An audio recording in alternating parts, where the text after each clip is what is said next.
Well, apparently, YouTube decided we had been live for long enough. I disagree.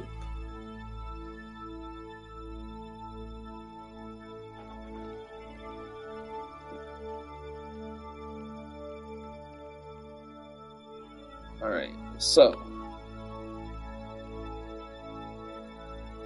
we are well and truly a year away from a transfer window. So I think what we're going to do... I don't think we're going to need to revert the flight.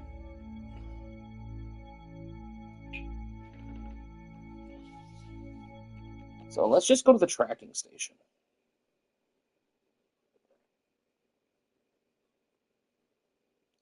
Cold coffee.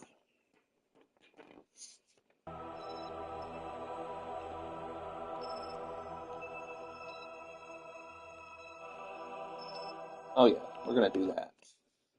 So while we wait for the next Duna to Kerbin transfer window, we're gonna go make a little bit more money. If you guys are doing a playthrough of KSP and you're new to it, I highly recommend building Sentinel satellites as soon as you can. There is no downside to it.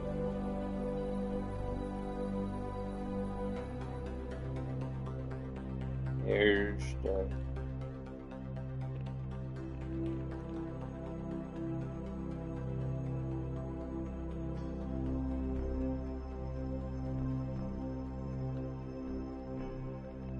Alright, so what did we just finish? Screen message, Mr. View from Ike's Surface. Okay. Okay. Okay. Okay, so we completed that contract, right? Yes. This contract right here.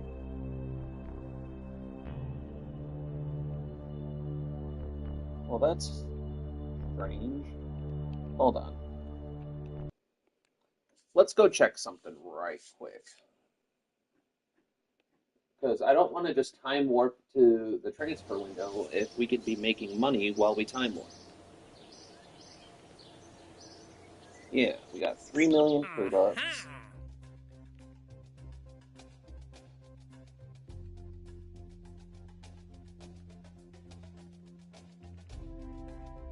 We're not doing that today. We could always go back to Ike and snag another 250,000.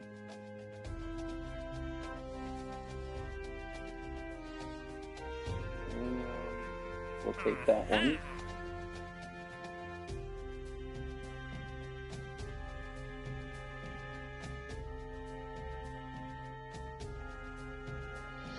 $40 grand. We'll take that, I guess. That's 186. We'll take that one.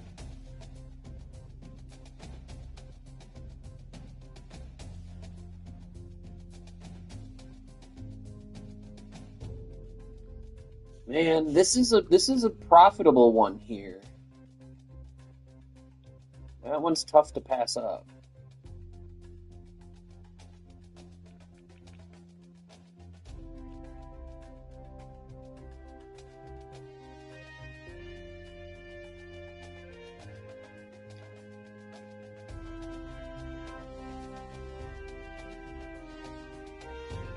I don't think we have the Delta V budget to land again.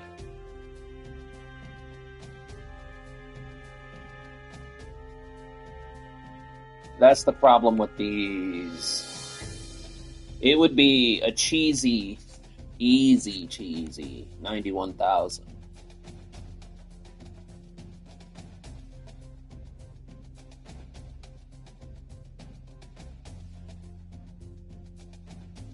Because all we'd have to do is go up and touch Ike's orbit and do a crew report like we did last time. And boom, 91,000. What just happened?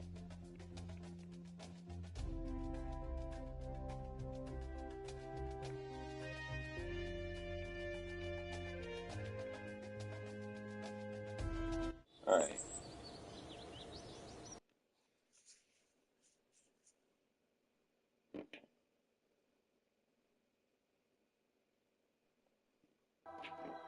All right. So, Duna has to be about there.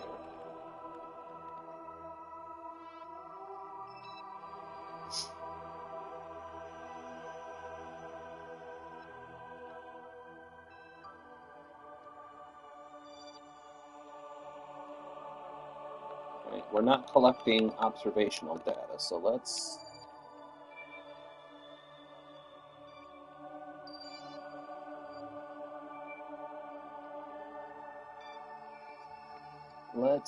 check something real quick. What's this one? We will adjust this one. We'll adjust these two satellites, and then as we time warp to the transfer window, those contracts will get done, and it's easy peasy money. Like you don't even have to if you do these in Sentinel satellites correctly, and a lot of people are minimalists. They'll be like, "Oh, all you need is this much delta V." But if you pack the delta V into these bad boys, I'm telling you, they will make you money hand over fist year after year. Because then all you got to do is point your nose prograde.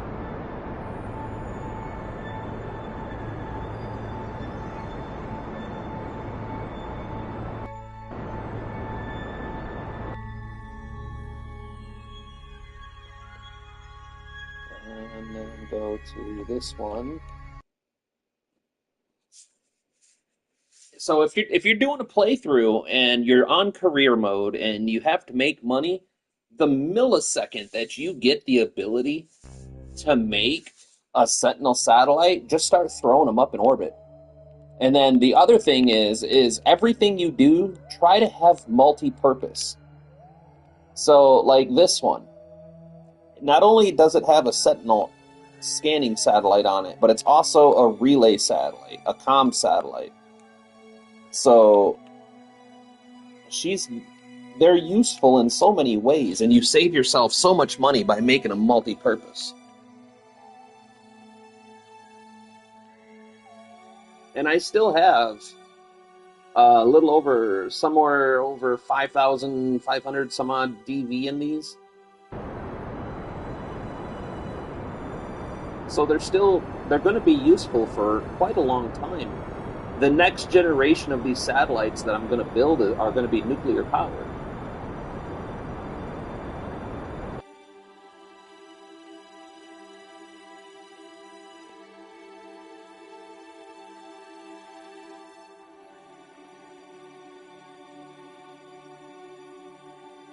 So now I'm just going to keep an eye on this one right here, because if this one gets up here,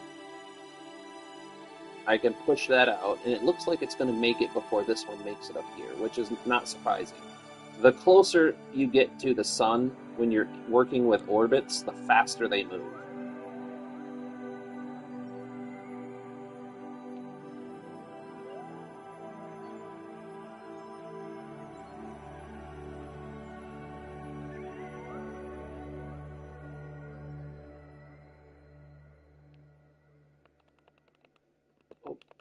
So what I'm going to do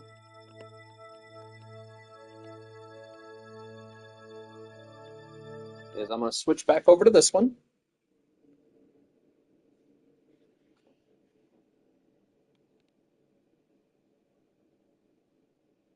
Let it load, let it load, let it load.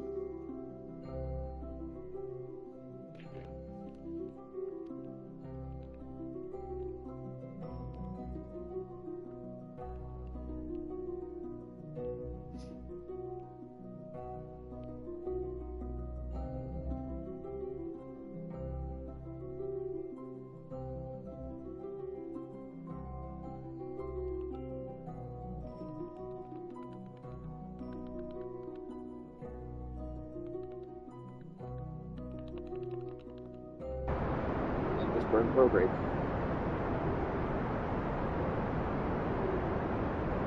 until the yellow lines disappear.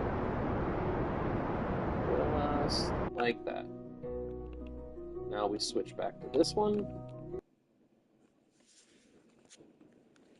And this is 100% profit because I've already done enough contracts with these Sentinels that they paid for their launch.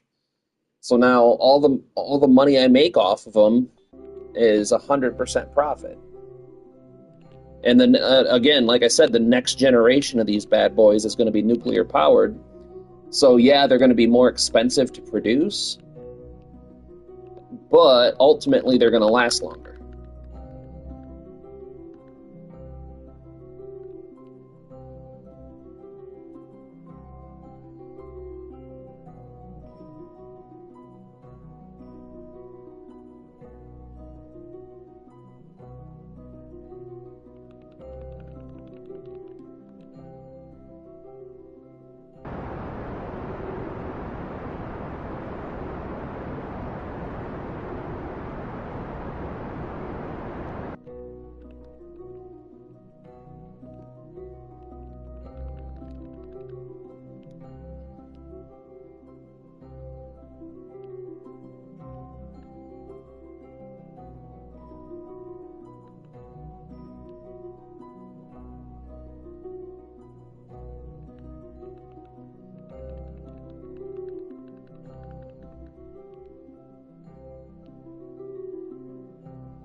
All right. Now let's just, we're completing the contracts.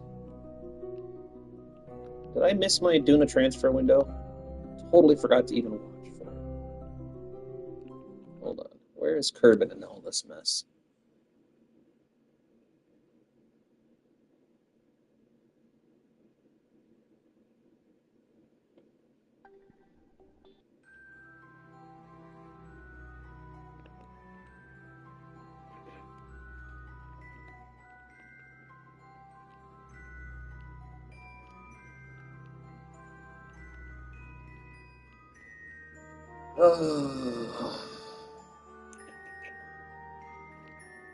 Alright, so what do we have?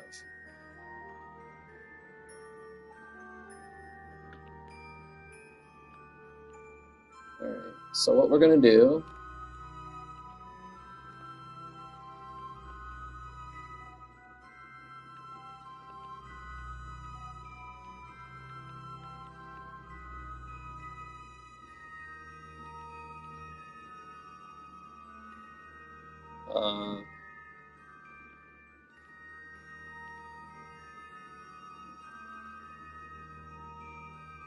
Shit! What is this?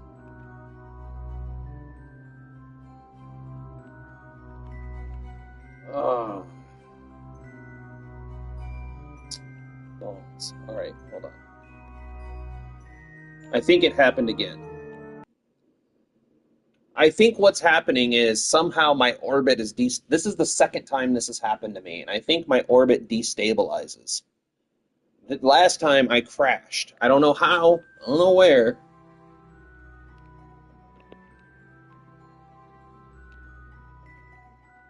But we're gonna see if we can't salvage this.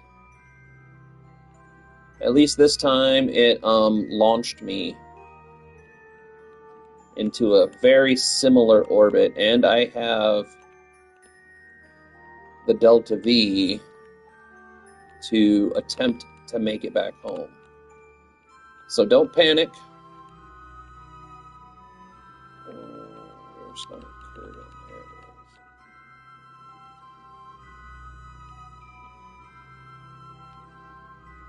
There it is. Go to orbital info, or approach info, I mean.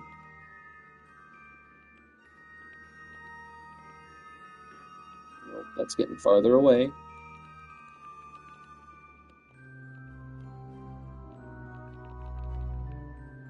There we go.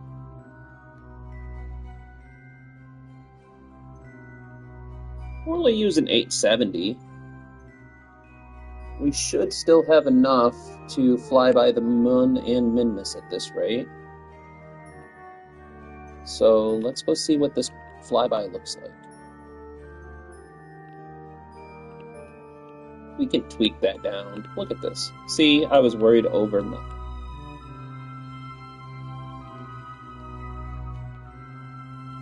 We're going to do a little bit more on that because it's going to take a while. Then we'll drop it back down.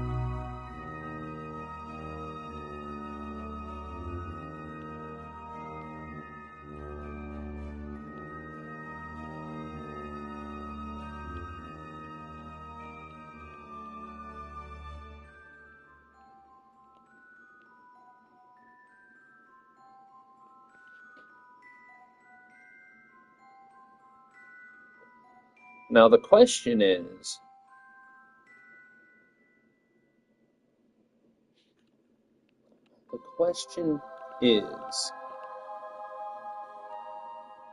we can get our flyby of the month for this contract with this trajectory. So we'll come in, we'll fly by the month. Hold on, what does this look like for us? Yeah, we're not going to hit it.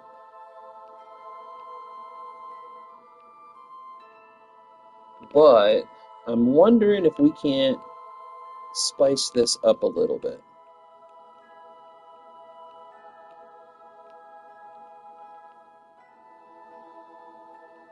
We come in on that side of the mun, so the mun's going to be over here. We come in on that side. We tweak our trajectory. Arrow brake around Kerbin. And then try to hit mid-miss all in one shot. Because those are the last two flybys that we need for this contract, and this is $1 million contract right there. You know what? We're going to try it.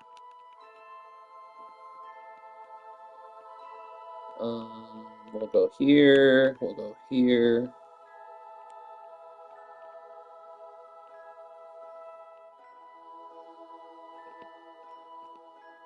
And we're getting those sentinels.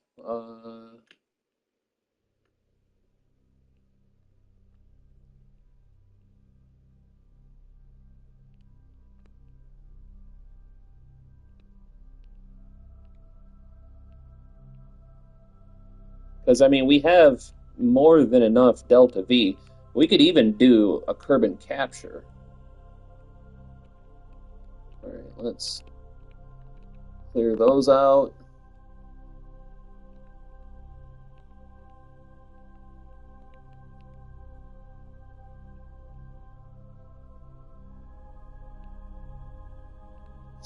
But yeah, if you try to make everything multi-purpose, if you try to make every single mission you do as multi-purpose as possible, you'll make money pretty easy in KSP.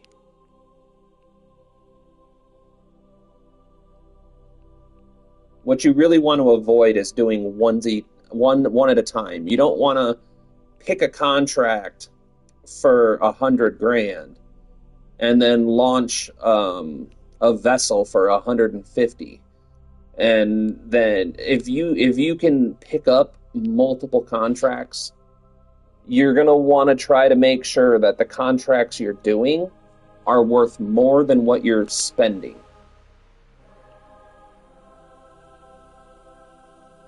We're going to burn around 28 seconds-ish.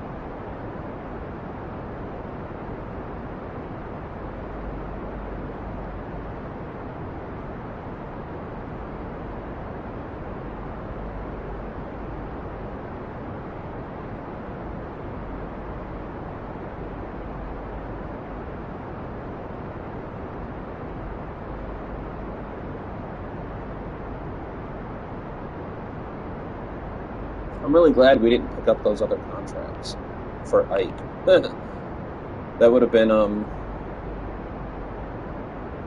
bad call.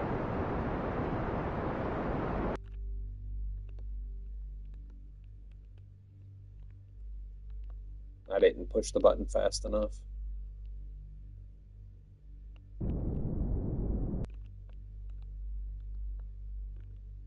All right, hold on. What we can do in this case is we're going to turn this thrust limiter down.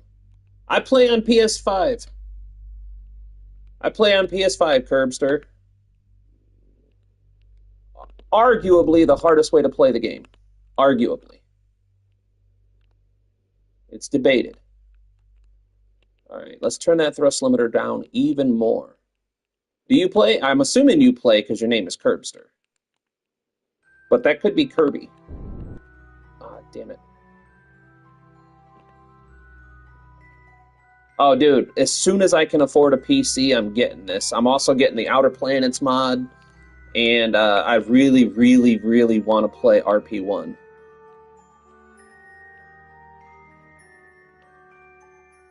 But I bought the game on sale on the PlayStation Network with the main game and the 2 DLCs. See, I was a smart one. I had a feeling that it was Kirby and not KSP. I like it, though. I like it. You don't really see too many Kirby references nowadays, so I can appreciate that.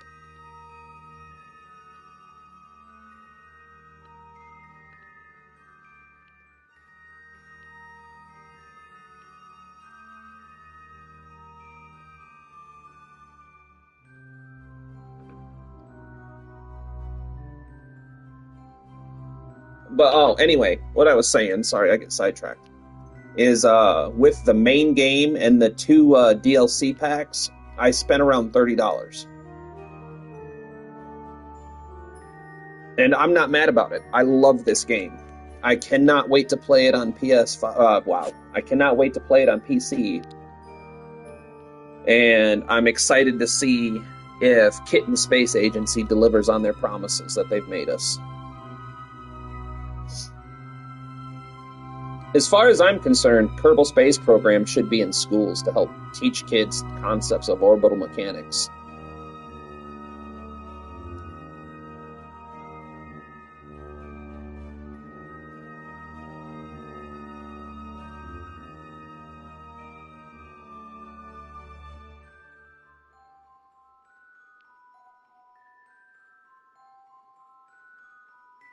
I use it to teach my 8 and 9-year-old different concepts. I think the one thing that they're learning the most from this game is the metric system.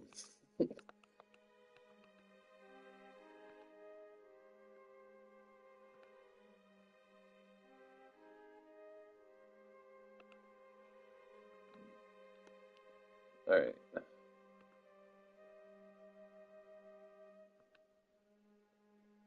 We don't want to time warp past our mark.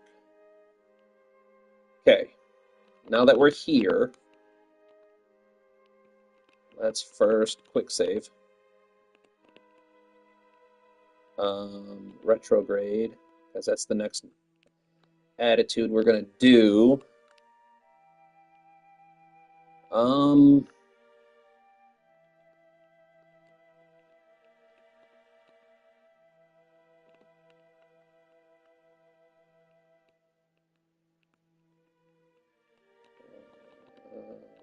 Turn that way back up.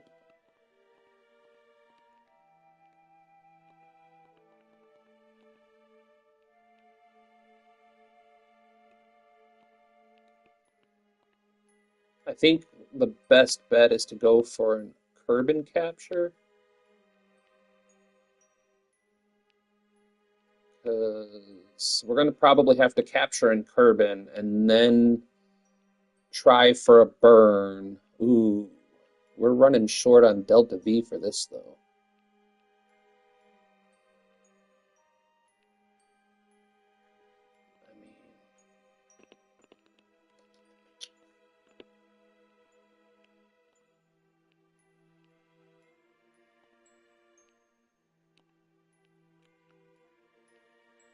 Why really wish I knew where Minmus was going to be.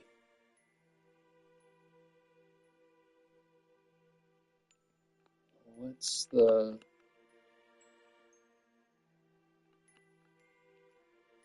Ooh.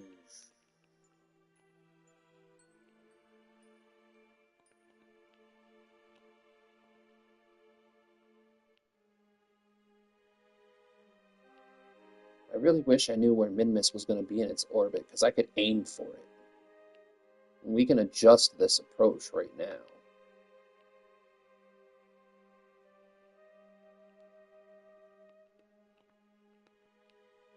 Let's just wing it. We're just going to wing it. We have a quick save done. We can always go back. Which is why we don't play on hard. Alright, so where's Minmus at? Minmus is there. So, what happens, just out of curiosity? We're just a tiny bit curious.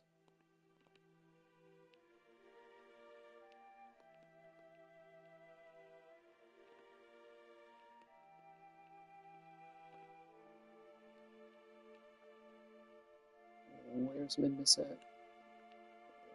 Oh. So, what happens if we... No, that's not going to do what we want it to do. It's definitely not going to do it for cheap. Azzy.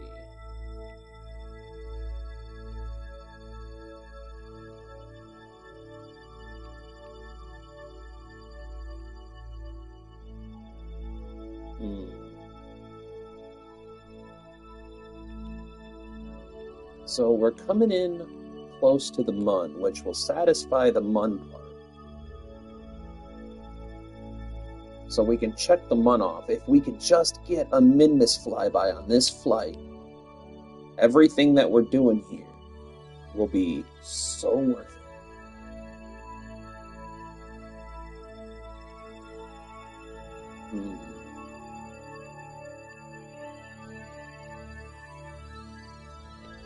So, how about we try for this, and then here,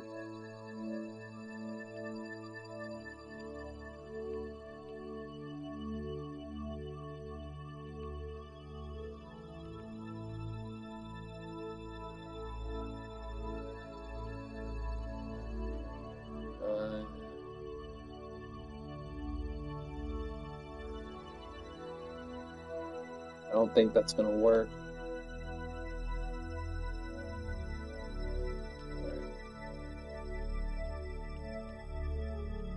So what if we just do this?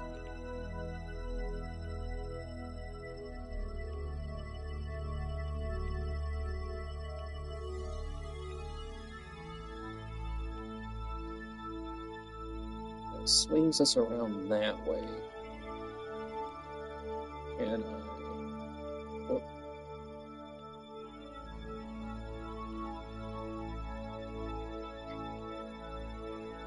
that's 951 though. Can't cheapen it up at all.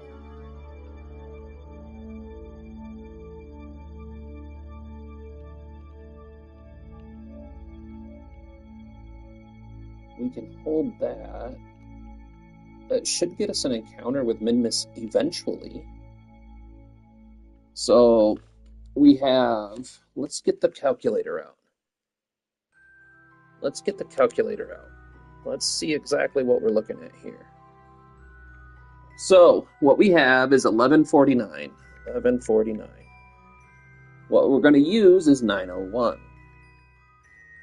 That leaves us 248 meters per second left.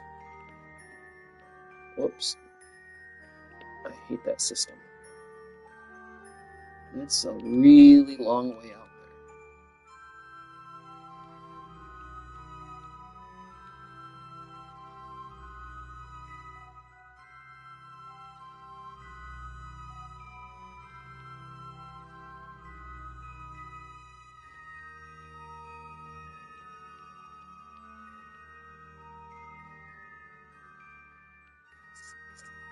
You know what? I'm gonna quick save again.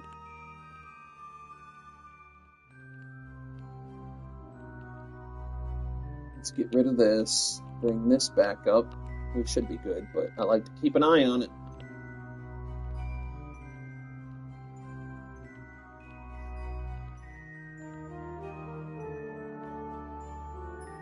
Man, and I thought we had so much extra Delta V because we weren't landing on the Duna.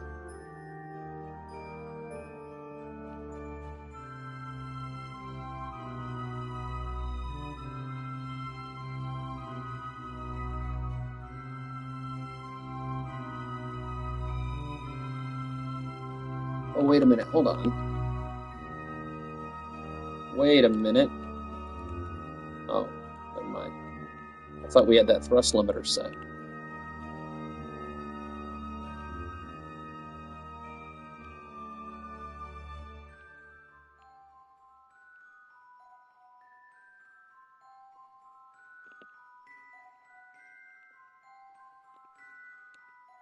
So what if...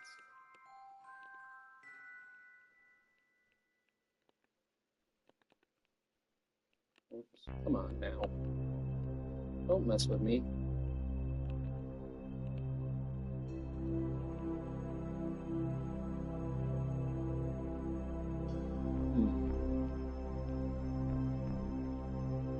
I can't set...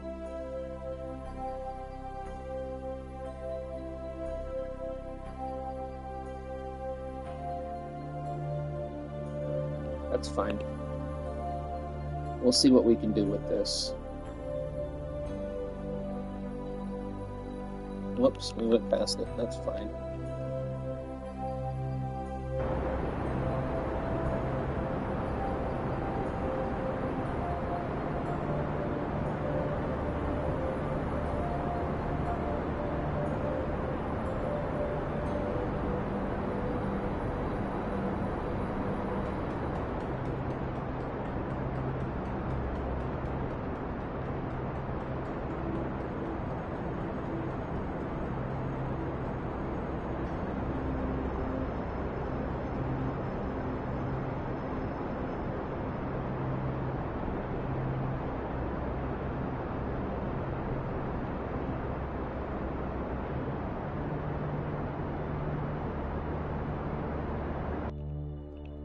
Okay.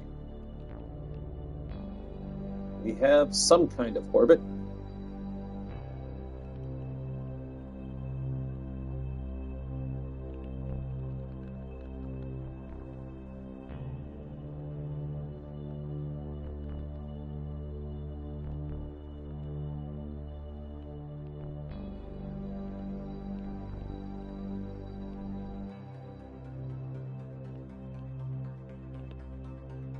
Alright, come on. So, get over here. And we add a maneuver.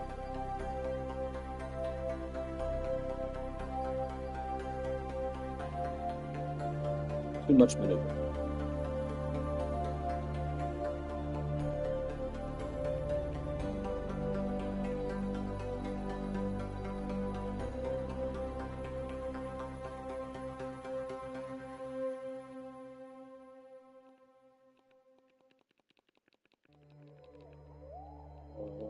Okay.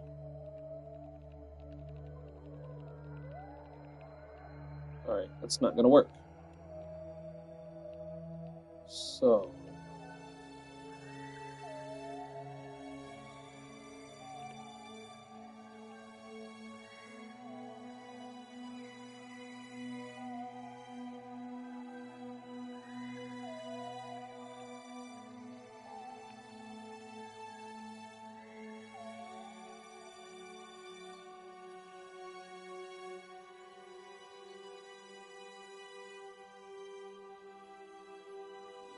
Damn moon.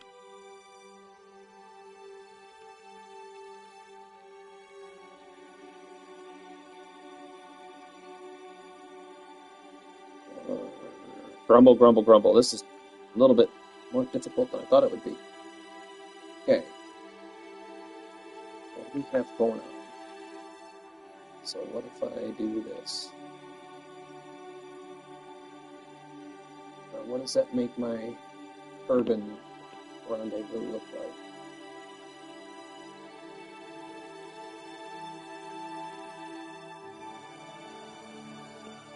Oh my goodness. Can't see anything.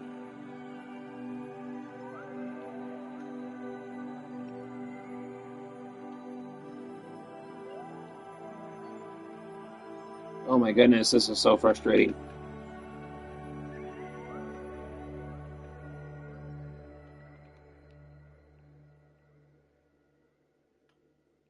$2 million. Let me see what this looks like over here. That's fine. I mean, let's try it.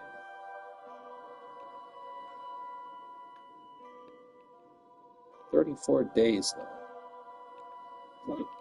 Doesn't that seem a little slow? I mean, we're only going 50 meters per second, so I guess it's not that bad.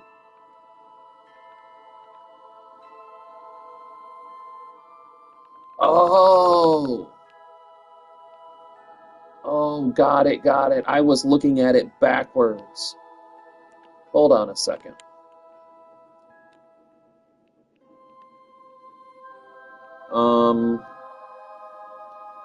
I was looking at it backwards. I am in a retrograde orbit.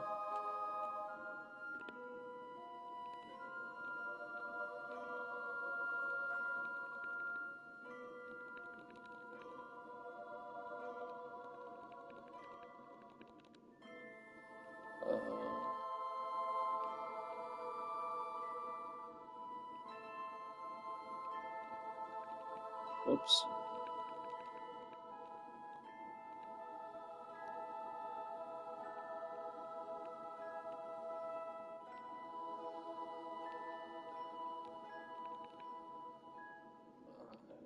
Shit. Oh. If I would have seen that before this, what if...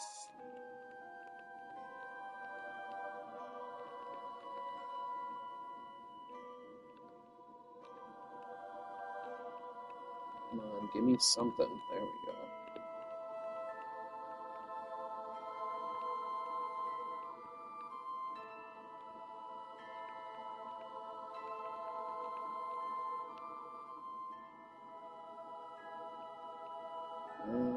Don't want to do that.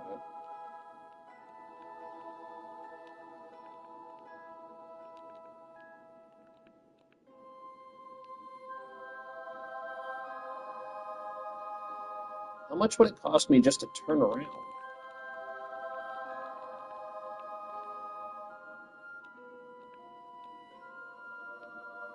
It wouldn't do me a whole lot of good, though, would it?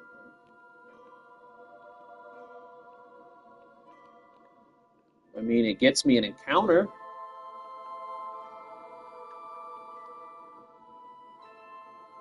I almost say let's do that.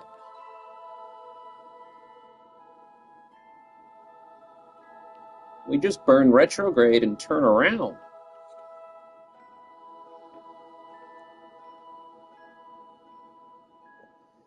Because once we get this flyby, nothing else really matters. As long as we have enough delta V left. All right, hold on. Let's see.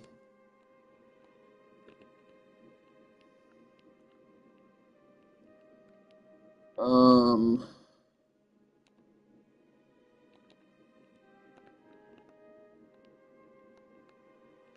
right, so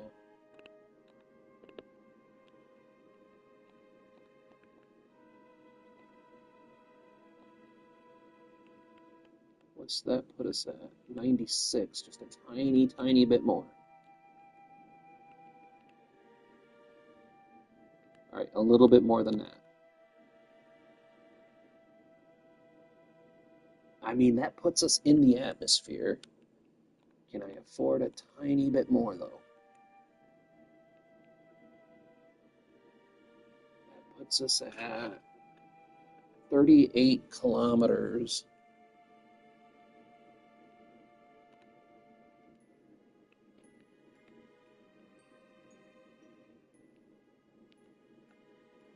I want to make sure that if we do these maneuvers, yeah, we're going to try this.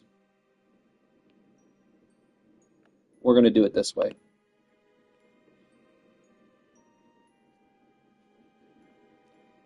If you guys are dropping in for the very first time, welcome to Sketchy Shit in Kerbal Space Program.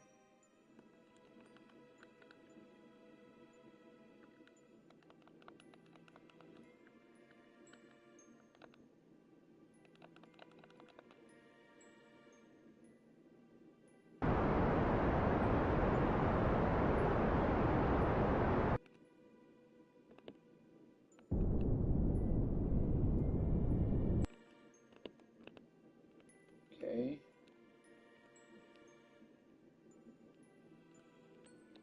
Let's see. Our flyby min-miss should be good. By George, I think we got it. Let's find out. A little bit of time warping.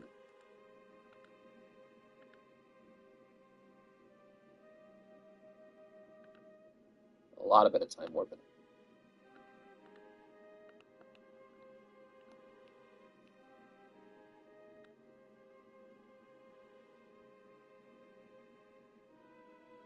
All right, there's the contract.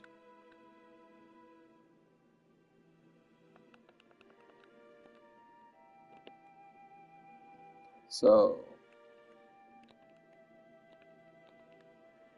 completed the Duna Rally. 1 million. Payday! Paid! Okay. Whoops, why am I keep doing stuff? I don't know why I don't know what my fingers are doing.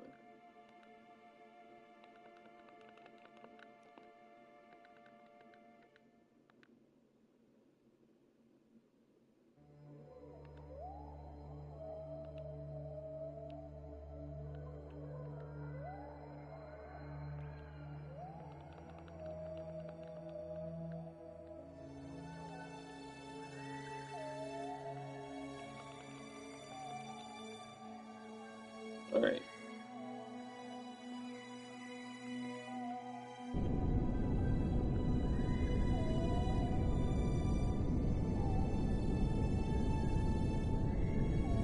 All I'm doing is watching this periapsis.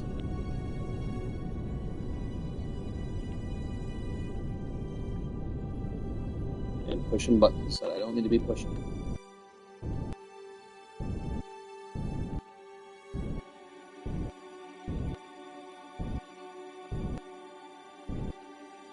Okay. Now we lock to retrograde.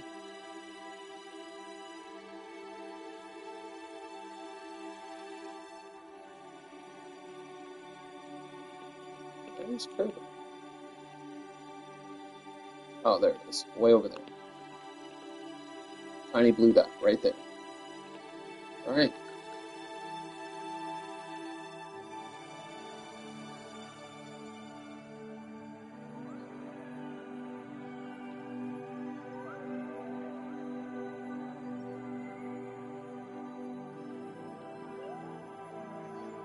Oh, this has been a long, long trip. Actually, it feels like it's been longer than it actually has been, I think.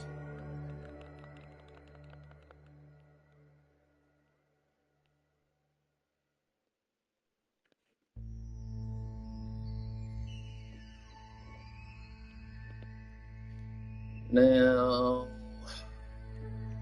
how do we want to do this?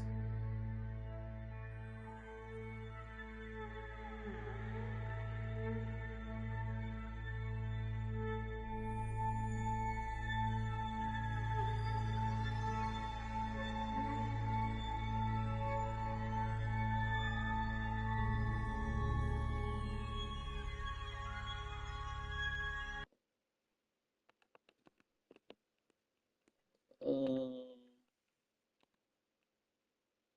think what we'll do, now that we're not getting any sunlight,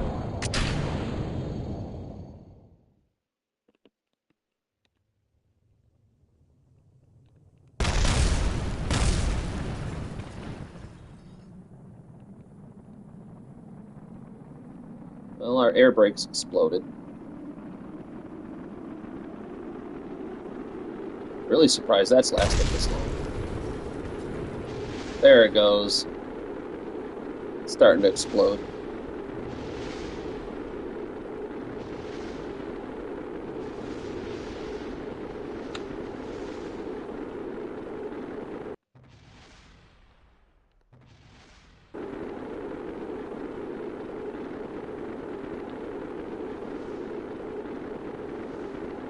Yeah, we got this.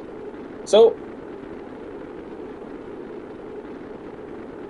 we have successfully completed at least most of the missions we set out to. We still have to figure out the seismometer, which we did get a piece of advice about crashing something into the surface near the seismometer.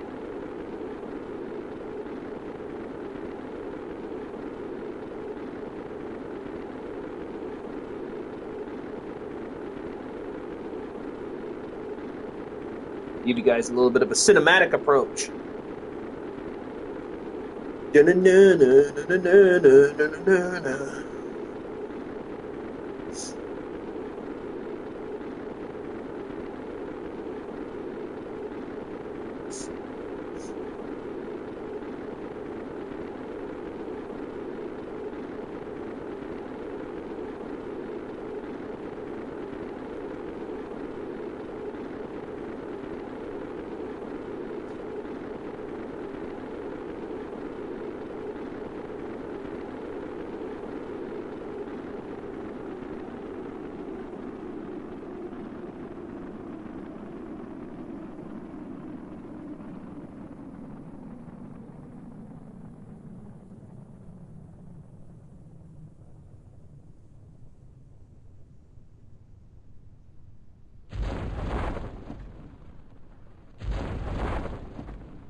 And I think our parachutes are going to be a little bit wonky on their deployment because I never updated all the parachutes. So they're going to deploy in a weird order.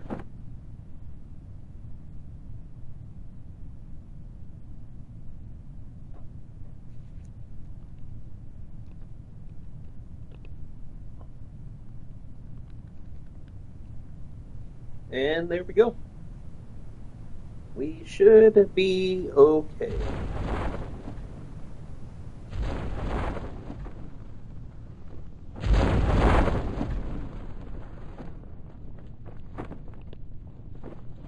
Just to make sure, we'll get rid of that. Now we're falling a little faster than I like. I try to touch down at about 6 meters per second, but I'm not going to argue with it. It should be acceptable.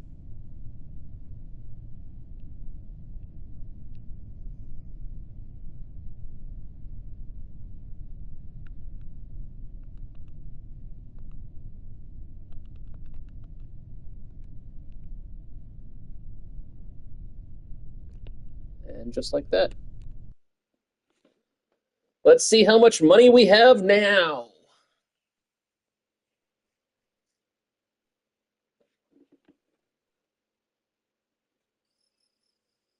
We should have money coming out of our wazoos.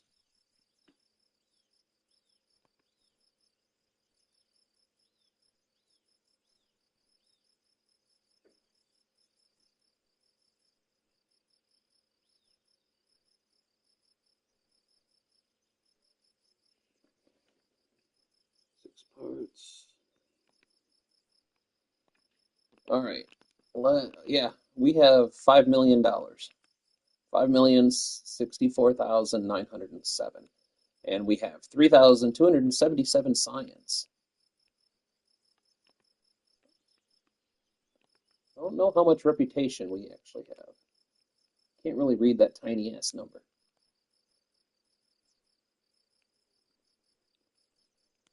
All right, so let's spend some science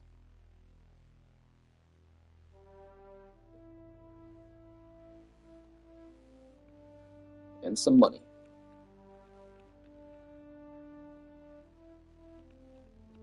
Okay. Okay. What's over here? Not a whole lot that I really need right now.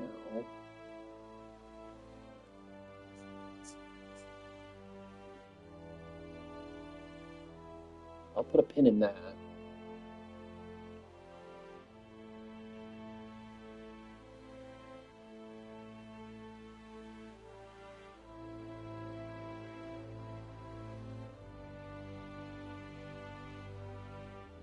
Why is the one launch site locked? Hold on.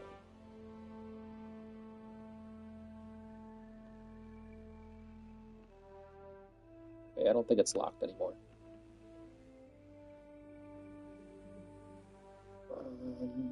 Hmm.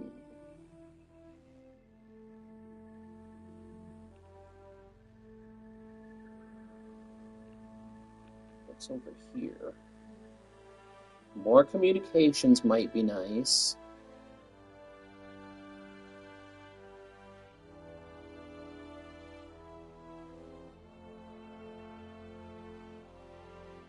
It's okay. Remote guidance unit would definitely be nice.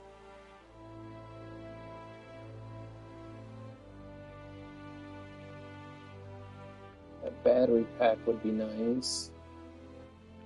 What do we have back here that we've skipped? We got to get the mobile processing lab, or Bridgie will never forget us, or forgive us. All right, we have 9. Excuse me, my goodness, what is wrong with me today?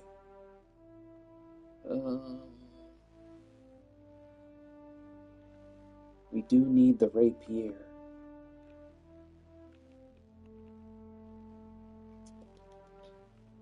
What's in here? We don't necessarily need that yet.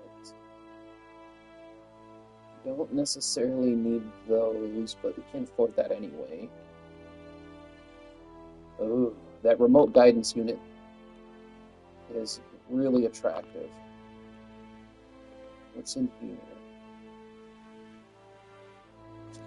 The Moho Planetary Observer combines the functionality of many parts of the One to help make sure the searing heat of its primary mission target is distributed and displaced without harming its critical functionality. Oops. MTM stage. The Moho transfer module houses a control core and a generously sized xenon tank, perfect for transporting large scientific payloads anywhere where large amounts of Delta V are required.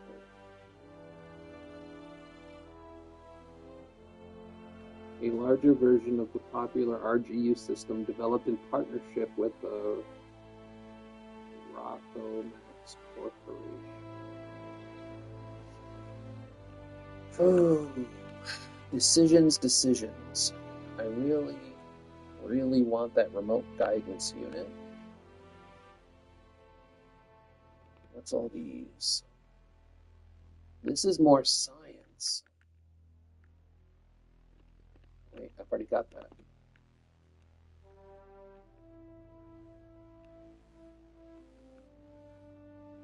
I'll get this one.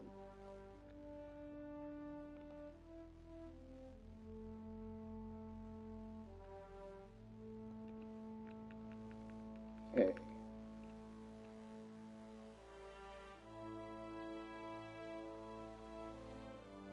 We'll grab that so we can get the space plane.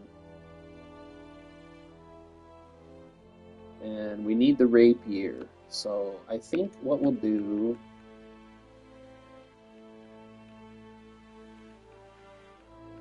Just making sure everything that we've researched is purchased. That's all I'm doing right this second.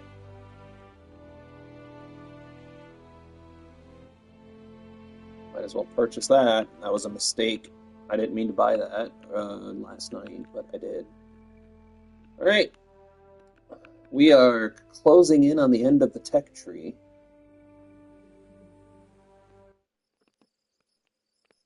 Let's see what missions we have available for more money. Let's see what time it is. It's 11:30. Take that.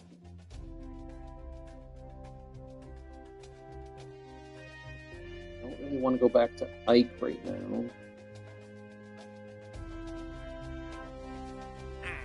Take that. Take that. So I think we need to crash something into the Ike and into the Ike. We need to crash something into the Ike. We need to crash something into Ike apparently to get seismic data.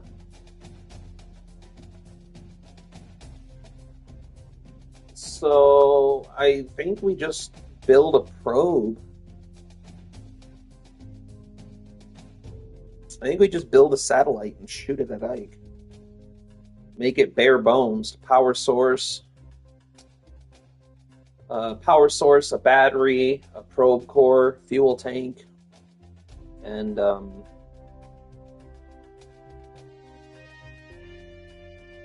shoot it at Ike. Gonna need some communications. So what we'll do is we're gonna do a little bit of building for a minute.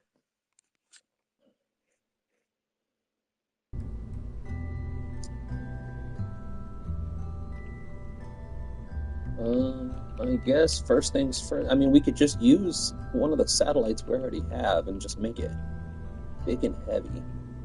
We'll use the LTL-5 and we'll strip it from some of these parts. We're not going to waste money on that. We're not going to waste money on relay system.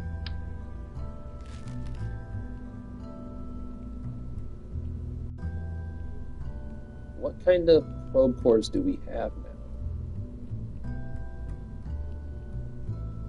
It's not the probe cores I'm looking for.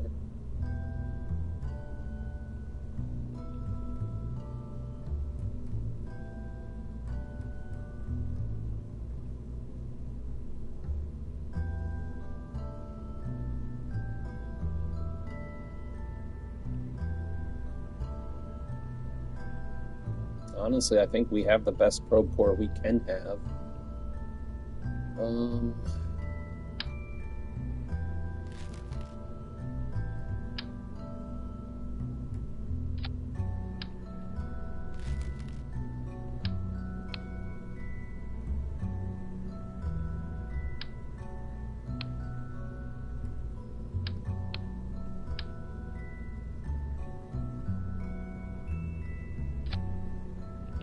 We can't take that battery out, apparently.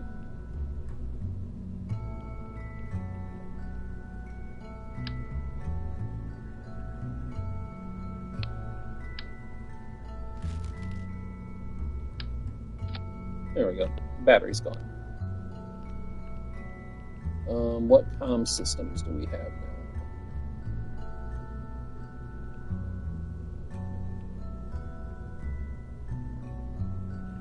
So, hold on. Size 2. Packet size 3. Bandwidth 20. Bandwidth 20. Charge 133. 200. Weighted for 1.0. Weighted for 3. So that one's still better, I guess.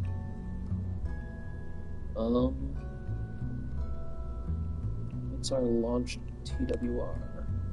Can't be right. That's got to have a limiter on it. It does. Let's turn the limiter up. Because I'm not sure exactly how heavy we need this thing to be.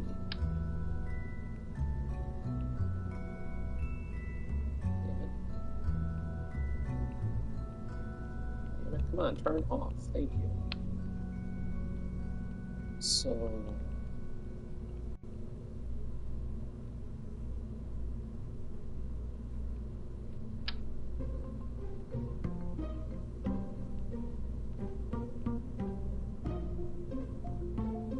I mean, we could make this thing huge and heavy.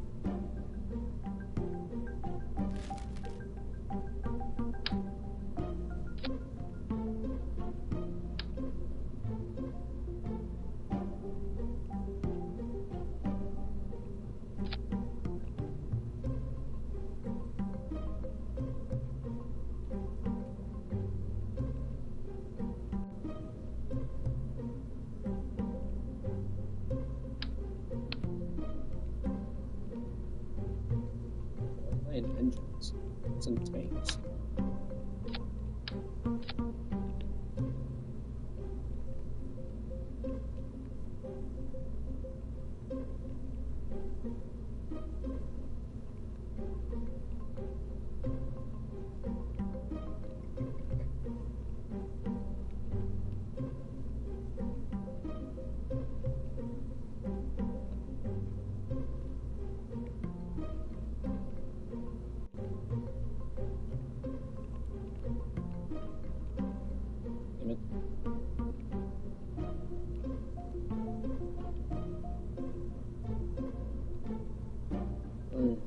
I like that.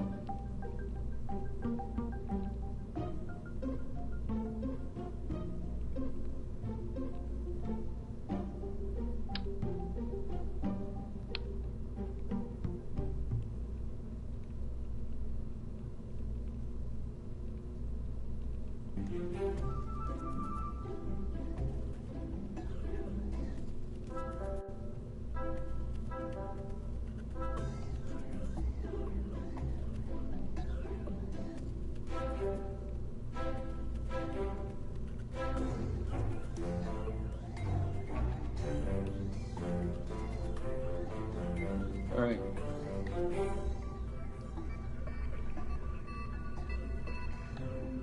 This baby should fly just fine.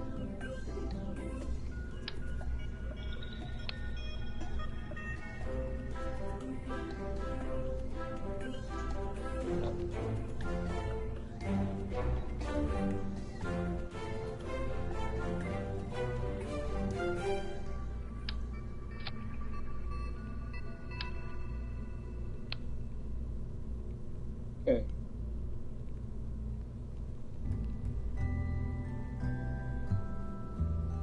Off the ground.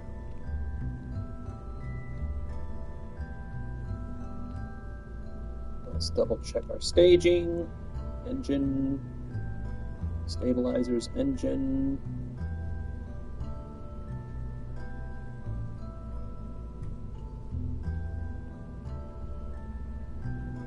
This down here. Okay.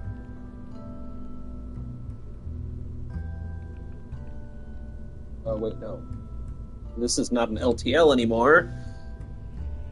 It is the Dead Blow. Mark 1.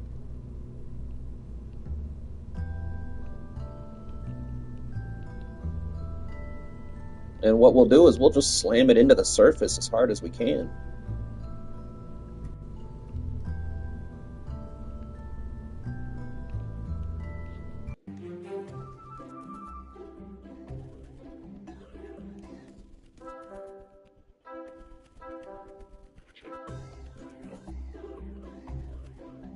All right. Hey guys, if you're just dropping in for the first time, I appreciate you for clicking on my little live stream. We're playing Kerbal Space Program on the PS5, arguably the hardest way to play the game. And what we're doing right now is we have a contract right here, right here. And I was given the advice that in order to get seismic data on a moon like Ike, you have to crash something into it. So we're going to crash this into it. It's going to be a lot of fun.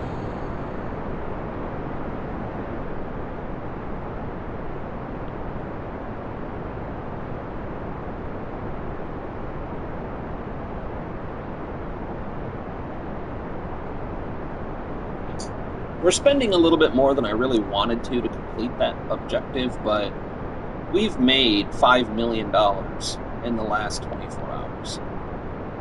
So I'm not gonna stress too much over having to do this. And even if this doesn't work, we're gonna lose reputation, which I don't really know what reputation actually does in the game.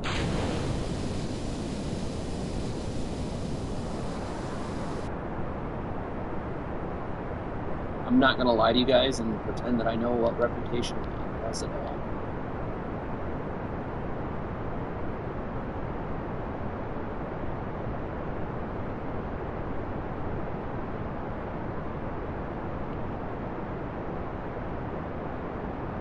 So I'm not super concerned with the reputation. If it fails, at least we know not to take those contracts anymore.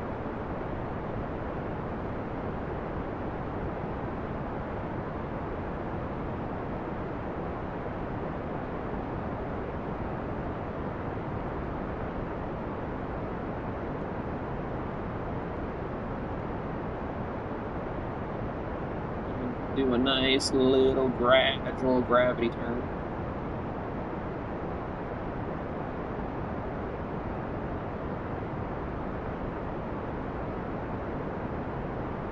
Nice and easy.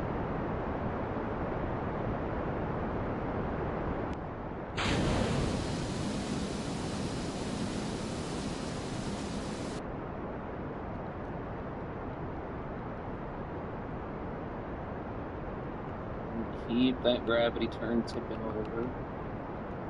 Try to keep it at 90 degrees, because we're professionals. After 400 hours, you'd think I'd be better at this, but I'm not.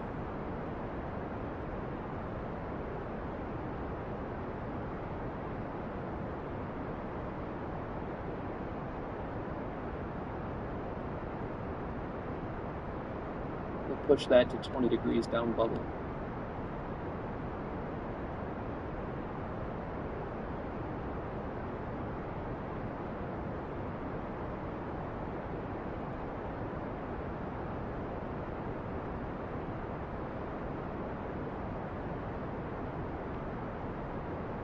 And bring that back up.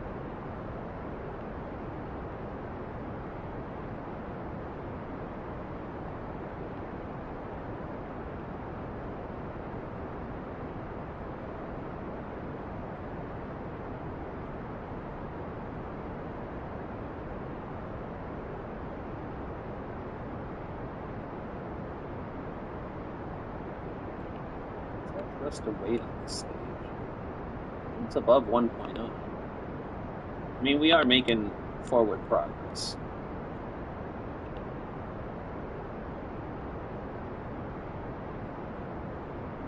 All this craft is going to do is smash into Ike, so I'm not super picky about what happens here. Although I would like enough mass to make sure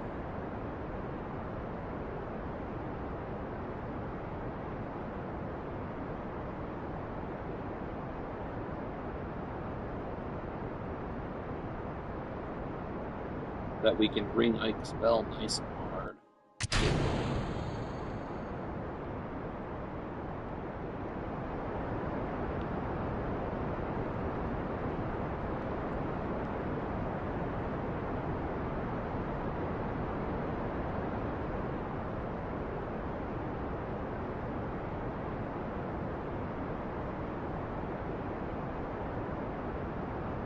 What are we using on this engine? Oh, the skiff. Yeah, the skiff's a good one. I think we have two skiffs.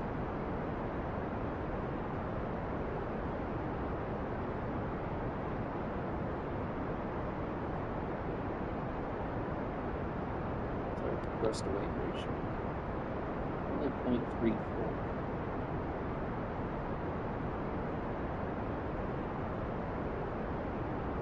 I mean, we legitimately could have built this bigger, but that means more expensive. And I'm not trying to spend a ton of money to try this because it may not work. This was advice that I forget who gave it to us.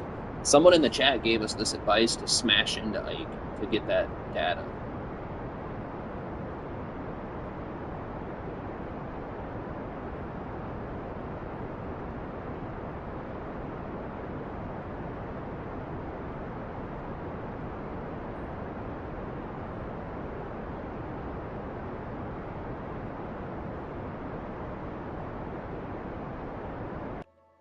Alright. I don't think we are anywhere near a Duna transfer. Nope. We're about a year away. So...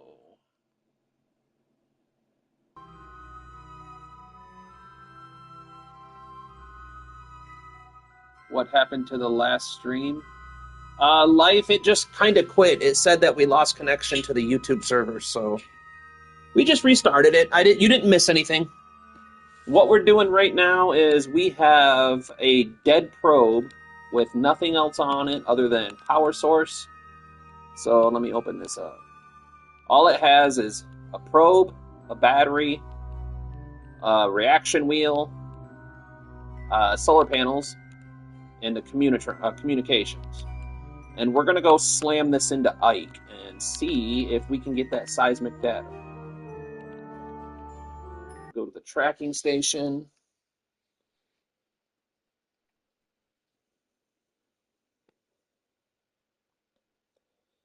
Because I've never messed with the what you might call it. I've never messed with the deployable science modules before. It's my first time using them. So I'm still kind of learning how they work. And the contract that we're working on requires collect 0% of the 50% of the surface deployed seismic sensor science on Ike. And we're not we made sure that the module was active. We made sure that it was transmitting. We made sure it had power. Excuse me. We made sure that it had connections. I mean, everything is good. So we're going to try to smash a rocket into Ike and see if we can't get some of that data.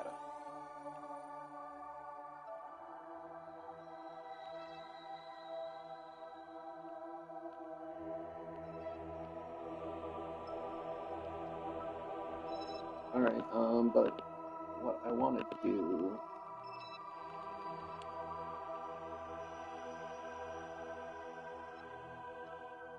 Alright, so we have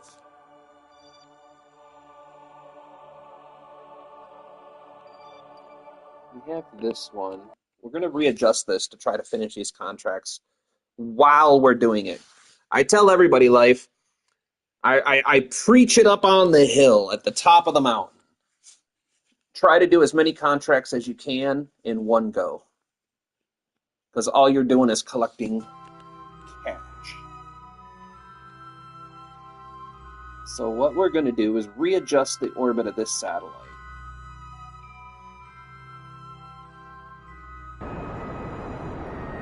Just a teensy-weensy bit.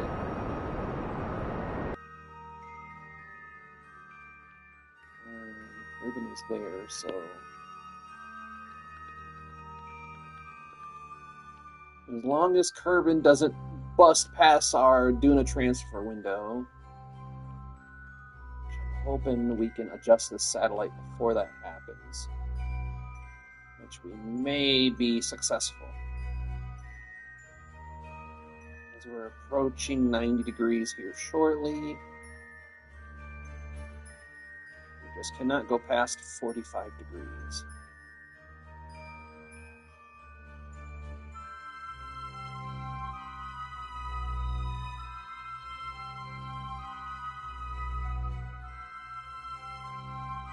Looks like we'll be okay.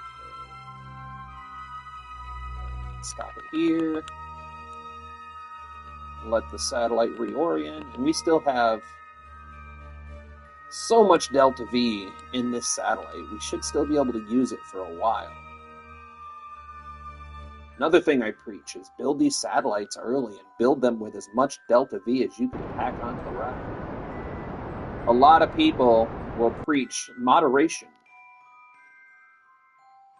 And that's all well and good. Do I have to do a maneuver?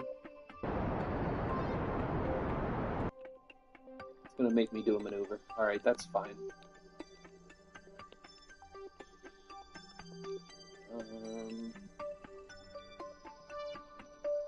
Come on now. But don't be shy. Oh wait, it's going the wrong direction.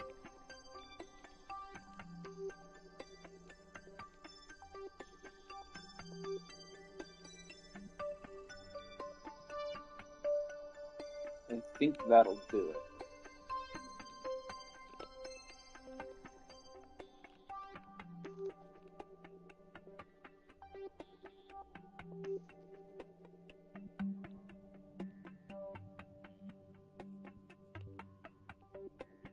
Yeah, a lot of the pros will preach moderation, and most of the time, I understand. But when it comes to these Sentinel satellites, there's really no reason not to just pack on the pounds. Because you can readjust them. As long as you have Delta V, you can readjust them. So, as long as you can readjust them, you can make money on them.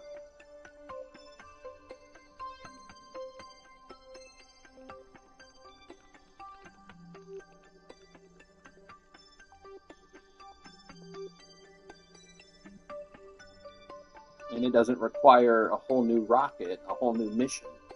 You just readjust your orbit and collect the cash. I think we're just about 45 degrees. I think right about there. So now,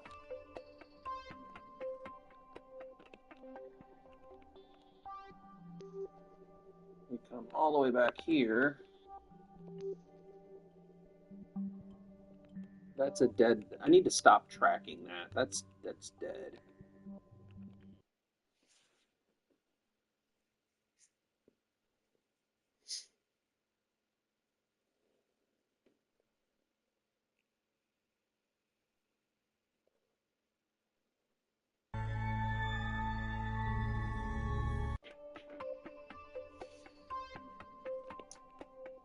All right, let's set up this transfer, shall we?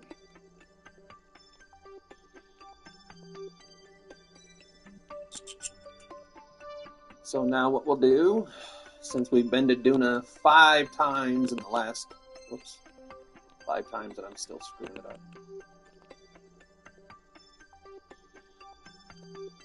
We go here, we go here, go here.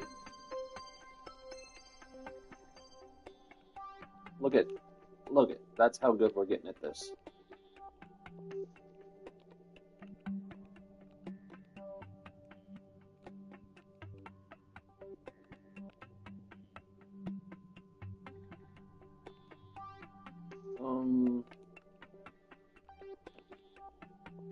What we'll do somewhere right about here, I guess.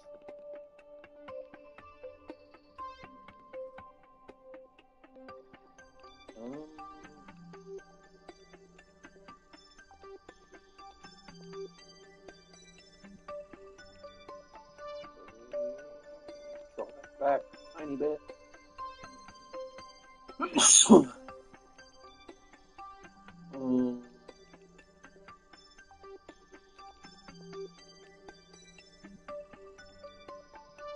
I like it.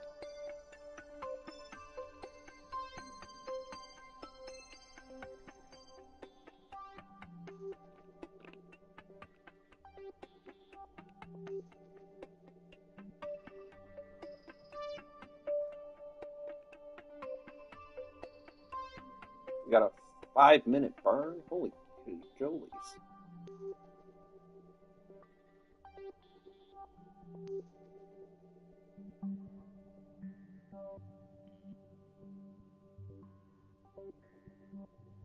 Alright, so we need to burn at about 2.5 minutes. Maybe 2 minutes and 21 seconds. think 2 minutes, 2:21 is where we're going to start burning. It's a little bit of a long burn, though. I'm not too worried. We shouldn't lose altitude during the burn. It's not an unreasonable burn.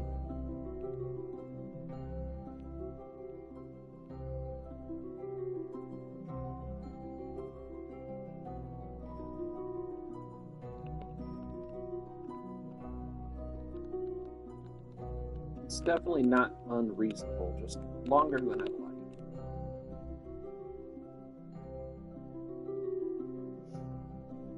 We got about 20 seconds. 20 seconds.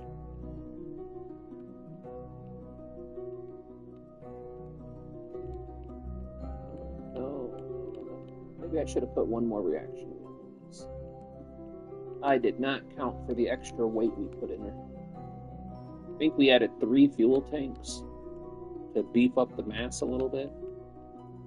Because I've never done this before, so I don't know exactly. We went past our burn time just a tiny itsy bitsy bit.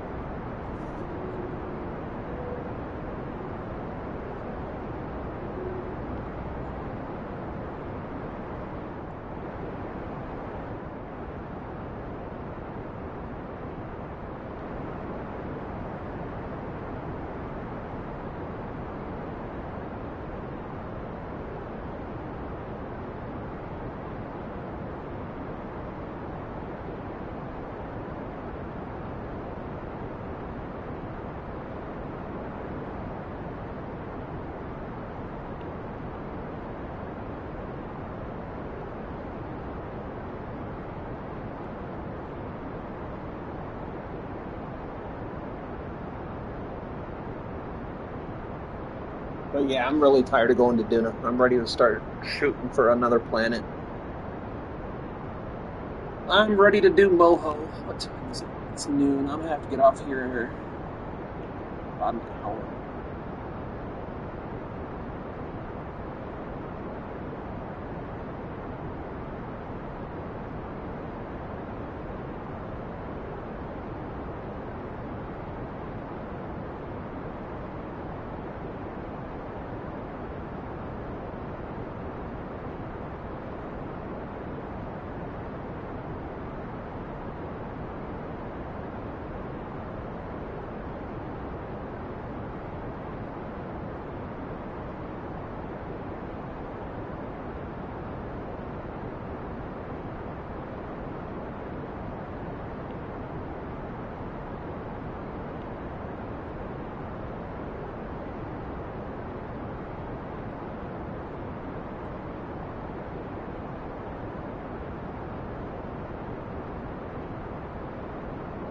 The numbers are looking good.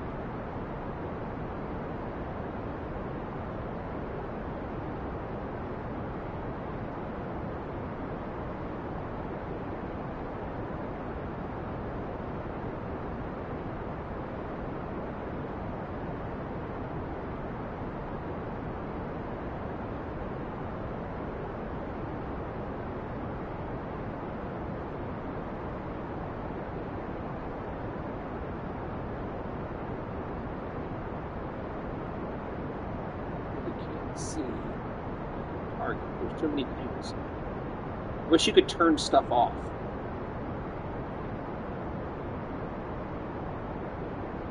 Because I mean, all I need is the target reticle right now. I don't need all the other stuff.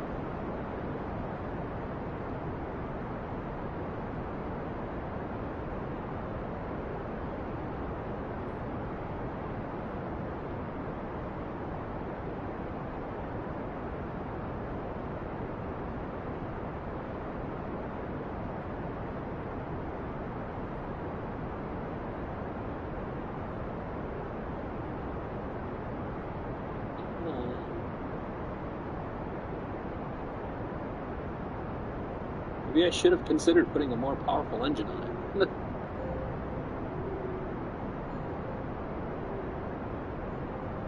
I thought the mainsail would do just fine.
do that.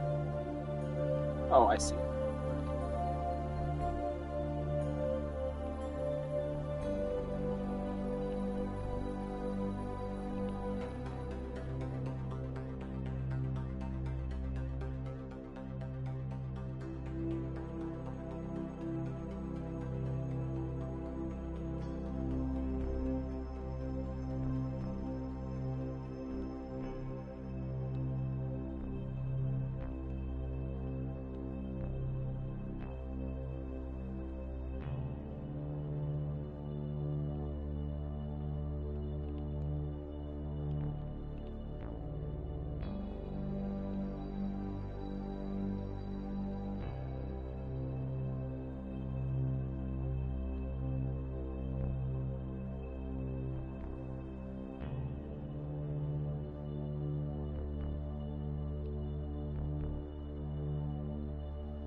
Hey, 5 people in. If you're dropping in for the very first time, welcome to Kerbal Space Program on the PS5.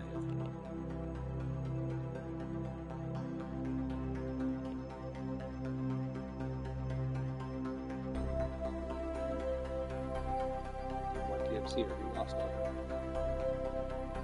That's fine. What we're gonna do.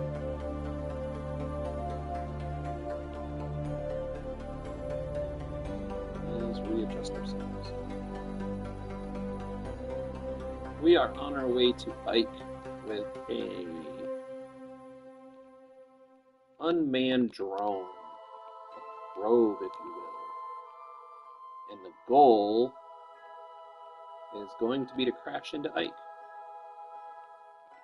Hopefully get some seismic data to satisfy a contract that we have.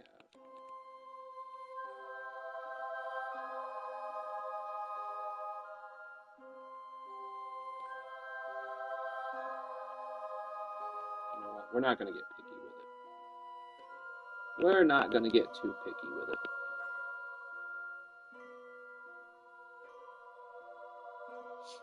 Because we deployed science on the surface of Ike, and one of those science contracts is for a seismometer. But we're not getting any data from it.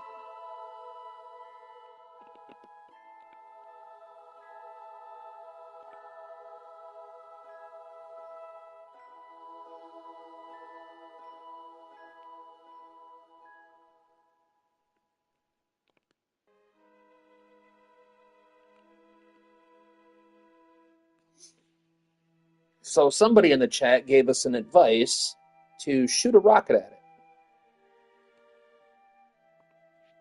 So that's what we're going to try.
Yeah, and if you guys have never played before, if anybody in the chat or in the stream not chatting, whatever, if you've never played before, when you're doing what I'm doing here, which is considered, or it's called a mid-course correction burn, you really don't have to worry too much about precision.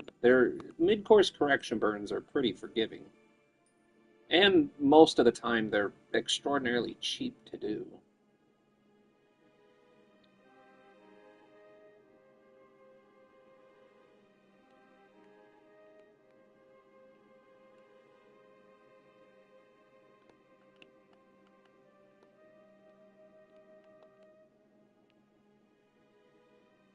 sure what's happening here.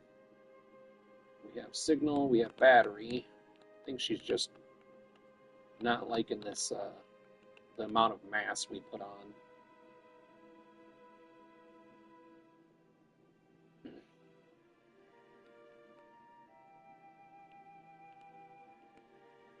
So we'll just slow down a little bit.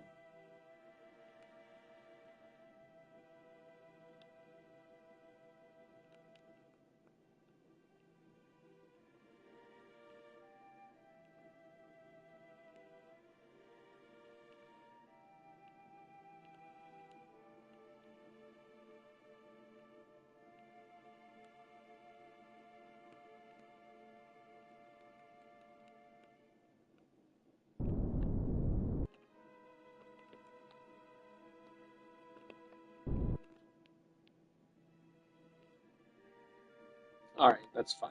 I can live with that. We can make that work. Now,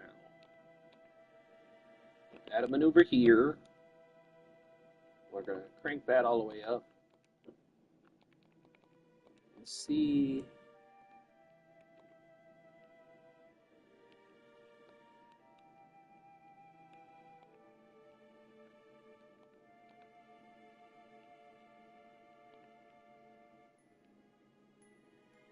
Yeah, why not? That works. Retrograde.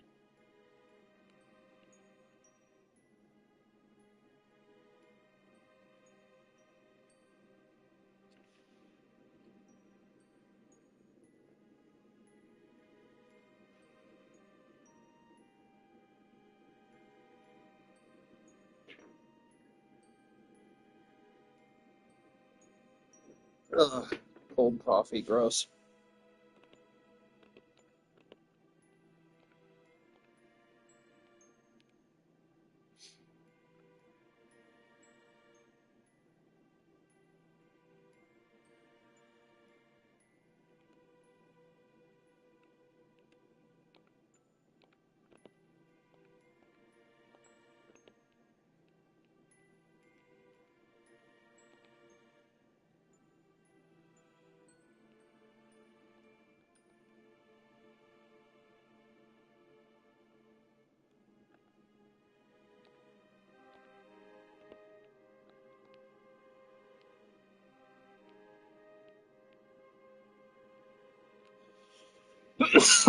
All right.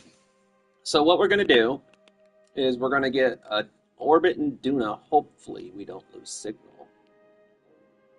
I just realized that, well, we should be okay because I think this satellite will come around here. As long as we maintain signal, we'll be okay. And we need to burn at about 1.5 minutes. So a tiny bit of time warping. Yeah, we're good. We still have signal. Our little relay network is sloppy, but doing well.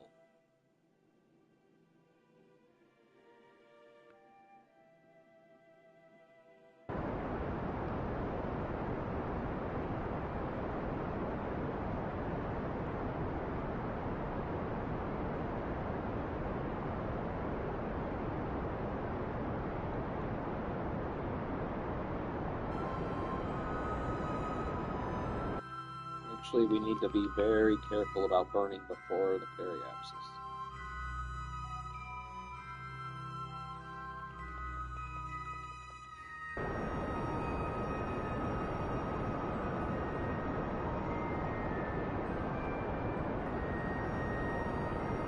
Yeah, that was the right choice to make. We didn't want this to drop too low. We don't know how this thing would act in the atmosphere. If we lose that comm signal, we'd be in a bit of a pickle.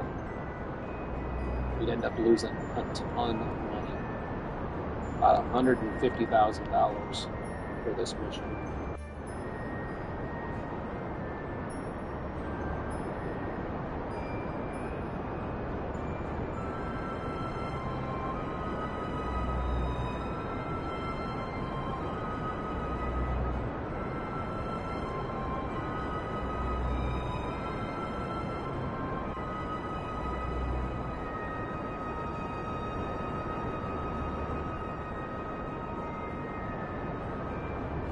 So now all I'm doing is we're burning in a retrograde, meaning we are traveling that direction. So we're slowing ourselves down by pointing our thrusters in the direction that we're traveling and trying to push ourselves against that velocity. And what that's doing is, you'll watch this. This is our projected orbital, or our projected trajectory. And it's going to come all the way over and turn into this circle. This yellow circle is our estimated trajectory after this burn is completed. But now we have to stage.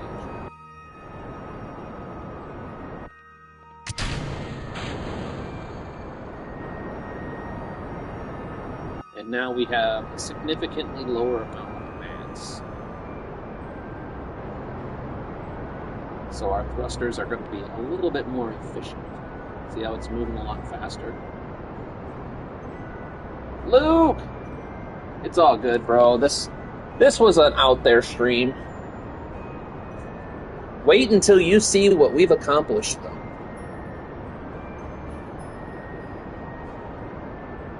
You're going to be so proud. What we're doing right now, Luke, is we have a contract, and we put surface science on Ike. But we're not getting any readings off of it. So somebody came in the chat and suggested that we crash a probe into Ike near the surface data. Actually, that works just fine.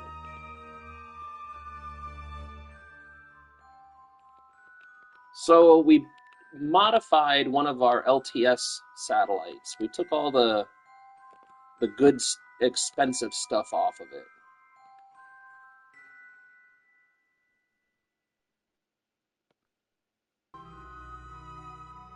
Oh, no. This is not... We do not want to be at 34 kilometers. Alright, so what we need to do... Surface. Come on, go the direction I need you to go.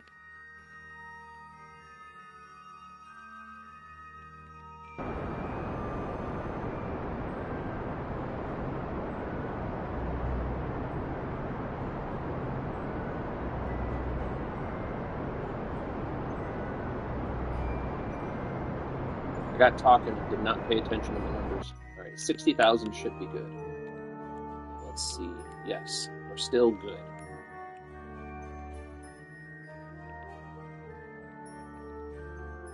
Oh, anyway, so we came and we deployed a whole bunch of surface science onto Ike. And one of those contracts was for seismic sensor activity. And it's not giving us any. So somebody came in the chat and recommended that we crash a probe into it. So we took one of the LTS satellites and we stripped off all the expensive portions and made it as bare as possible. So all it has is a probe, a battery, reaction wheel, 2 fuel cells, solar panels, and a comms array. And we are going to crash it as close as we safely can. Yeah, we're going to try and see if crashing into the surface will net us the results we need.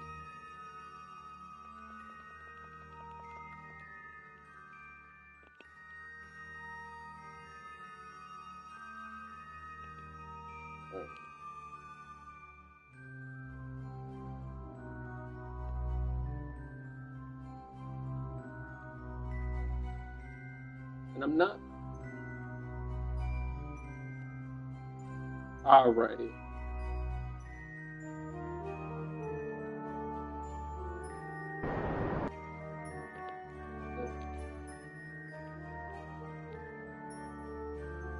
Alright, you know what? We're gonna be smarter about this. Because I think I messed up.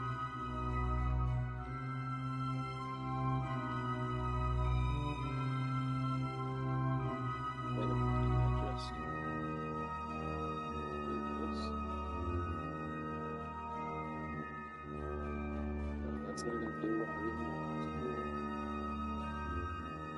to do. Alright, that's not going to do what I thought it would, so... Oops. Nope, we gotta go all the way around. Just don't nuke the station, yeah. That would be bad. Whoops. Don't want to do that either. Alright. This way? No. This way.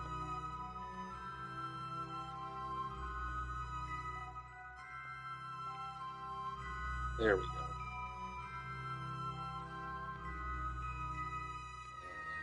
We'll do that. We'll do that.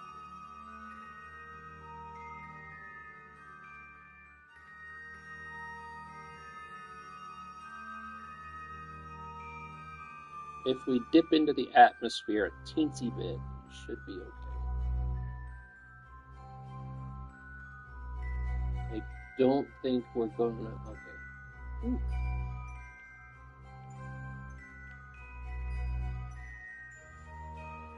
Yeah, just don't nuke the science. Oh man, that would be bad if the science gets destroyed. I mean, it wouldn't be that bad. I mean, the contract is not... We completed our $1 million contracts.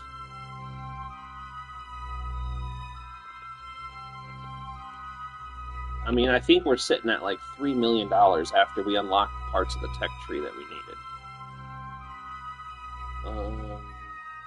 25 seconds, so 12-ish.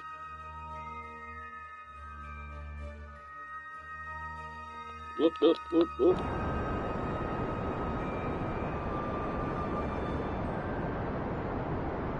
Rule number 35. Don't look at the chat while we're time warping. I should know that by now, but I don't. Yeah, it would still be proof of concept. Because I've never tried this before. I've never had deployable surface science on my other playthroughs, so it's kind of a new thing for me. Alright, so let's focus view. Where's our surface science? I think what we're going to need to do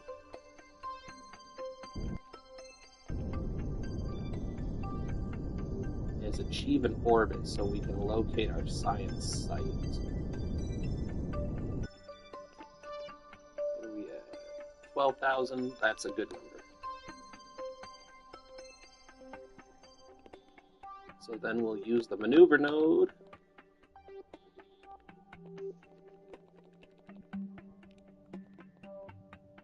There we go. So it should just be a regular retrograde burn.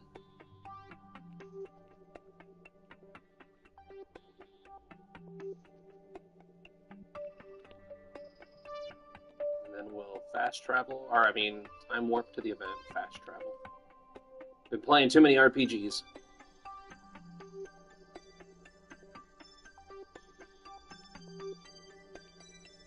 You know what I just noticed? Oh, it's over there. Okay, never mind. We're good. Oops. Don't want to do that.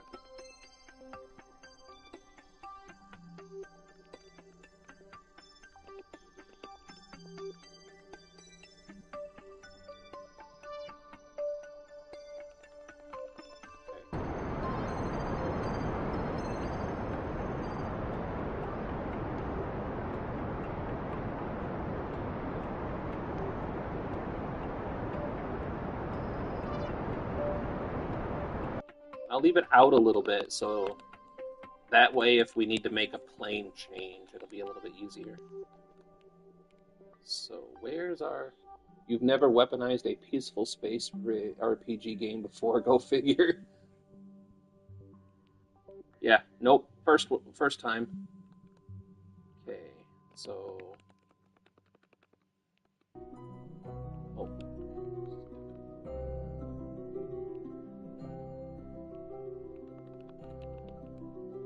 Don't remember where we put this. You'd think it would show up.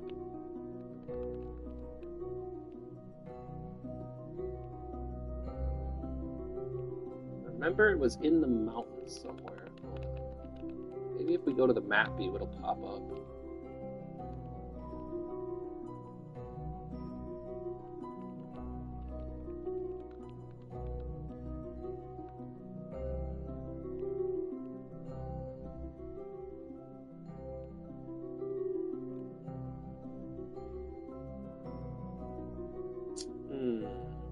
to go to the tracking station.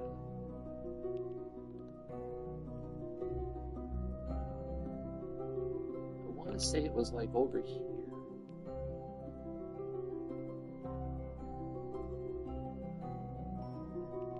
Wait a minute, hold on. Maybe it's turned off.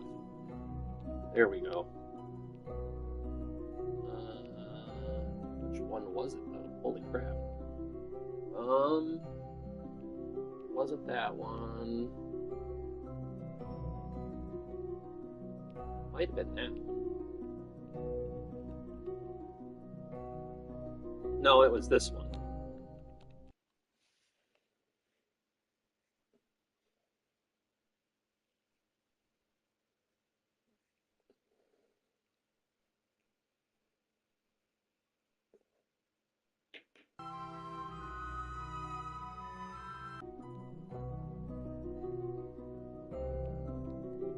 No, it wasn't this one.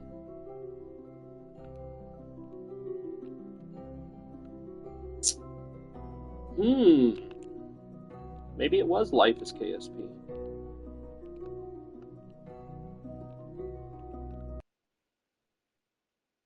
Life, I think you were the one I was looking for the whole time. I know it wasn't the one that says Bob was here, because I think that was my very first landing.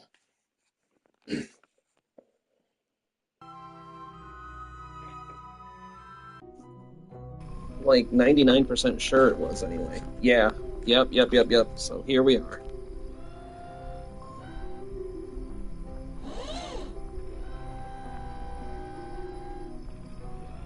Okay.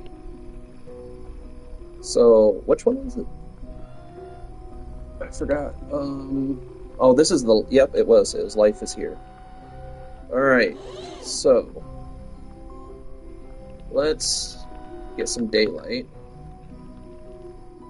Damn it.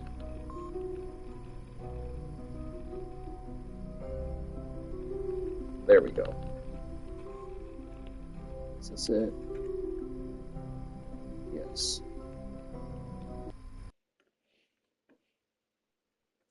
All right. Time to weaponize our peaceful space RPG.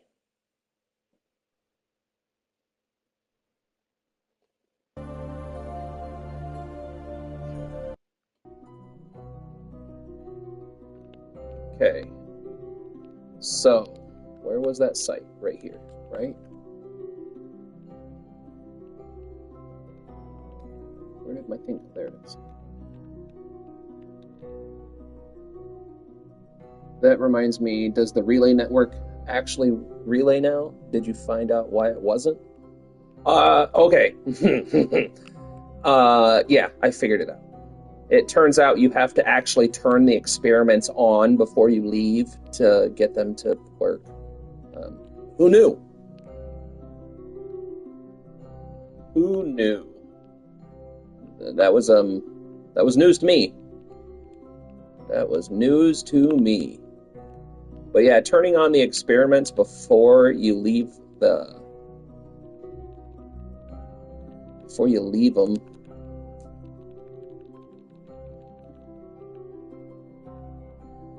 worked wonders.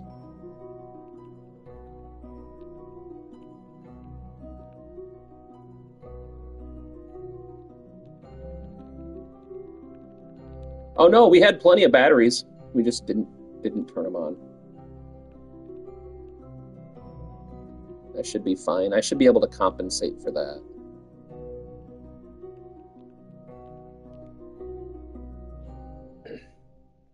Yeah, I didn't realize, honestly, that once you deploy them, they don't just turn on by themselves.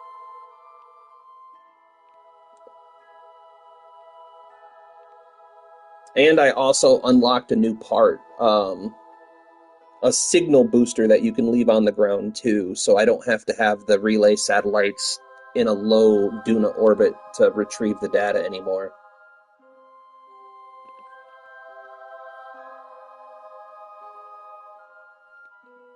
So that also helps.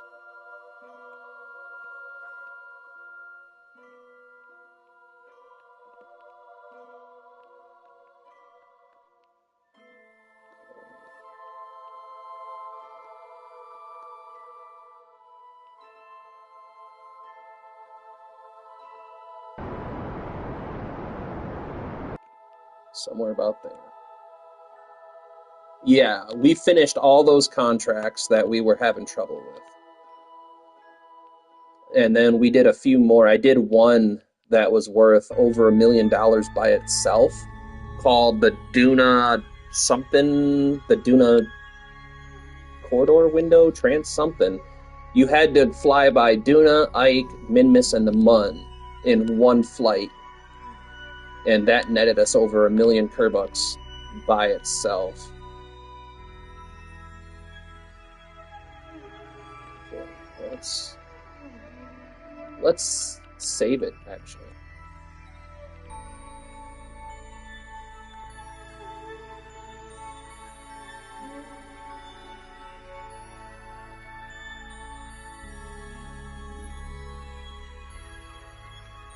All right.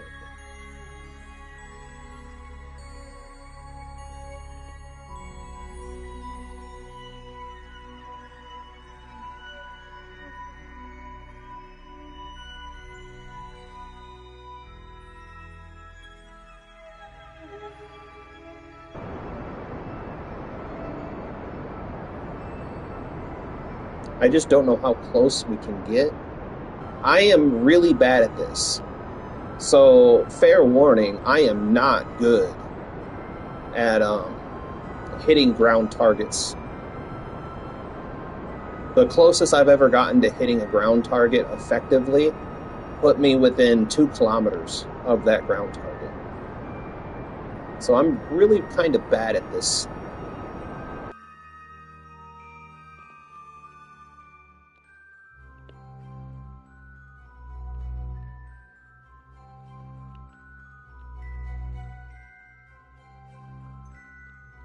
I think we do this.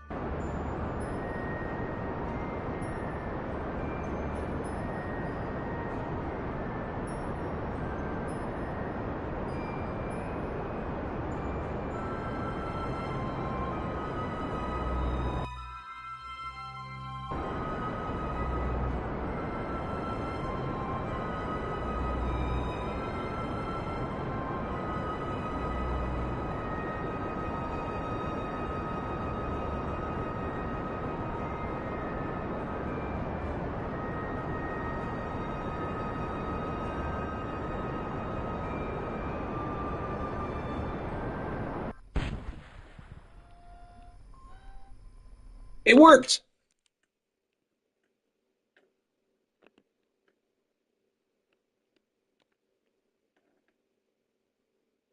No, it didn't.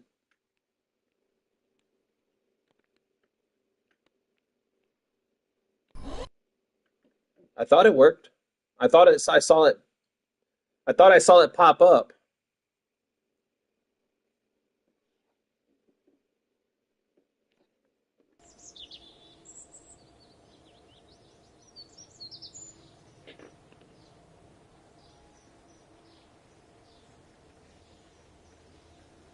It only gave us 8%.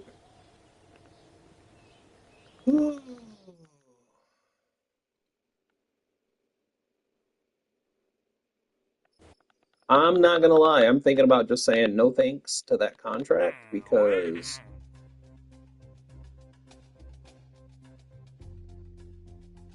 that would be like 6 more rockets.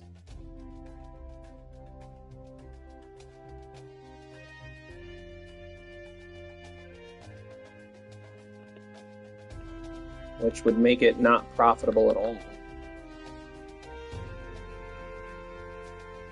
Hold on. How much? 8%. It did work. Yes, Luke, it did work. I was reverting to the save and going faster. Well, I mean, I was going as fast as it would go. I want to see how much it cost me to launch that. Yeah, I didn't realize. I thought you could just deploy it and let it sit and it'd be fine. Yeah, because each one of these cost me 160,000 to... Oh wait, that's not the right one. That's not the right one. I forgot I renamed it. Still, 156. We're not... saving that much money by using this.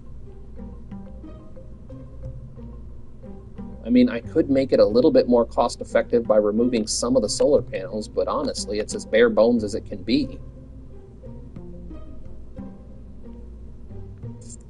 Anyway, while we're here,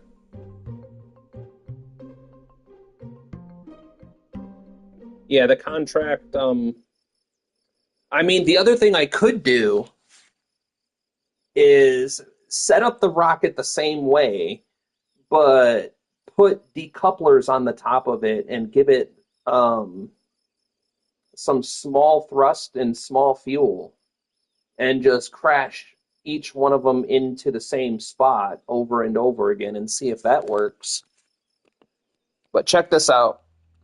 Look at this tech tree, Luke. We are on our way, and we have the lunar launch site, or the Mooner launch site, which I want to see something. I'm curious about something here. Exactly, a cluster bomb, if you will.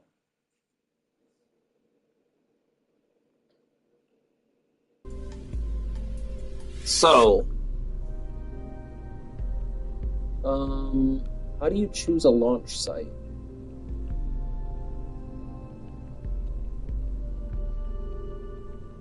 How do you choose a launch site?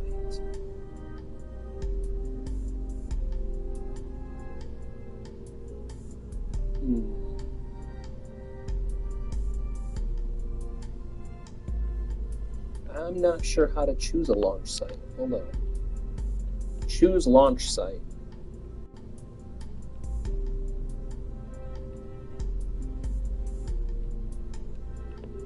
Alright, so here's what we're going to do. We're going to try one more thing, and then if this doesn't get us this contract, I'm just going to leave it alone.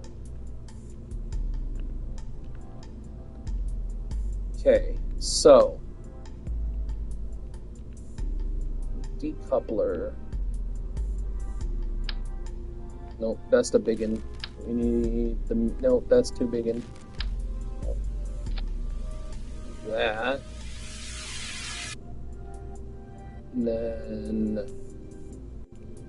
oh, come on, why would you do this to me? It's because it's doing what you tell it to do. I know it's doing what I tell it to do, but I need it to do what I need it to do, not what I tell it to do. Well, then tell it to do what you want it to do. I heard you the first time. Alright, so we'll put that on there. We'll drop a battery. It doesn't need a big battery. And then for engines,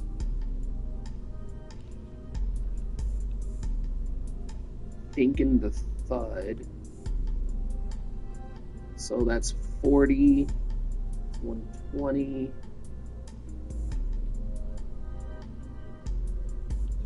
25.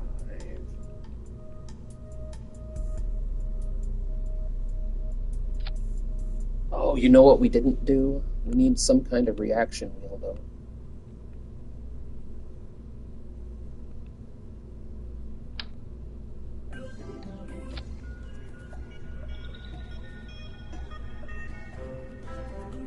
So, hold on. This gets us 8. So, 8, 16...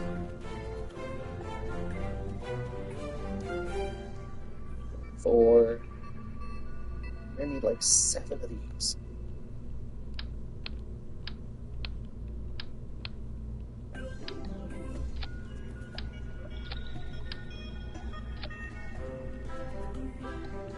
What's our... Well, it doesn't matter. Hold on. We need to... Wait, not this one. This one. And we've got building DS... And we've gone from building DS9 to the Battlestar Galactica. So if we launch from the Mun, I mean, there's no reason we can't do this.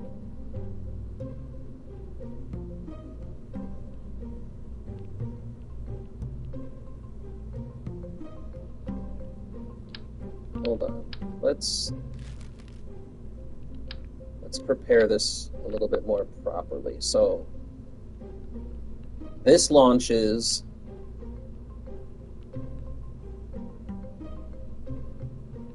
Alright, I think what we'll do... Whoop, no. I think what we'll do is take this plane, take that up there. The Curbs are building their first Death Star. Oh, just wait until you see the other thing I built.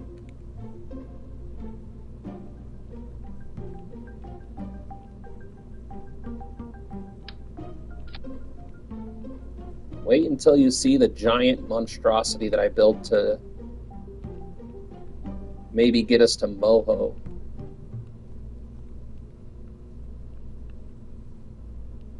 Alright, so you think solar panels are going to be a thing on this?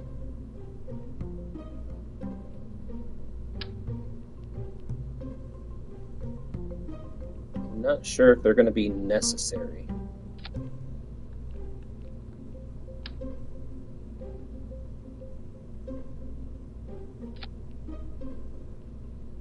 Alright, so that's 1, 2...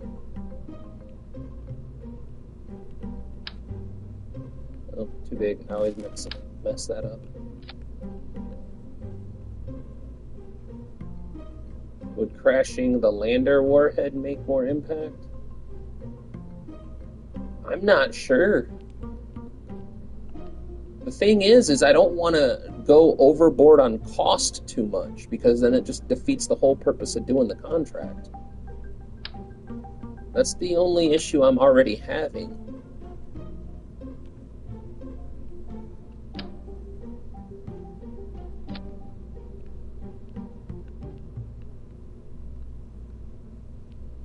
Because, hold on.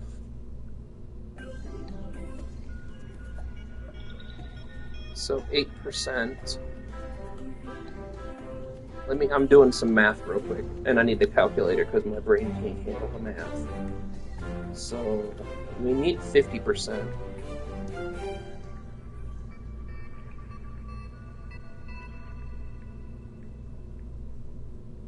That's 1, 2, 3, 4, 5, 6.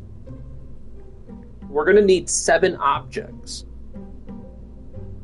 of the same impact that we just had. So if any one of the 7 objects don't generate the same science output, then it's completely pointless.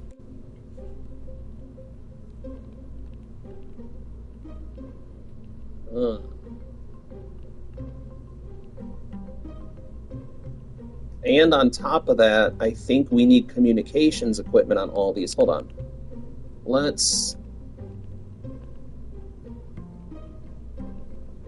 want to go see how much this contract's even paying. And I want to see... Yeah, if there's no crew, we're going to have some kind of communications equipment. Man, this is going to get expensive. But if we're launching from the Mun, I could make it cheaper by... Alright. I mean, it's paying $519,000, so I guess I'm not too worried about it. As long as we keep the ship under that amount, should be good.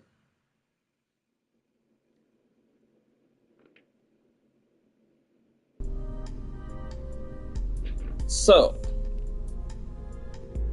and I mean, we've already got 11,000 meters per second, so let's... how do I want to do this?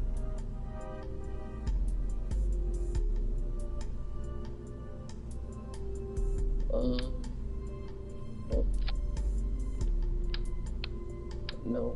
I'm going to take that off, put that back. So, we have 1, 2, 3. I really wish you could just copy and paste like you can on the PC.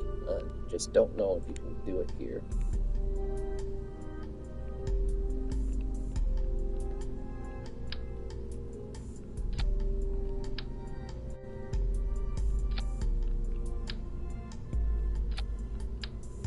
Yeah, there's no button combination that seems to be working.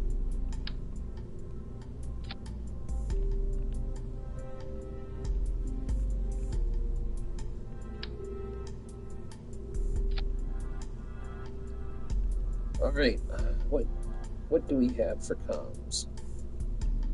I mean, we could probably just get away with using these.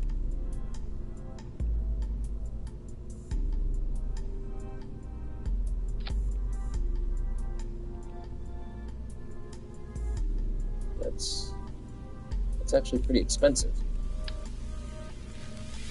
Oh my goodness, that's 900. I wonder if that would work.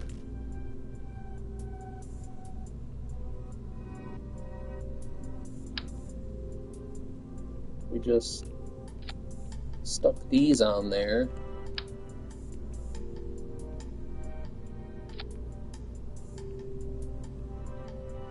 Some more solar panels.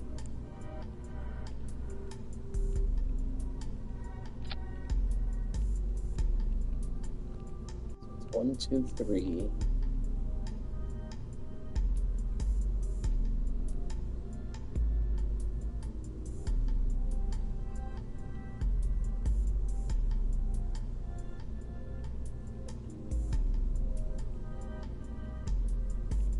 Oh my god, what it?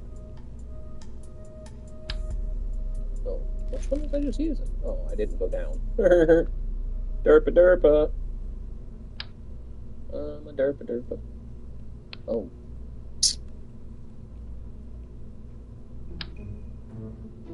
Oh, that one's too small. Okay. Oh, wait.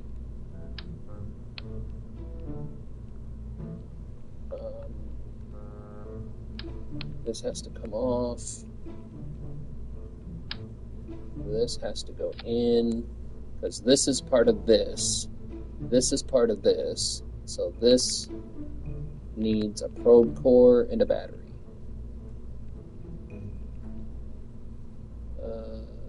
Battery. Doesn't need to be very huge.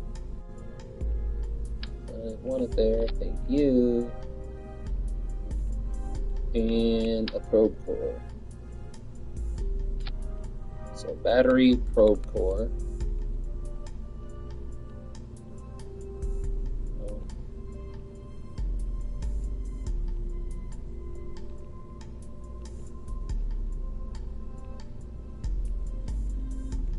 Then fuel tank. No. Then decoupler. Then fuel tank. Okay. So I think what we'll do is we'll test this and see if we're getting the same readings, because I'd really hate to build this whole thing out and it only give us like 2%. So this should be half of everything we need. And not trusting the ethics, but you may want to save before launching this one. Yeah, no, you are 100% accurate with that. What was I doing? Solar panels, that's right. That is a very accurate assessment of what needs to happen.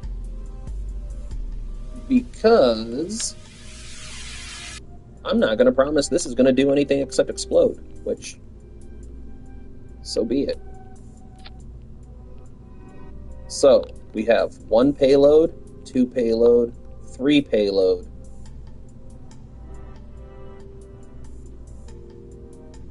Should I put reaction wheels on these? Did I put one in here? I did, and I did not put one in here. Alright, so let's do that real quick. That way we can steer. I put one in here. This one should... Yeah. Dude, I would love if they made a game with KSP like physics, but as a PvP, like you have to build your ship and actually use orbital physics to do battle. Now, another idea, because This is going to be a Mooner launch.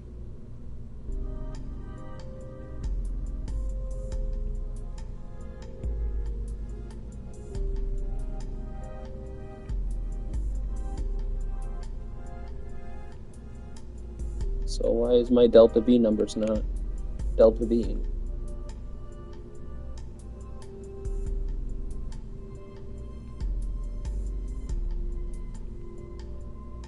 There we go. All right, so this is a Mooner launch. I highly doubt we're going to use this as a transfer stage. So what I'm thinking is we do this. We do this. We do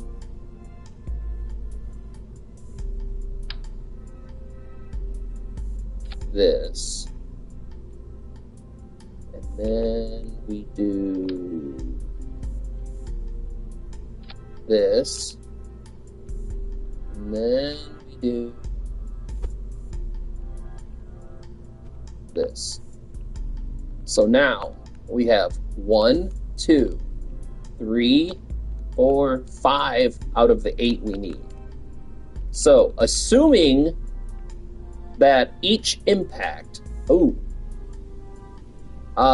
gonna need one more thing on this.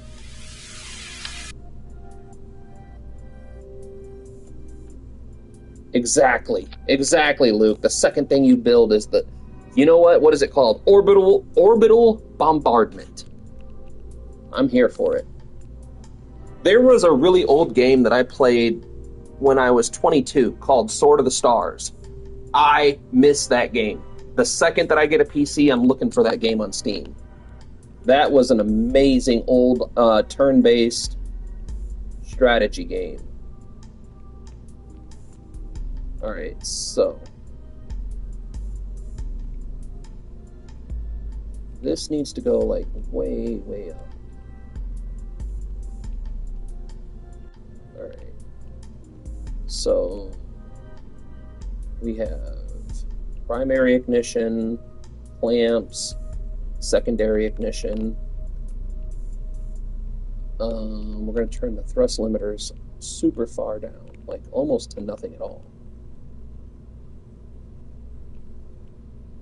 Okay, so primary ignition, clamps, primary ignition. And then this is... Okay, so that should all be good, right? 1, 2, 1, 2, 3, 1, 2. Sepatron, Sepatron, Sepatron, Sepatron.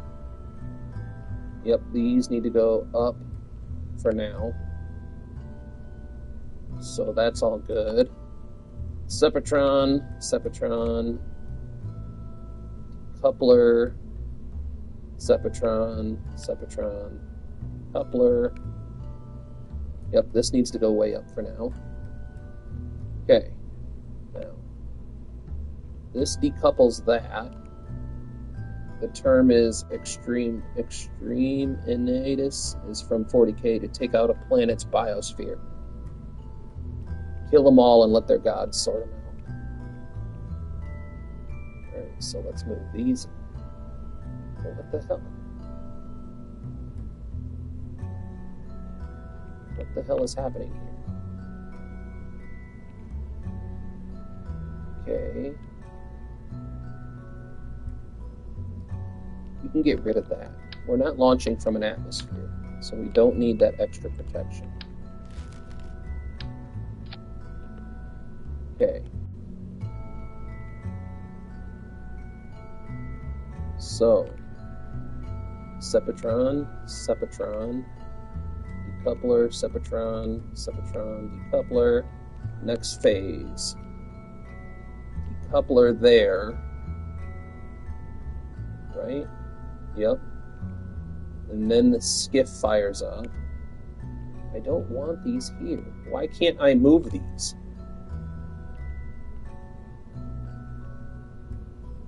Why won't it let me move these to a different stage?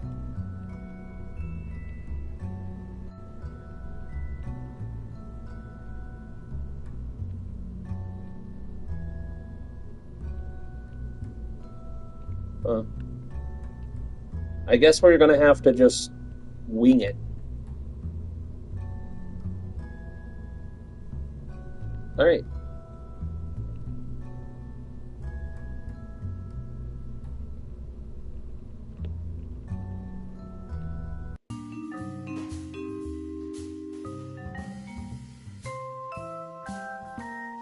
Yes!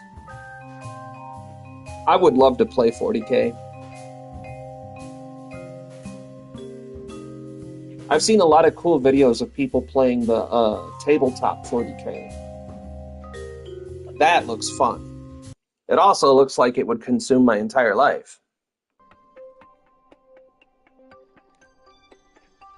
Alright, first launch of the Mooner base.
Not trying to get quiet on you, Luke. Just trying to lock this in. I've never launched from the lunar base like a full rocket like this before.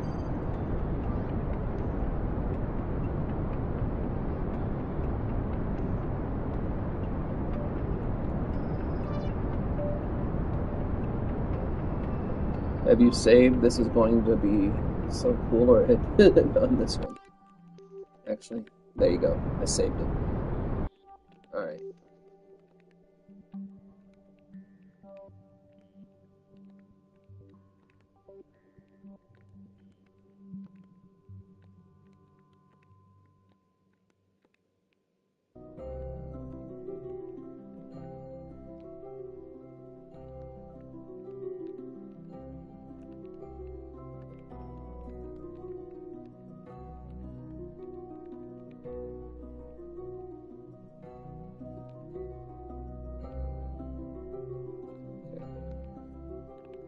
Here we go.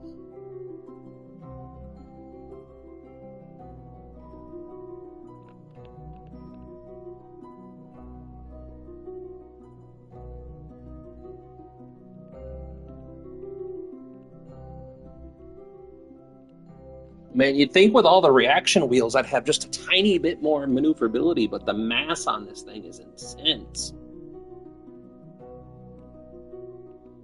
It's like sex while camping because it's fucking intense.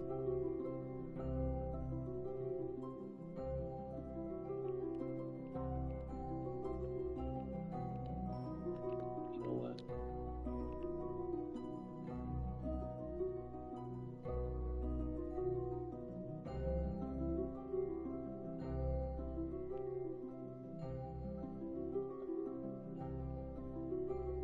So we're gonna boost this at about 9 seconds.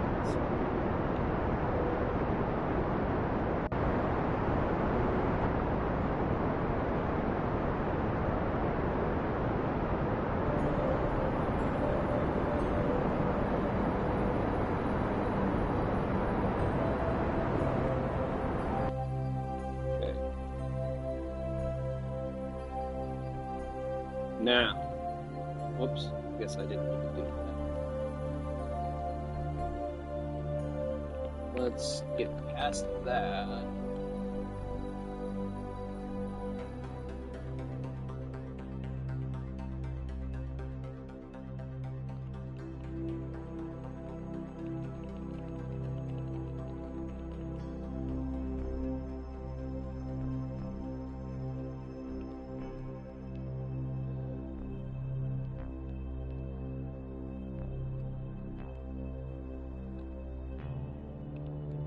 Here. Oh, this way just a tiny bit.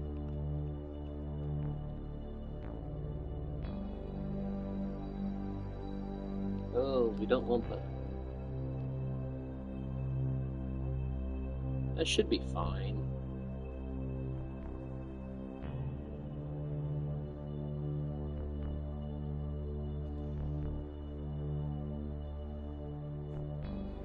Because we're still going to have to time warp to a Duna transfer.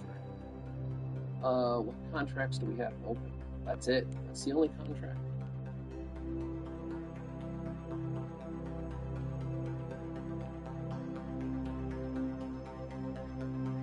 So we're going to go cluster bomb Ike and see how it turns out.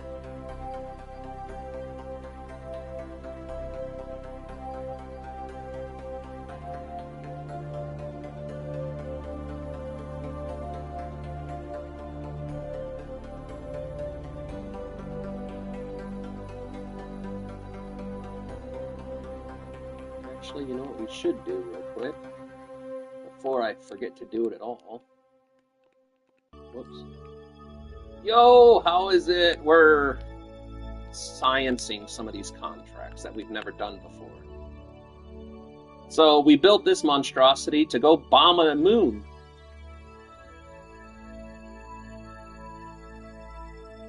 How is your day going?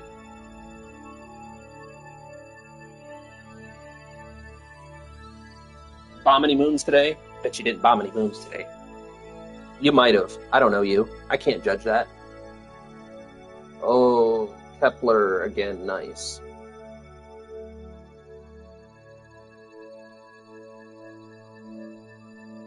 You got finals tomorrow? Are you confident? You've been studying? I don't miss school. It's funny because a lot of people my age are like, man, I wish I could go back to when I was 10 years old and...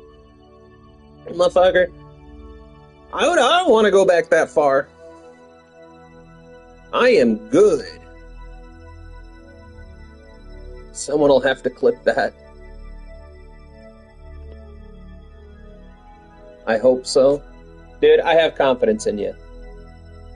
Is it like back when I was in school, a lot of the testing they did was multiple choice, which I thought was stupid as hell even at the time, because multiple choice, even if you don't study a single thing at all, you have a 1 in 4 chance of getting it right. That's 25% chance of guessing it right. And if you pay even the smallest amount of attention to the material, you could probably cut it from a 1 in 4 to a 50-50. So, like, if they gave you, what's 2 plus 2? Is it A, 6? Is it B, 22? Is it C, 4? Or is it D, 2? Right off the bat, if you know anything, paid the smallest amount of attention, you could be like, well, I know it's not 22, and I know it's not 2. So you just cut from a 25%. Oh, it's not multiple choices anymore. I mean, from an old man perspective, that's a good thing, because I'm telling you, the multiple choice was goofy. I got through most of my high school career just playing the numbers game.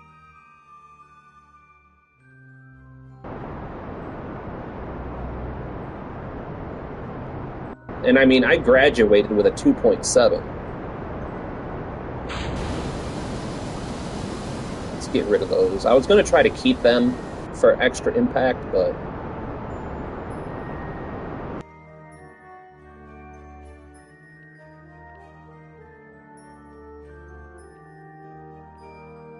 that's fine. I overcooked it by a lot.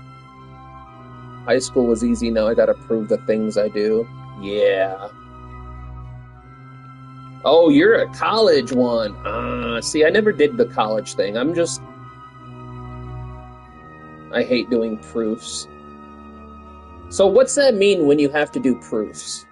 Is that like citing your sources and stuff and showing where you got the information from? Is that how that works? I never went past high school. The closest education I got after high school was when I became an arborist. And that was really easy.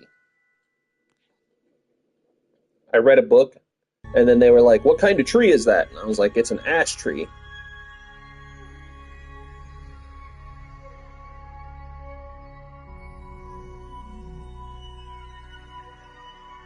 So, holy crap. You'd think that someone would be on top of that.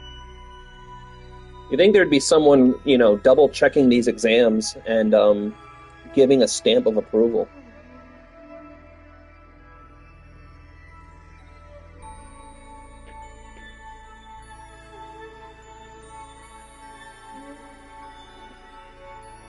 Well, that's fucking weird, dude. See, I would fail that so hard. So, if it makes you feel any better, you're smarter than me. Which, don't get me wrong, is not hard to accomplish. But, I mean, it's something.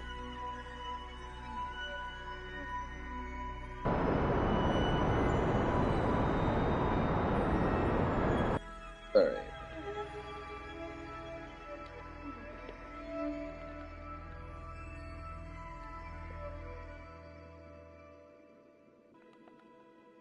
Yeah, I'm playing Kerbal. No, man, I was an engineer in the Army, so 90% of everything I do is trial and error.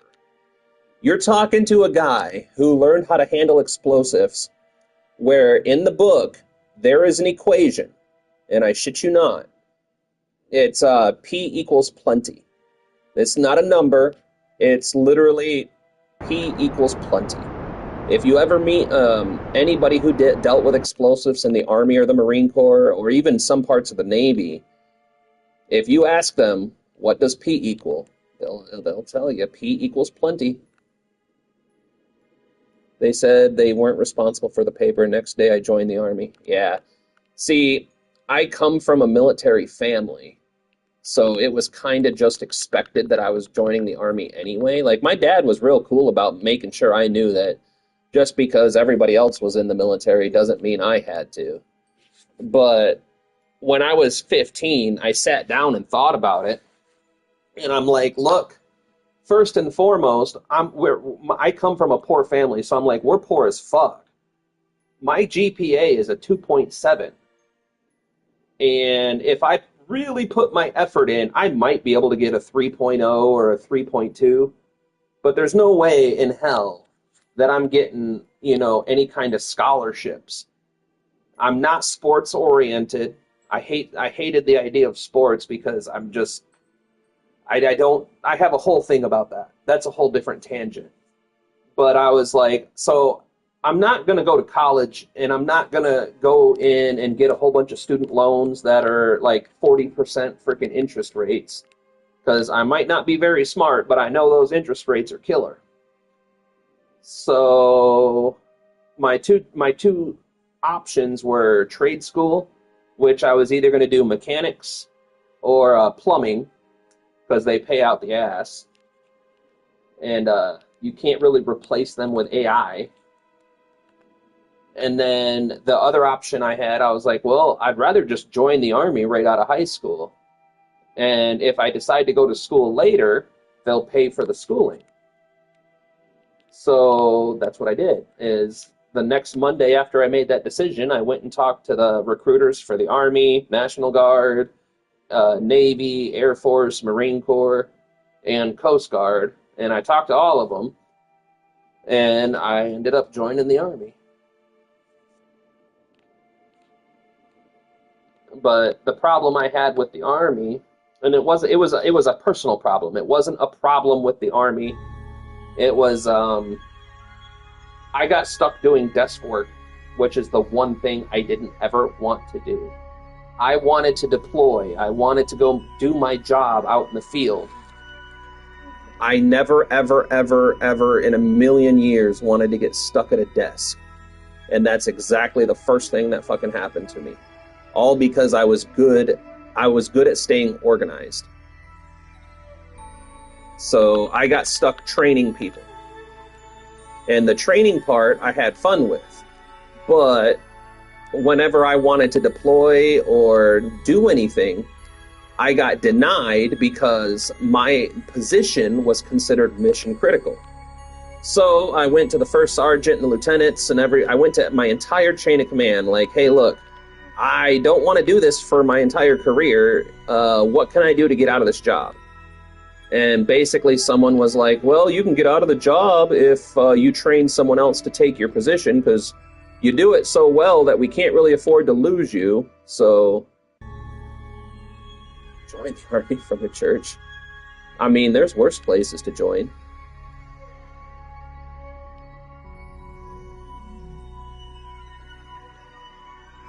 What's my approach info going on here?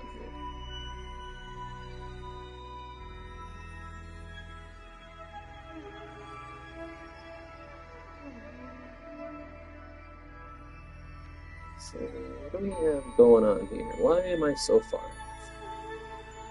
Can we fix that a little bit? Hold on, guys. I'm not going to ignore you.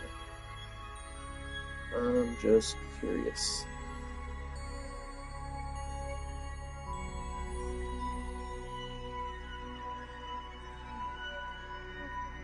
So the first factor you have to take into account when you talk about what you're doing in the Army is the very first thing is what's called an ASVAB score. The ASVAB is the Armed Service Vocational Amplitude Battery. It's basically a test, kind of like what's that one called that high schoolers take for college? I forget what it's called. The SATs. It's almost like the SATs. It's just a big ass test that quizzes you on everything that there is to know from K through 12.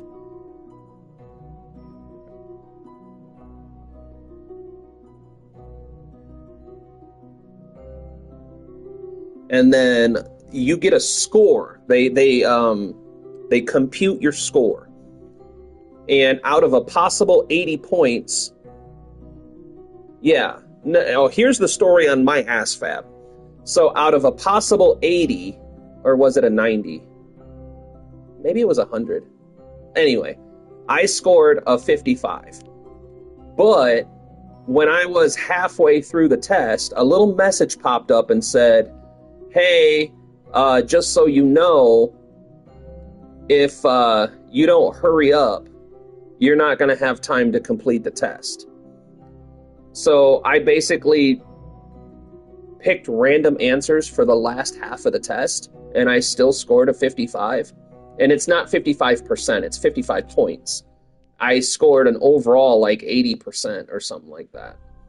But the person, what do you call it? The proctor, the test examiner, whatever you call that person, basically went over my results and was like, if you would have just taken your time and did the rest of it and not finished the last few questions, if you would have timed out, I would have had 85 points. But I only needed a 48 in order to get engineer, which is what I wanted to do. So I wasn't mad. I was like, well, I got the job I wanted. So what they do is when you first sit down with the recruiter, they make you pick 3 jobs. They give you this book, and it has all the jobs in the military. And it lists the qualifications that you have to have for each of them. Hold on. Man, I feel like I'm going to sneeze. But then you go through, you read the descriptions, you read what they do, and you pick 3 of them. And then you take your ASVAB for the first time. And the recruiter will tell you what you have to improve on if you want this job. Or they'll say, with your scores as they are, you qualify for these jobs. And then you make the decision if you want to take a job that you may not necessarily be your first choice, or you can study up and take the ASVAB again and see if you can't get a better score. And then you get sent to what's called the MEPS. Once your recruiter is confident that you'll pass everything you need to pass, your medical checks, your psychological, your MEP or your ASVAB, once the recruiter is satisfied that you're not wasting his time or her time, they will schedule you to go to what's called MEPS, the Military Entrance Processing Station. Every state in the America has a MEPS office in the capital. So, like, for example, here in Michigan, I had to travel to Lansing and go to the MEPS office in Lansing. And the MEPS office puts you through a complete test battery. You get a full physical, you get, what do you call it? I forget what they call it. It's not acrobatics, agility and stuff. Laser, how do you say that? Lazar Jovanovic. Welcome in, Lazar. But they do a full medical battery. They test your blood. I get it, but I forgot the name too. Yeah. They test basically every conceivable possible thing a human can be tested for, they test you for it. They do blood tests, they do sugar tests, they do 8 out of 8 likes. You guys are fucking amazing. Thank you so much. This is a slow process, I know, but we have a lot of mass on this ship. If you guys want to stick around for just a little bit longer, you'll get to see, we're going to bomb a moon and try to get seismic readings off of it.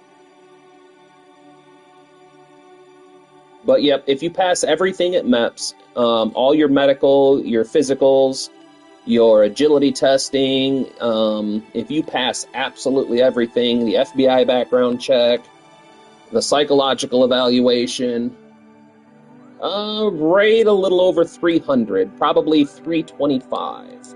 This is my second playthrough on a harder difficulty. The first time I played was on the easiest difficulty. And now we are playing on moderate difficulty, which adds a whole bunch of things that you have to think about and concern yourself with. Like this little thing right up here, this is your signal strength.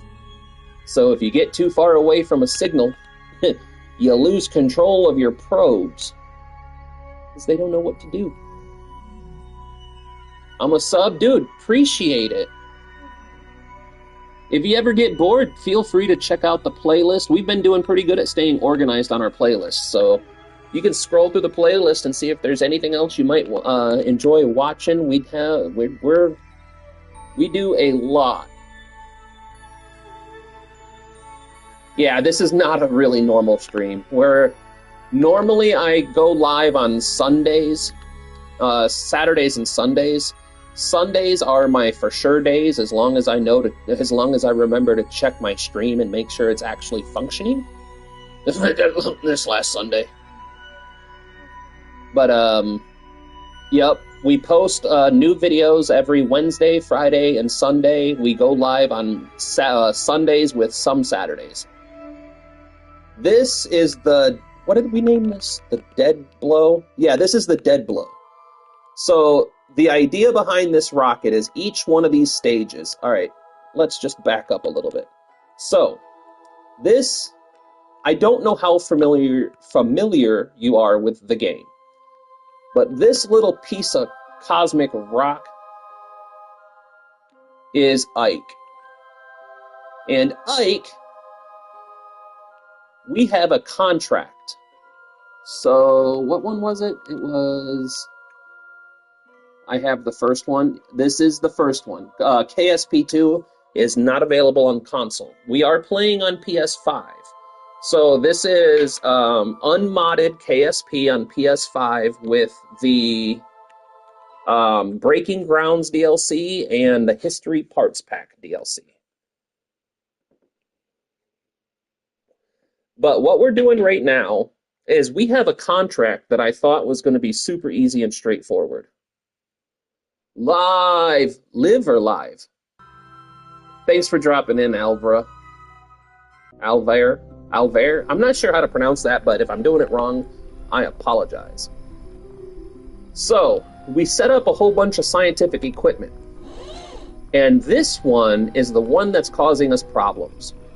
This is a portable passive seismometer. What it does is it reads seismic activity.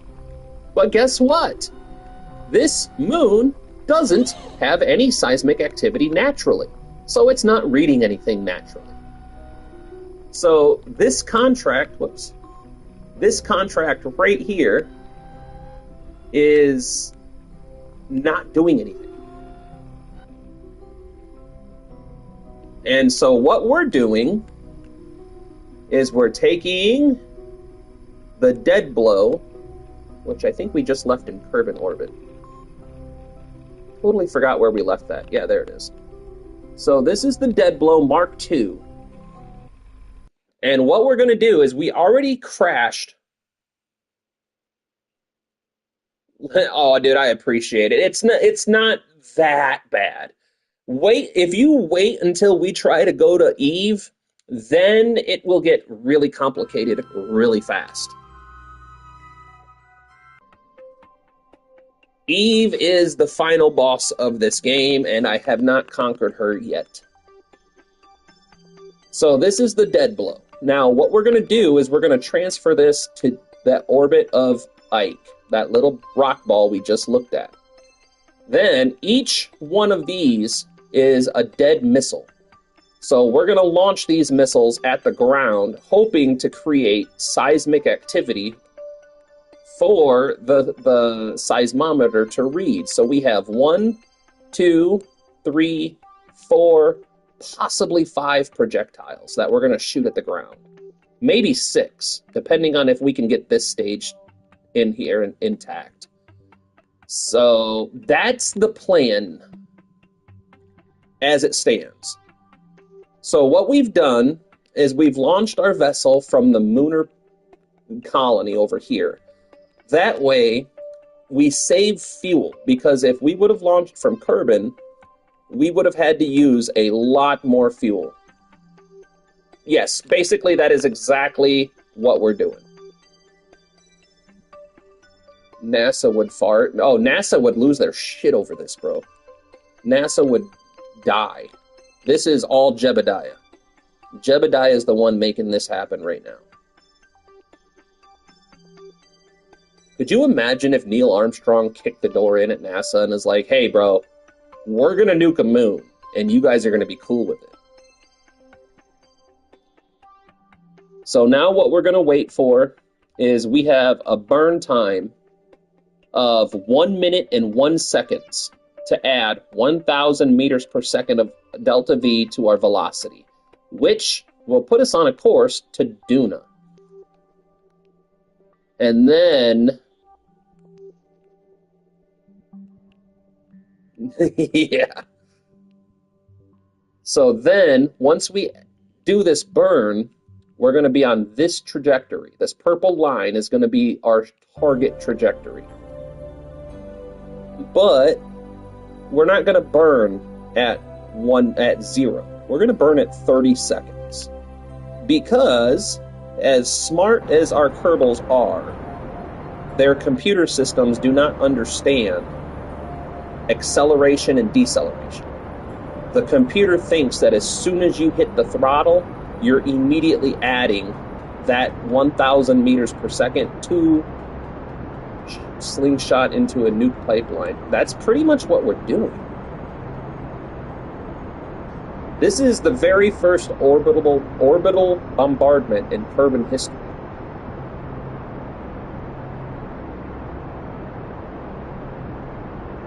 Oh, we're going on. We gotta make sure we stay on course or we'll miss our target. Stay on target.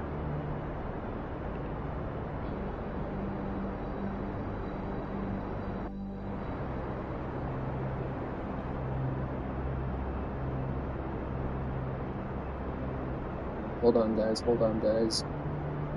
We're watching. There. Alright. Focus view. Let's see how far off. Not far off.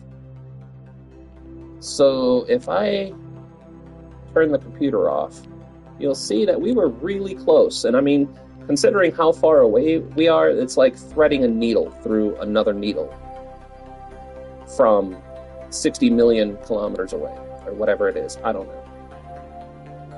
So, now. Alright, let's see. Quick save, yes. I've always wondered how hard it is to be a jet pilot. Jets are easy. So when you think about flying a jet, the thing you have to think about is you only have 4 directions you can move. I mean, you can accelerate forwards, so that's your 5th dimension of travel. So forwards is your 1st dimension, which is where you get your thrust from. You know, you turn your thrusters on, you move forward. The 2nd one is you have pitch, which is your nose going up and down in relative to the ground below you. And then you have yaw, which is left and right, which is controlled by your... Shit, I forgot the name of it. This is why I'm not a smart person. I totally just blanked it. Your, whatever the name of that thing is. So if you picture a jet in your mind, you have 2 tail fins that are vertical on the back of the plane or jet. And that is how you control the left and right movement, or the yaw. You have yaw, pitch, and roll. Oh, dude. I'm just here to have a good time and bullshit with you guys, meet new people. I would never... If I had never started content creating at all, I never would have met most of the people that I've met. And I've met some really good friends, and I've gotten to know some really cool people. Just shitting, you know, shooting the shit and talking to people. Back when I used to stream on Facebook before my PC died. Ailerons. Yes, that's the word I could not think of. Thank you, Luke. I could not think of the word for the life of me. But that's why I will never claim that I'm a smart person. So now what we're doing here is we're going to do what's called a mid-course correction. So what you do is you can measure about halfway from your starting point to your ending point. And you can correct your course and make large changes for very cheap. So you can see over here, we're only going to use 4 meters per second for this. So what we're going to do is we're just going to play with our values a little bit. Giggity, giggity.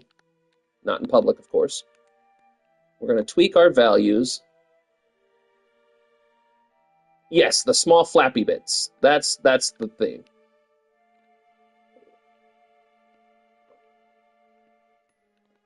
But we're just going to play with all these values until this line gets to where we want it.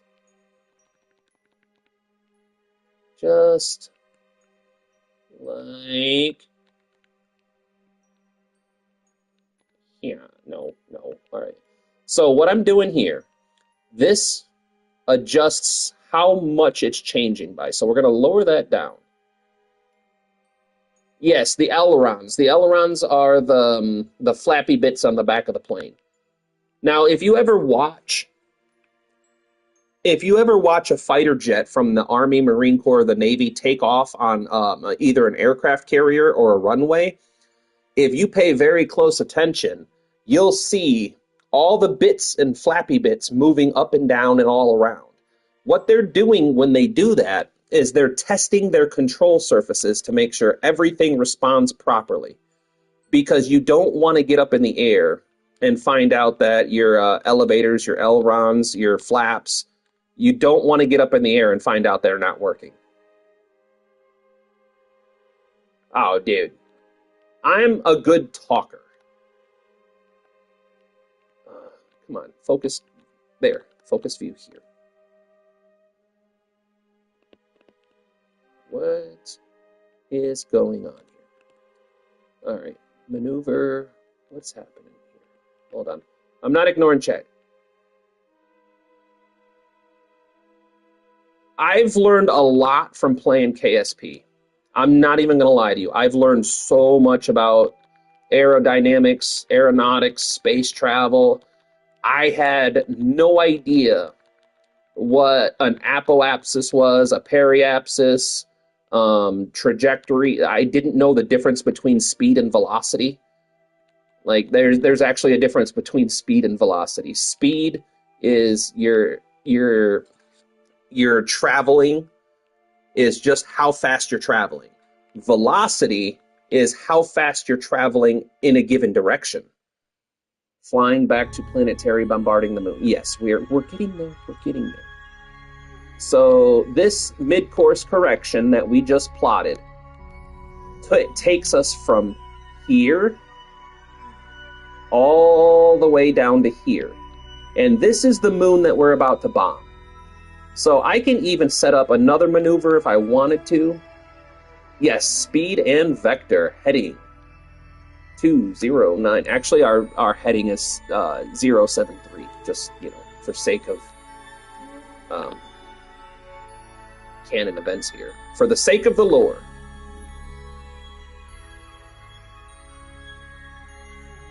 So now what we're doing is we have time travel. So we're time traveling, we're time warping, and we're going to get right up. We're watching absolute cinema. Just wait. We're going to see some explosions. Oh, you know what? Something we need to do before that. So one of the things that if you ever do play the game is you want to look at your burn time. If your burn time is too low, you're going to have a very hard time making minute adjustments, and you might overshoot or undershoot your target by a substantial amount. So one of the things you can do is you can have your pilot open up the computer system, and on PS5 you just aim at it and push square, and you can turn down the amount of thrust that your engines provide, which gives us that 11-second burn. But now what we're going to do, since these are dead weight, I was trying to save them as extra projectiles, but we're not going to be able to save them. So I'm going to stage them. This is dangerous. Oh, never staged those in deep space before. But now you can see we have 1,204 meters per second instead of the previous 4 meters per second. Because we just took off a lot of mass. That's all dead mass. The original plan was to try to save those and shoot them down with the rest of our payload. But that's okay. We're going to save a little bit of fuel by not having to carry those. And you can see we lost an entire second on that burn time from dropping that dead mass. Imagine that hits you as you're flying in 5 years' time. Oh, dude, hold on, I can show you something. Hold on, let's cancel the time warp. Debris. So, all those, you're endangering the space dolphins. Yes, we are, and the solar bears. The solar bears are dying off because look at how much trash we have left. Each one of these little dots now is a piece of trash that I've left in space. Yes, it is possible. It is super possible, and I've done it before. I have hit space debris before, and it, by the way, so if you're not familiar, I believe the term is called the Kessler effect. The Elu caps are melting because of you. Technically, I think they should be not melting because of me. Because if you think about it, if I'm putting more debris up in space, I wonder how the nuking will affect the local stock market. It'll soar. If you think about it, if you have more debris floating in space, it's reflecting more of the solar rays back. Yes, I have blown up my own ship with itself before multiple times. times. I don't want to talk about how many times that's happened. But there was once during my easy mode playthrough that I was accelerating to Eve. I was trying to get to Eve, which Eve is this purple planet. This purple line right here is Eve. The blue line right here is Kerbin's orbit, and we're shooting for Duna. Oh, and yeah, we blew up the landing pad. I forgot about that. We've done a lot of damage in KSP. More damage than I ever thought I would. For being a peaceful, chill game, it has a lot of destructive elements in it.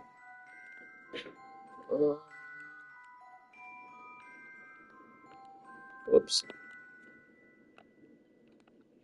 What we're looking at on this screen right here is I have to keep an eye on my electric charge. You may have, or you man, have you played Red Dead Redemption? Oh yes. Read. Hold on, this is breaking my brain. Read Dead Redemption. This is better than Kai Stream. Read Dead Redemption. I feel like that's a very violent game to teach children how to read in the Old West. I'm down for it. I would invest in that. And I would play it. Arthur Morgan in a library. Exactly. No, I have played all the Red Dead Redemption games. I've played Red Dead Revolver. I am old enough. You guys sit down for this. This might blow your socks off. 10 of 10. Dude, you guys are killing it today. Micah, I wish I could kill him in the opening scene. I never liked him. Even before the ending of that game, I did not like Micah. He was a chode wiener. He was a douche noodle from start to finish. I knew he was double-crossing everybody.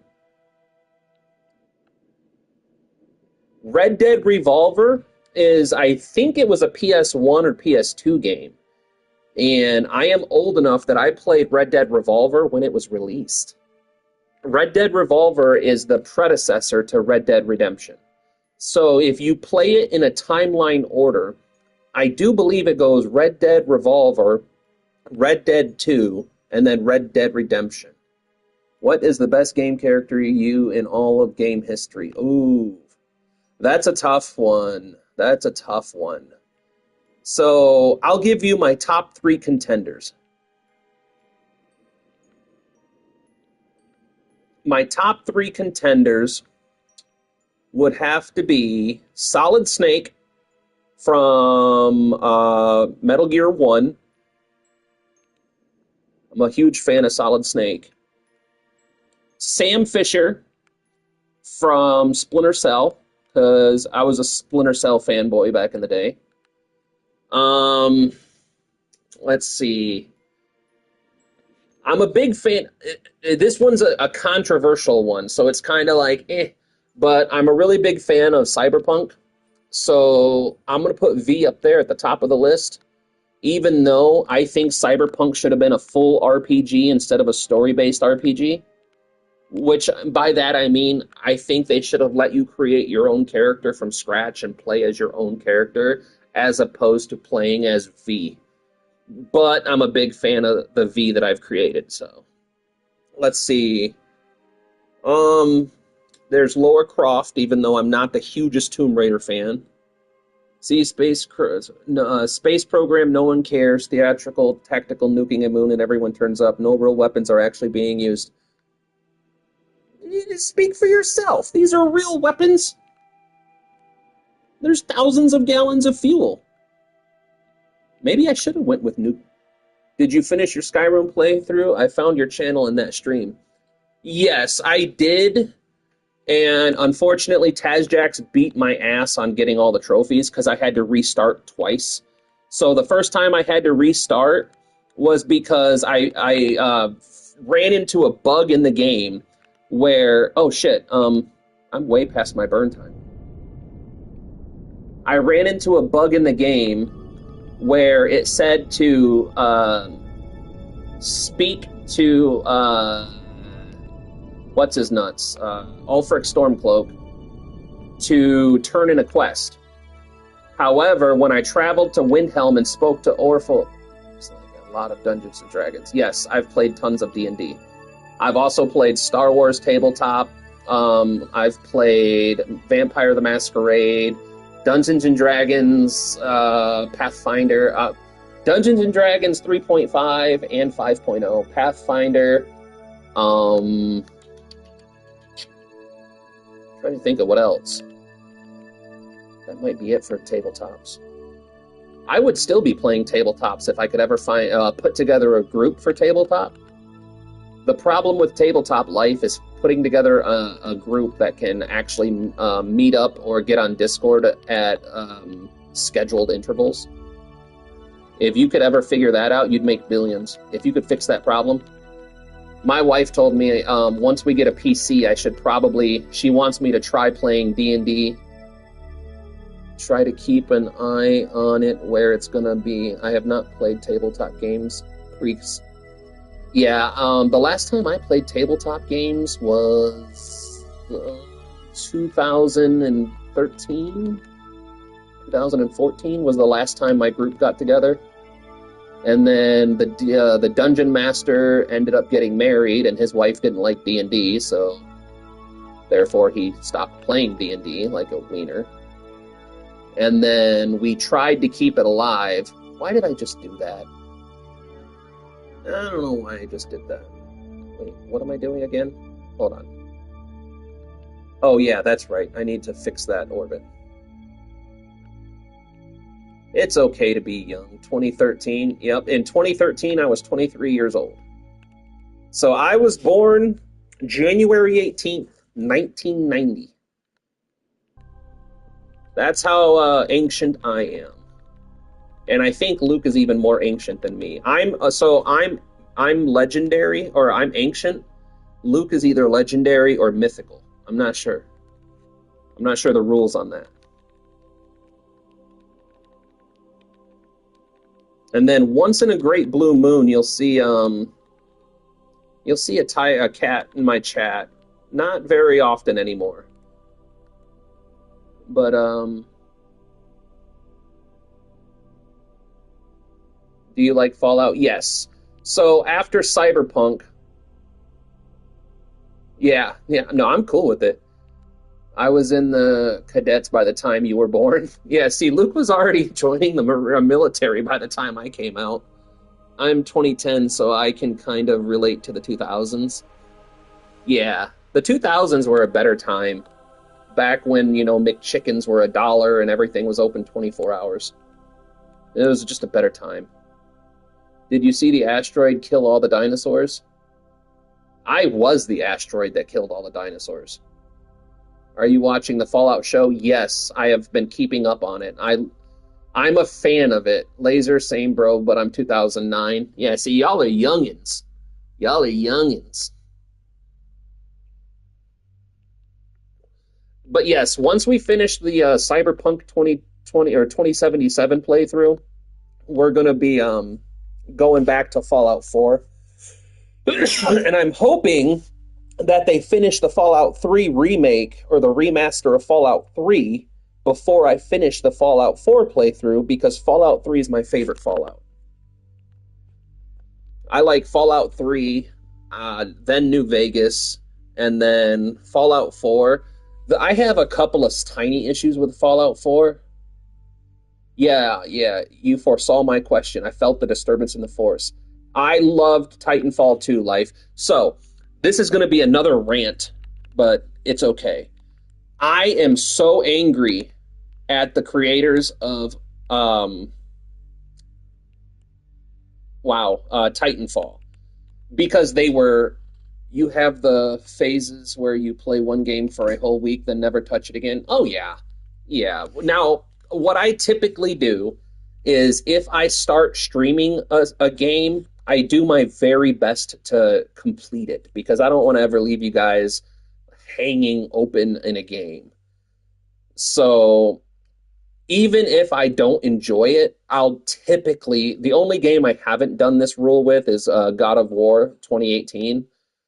But that's a whole different catalog of problems I have with that game. I was I was raised in the era of the original trilogy, and I don't like how they injected unnecessary RPG elements. ZX Spectrum playing Link and Witty Titty in 1986. I just don't like how they injected unnecessary and pointless RPG elements into the God of War franchise, so I'm finding it very difficult to play the God of War 2018. But that's really the only game that I haven't played all the way through. Let's see. Fallout, those phrases, did you play? Titanfall 2, that's right. So, the problem I have with Apex, and the reason I adamantly refuse to play Apex Legends, is because they sacrificed Titanfall 3 to make Apex. All because of Call of Duty Warzone. Dude, inflation is stupid. It is so stupid. You're going to get me all fired up. My blood pressure's about to go up with that question. Oh my God. So, when I was 20 years old, you could go to Pizza Hut and get a large 2-topping pizza with stuffed crust for $8. That same pizza today, if I go to Pizza Hut and get that pizza today, is $17. Yeah, Apex is made by the same people that made Titanfall, and they abandoned Titanfall 3 because Call of Duty Warzone got so popular, and they abandoned Titanfall 4 or Titanfall 3 in order to make Apex Legends. If they hadn't abandoned Titanfall to make Apex, what they should have done, in my opinion, is they should have made Titanfall 3. And then, like Call of Duty, they should have had, if you buy Titanfall 3, you get Titanfall 3, the multiplayer, the campaign, and you can play Apex Legends for free. If they would have done that, I would have no beef with them. Have you ever called a fax machine by mistake? Yeah, I've called them by mistake and on purpose. Dude, back when I was between 16 and 21 years old, you could go... Exactly, Titanfall 2. They should have kept with it. They should have just... Call of Duty, ever since Black Ops 3 is downhill. Yes, it has. And it's because they're trying to make everybody happy, because nobody's ever happy with making money. They always want to make more money. More money. More money. If I was making... So look, if this channel ever gets monetized in any capacity, anything after $50,000 a year, like if I was making $50,000 a year, anything after that is used to give people stuff back. Like, so I've already done it before. Back on my Facebook channel, I used to do the same thing. Age of Empires, now that was peak gaming. You can't get better than that. So back when I was doing my Facebook, when I was a Facebook streamer. Sorry, it wasn't responding to my commands. Oh, we have plenty, we have that. Why is this not? Something's not right here. That screeching sound was the loading sound for 20 or 30 minutes just to play one game level. Yeah. Yeah, you're not wrong, dude. Kids will never understand. If I get a PC right now, I have a whole bunch of retro games on that PC, and I'm talking games that were released in 1995. The games that you cannot play on full screen because the resolution on today's monitors are too powerful to play those games on full screen.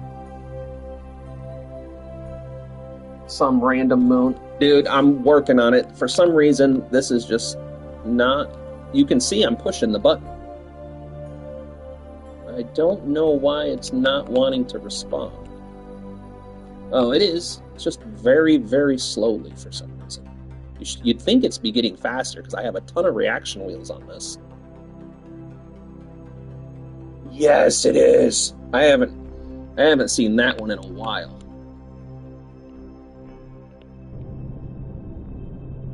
There we go. That's acceptable. Now what we're going to do is set up this here.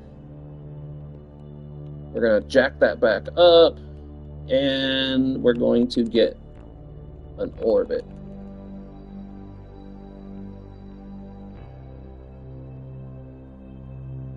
Don't the RAM and... No, it's not super bad. Me and my wife went through and built a PC, and it's going to be expensive, but we're hoping that with taxes it'll be...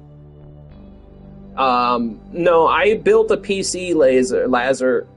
Man, I miss Mario Party and Super Smash. Super Smash was my shit. But I built a PC with a 5060 or a 5090 GPU with 16 gigabytes of RAM. With an Intel i7. I can't remember everything that we did to that thing, but it was only about $2,000. Streets of Rage. What about Road Rash? You guys remember a game called Road Rash?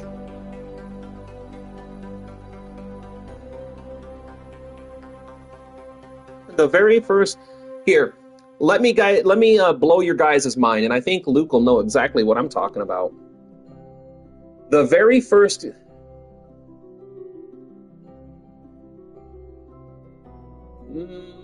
I'm pretty sure it was RAM, but I can double check, Lazar. My favorite Smash character? Kirby. I could ruin lives with Kirby. Altered Beast. Oh, I remember during the golden era of Flash games, Road Rage was the most popular. During the height of Flash gaming, there was a game that I used to play in school called Madness Interactive. I miss that game. That game was so simple and so fun on so many levels. But anyway, Luke will know exactly. I think Luke will know what I'm talking about. Is the very first video game that I ever played was on a system called the Atari 2600. And it was a game, there was 2 games that we had for that when I was a kid. There was a game called Snake and a game called Pong. I think there was a few other ones we had, but that was it. And after the Atari, my dad was doing fire restoration and found a Nintendo Entertainment Center that they let him keep because it was damaged and they were getting insurance money for it anyway. So I got to play a whole bunch of games on that, like Mario. I can't even remember all of them. 3 gens after the ZX. Yes, it was. Atari. Yeah, it was called an Atari 2600. That was where I got my start gaming. Oh, actually, you know what? There's something we got to do here. Mega Man. Oh, dude, that was a good game. They shouldn't. The last one I played was weird, but that game was so good. We're getting so close to this nuke, guys. I know it's taken so long.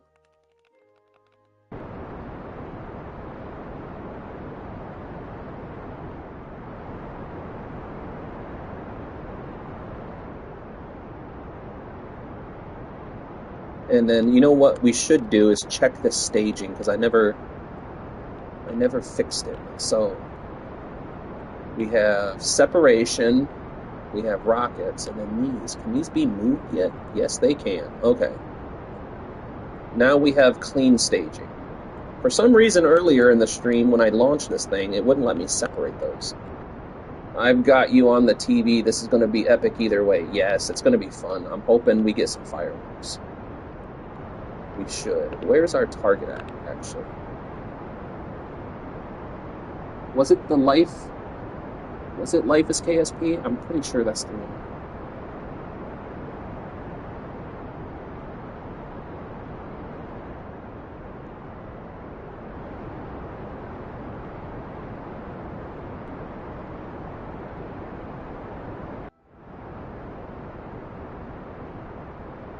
Well, it worked last time, but we only had 8% out of 50, and honestly, I don't know if that contract's even still active. We probably... Yeah, we're still active. We got 8% last time. I was hoping for more than that, but I'm not mad.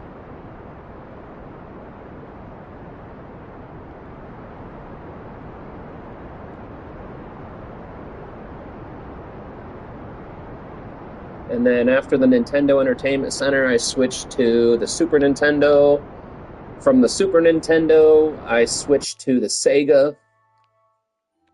From the Sega,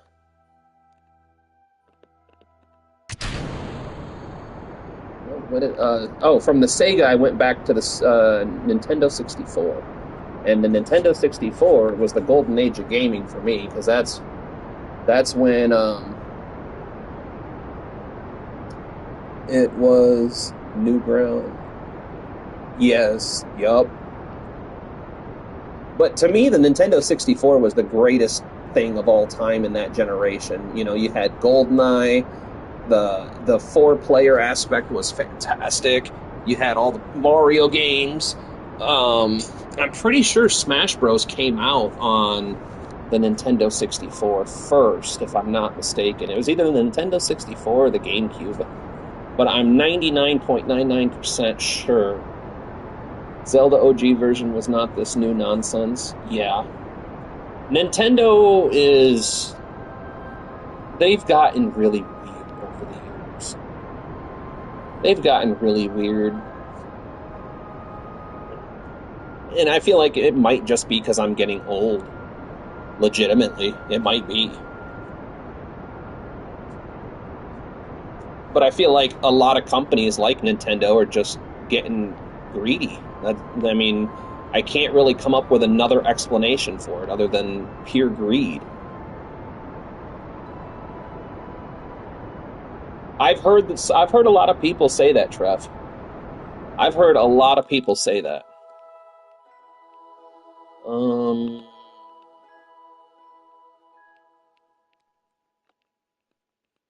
Where's our target at? I wish it would highlight the target.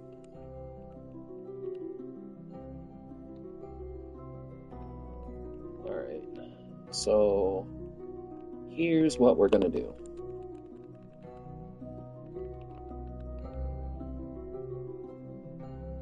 Yeah, we have a Nintendo Switch 1 at my house right now, and we basically use it, and the only use it gets is the kids play Minecraft on it. That's literally the only thing. And I think it's stupid that the Nintendo Switch, we bought it, and it doesn't even have enough storage for one game.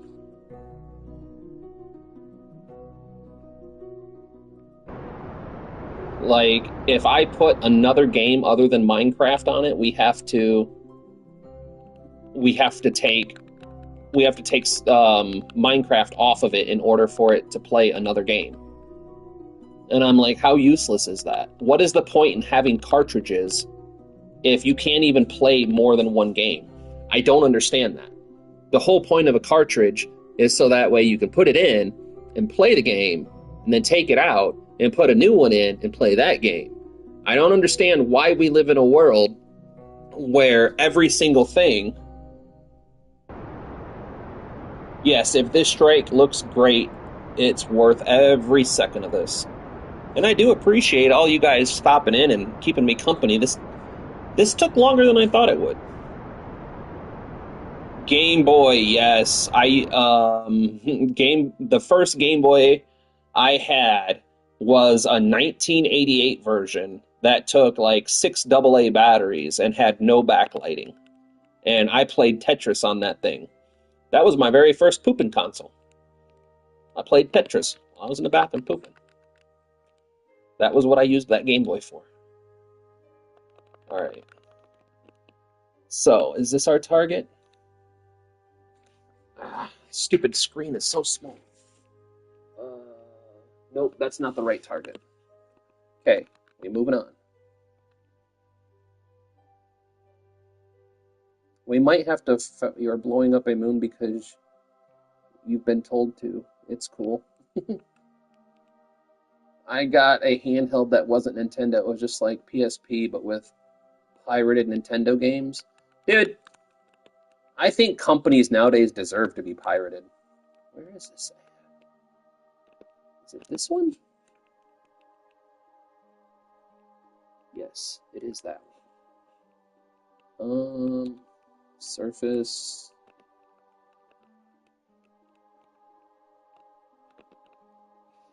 I think piracy needs to make a comeback big time.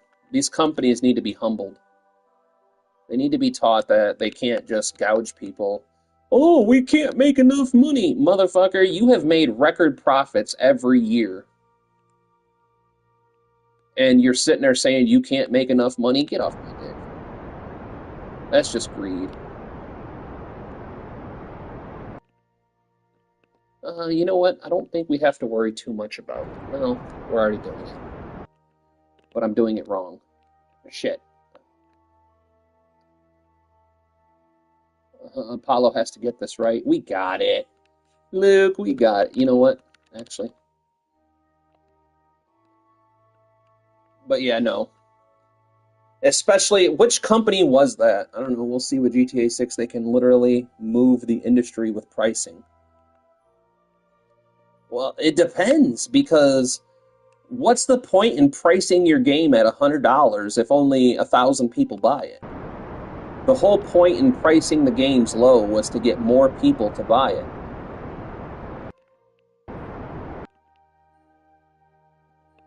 Alright, there we go. Did it right this time. So now we need to do retrograde. What's our power looking like? Okay, we're good.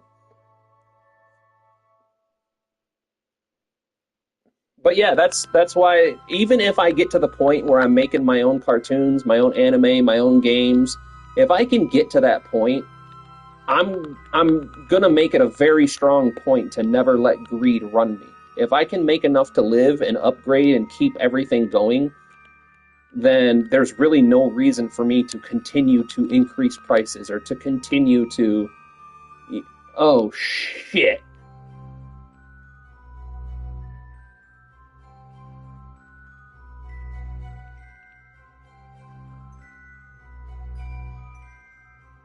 Well, we already failed on one,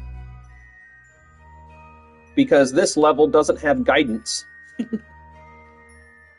But I think I can fix it.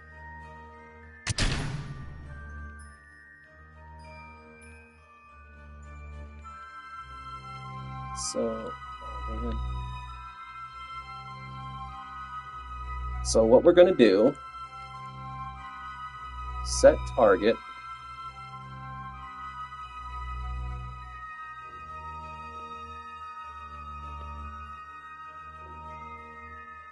Yeah, but I would buy that a lot more if they weren't making record profit every year. Like, at a certain point, enough is enough. You don't have to make more profit every single year.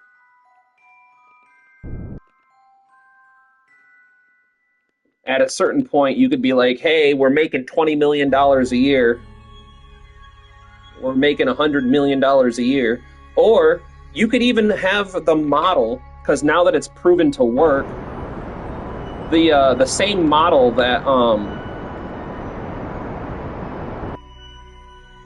hold on, Star Citizen. Star Citizen has made over $1 billion on a single game.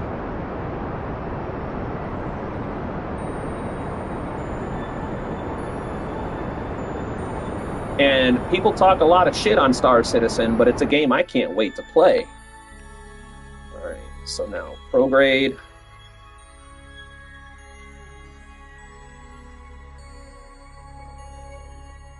So, hold on. I will catch back up with chat in just a second.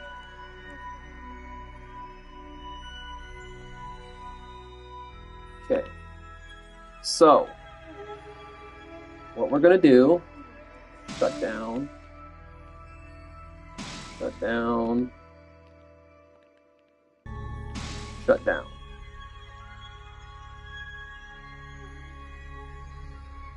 Activate. Activate. Activate. Okay. Now we'll take this and pin it and move it over here.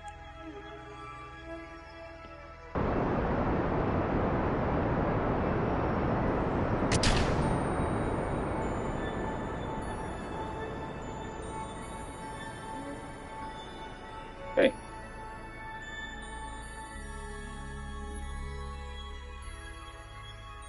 Yes. Yes, Life. We have the right targets. I just don't know if that first one's going to go where I want it. Oh, shit. I didn't realize the throttle was still up. It's alright. We have a control wheel.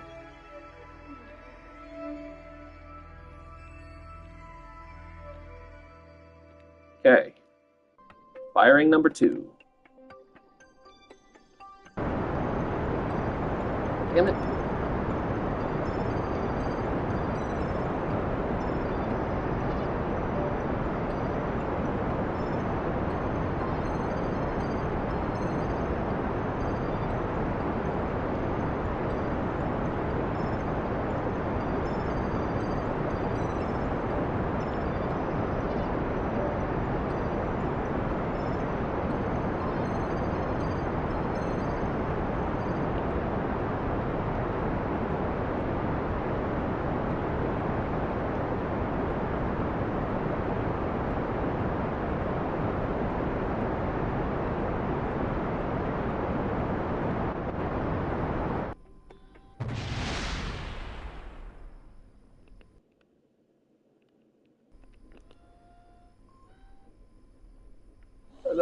The mission. Hey, we did it! Look at that! So the mission is to gather seismic data from the surface of Ike. The problem we ran into is once we deployed the science station, we weren't getting any seismic activity. So it turns out that Ike doesn't actually have seismic activity. So we built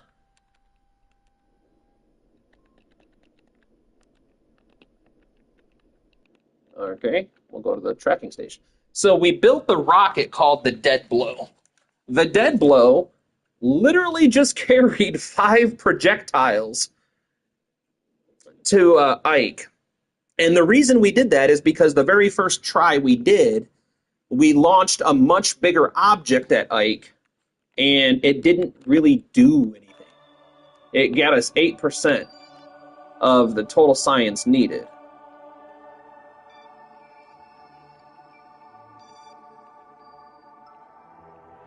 So we sent a second craft with multiple projectiles. And the idea was to carpet bomb Ike until we got the data we needed.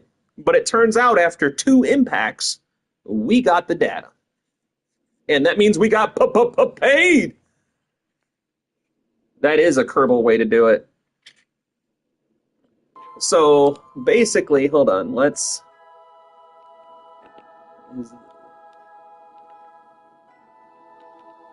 Alright, so...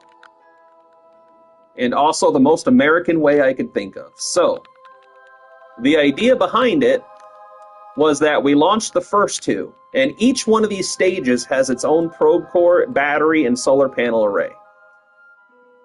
So, here, we'll just do another one just for giggles.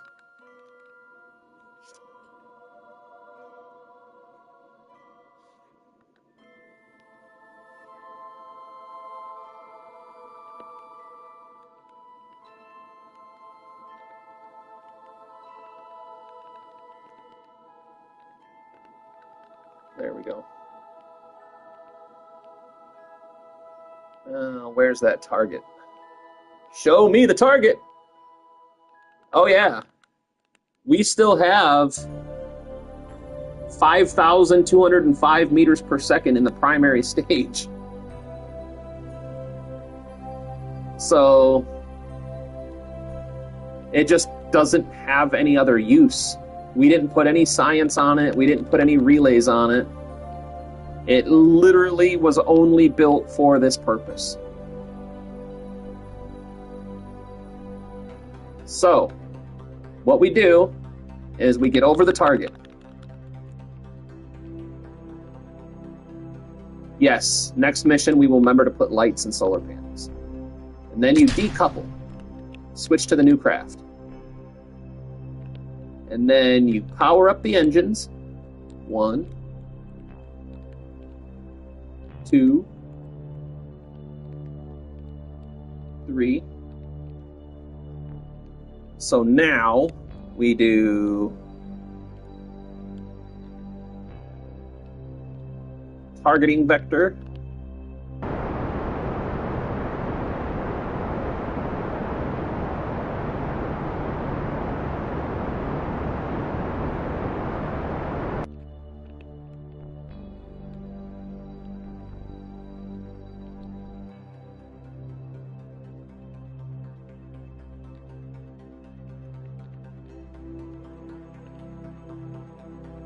We have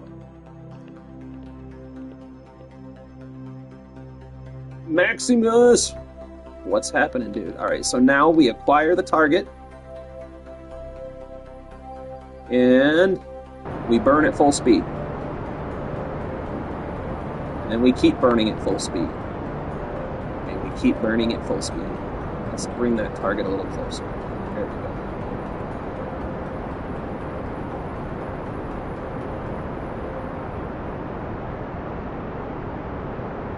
Yes, we are getting science from all of this.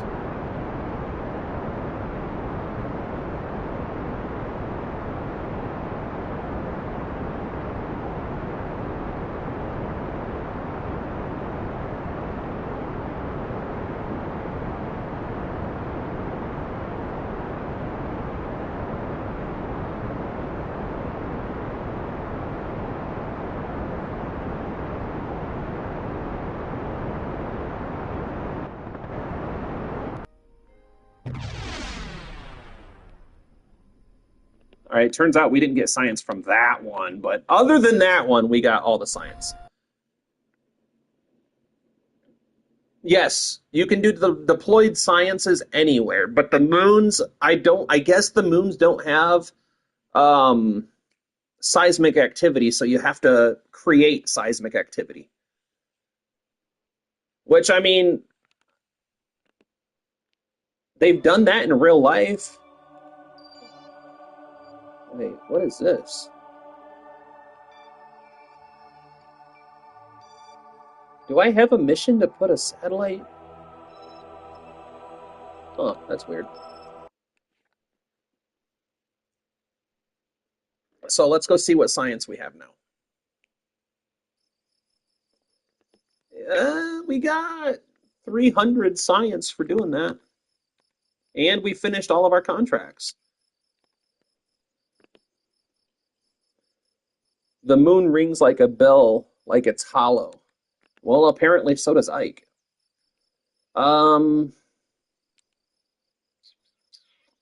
Let's see what we can unlock real quick.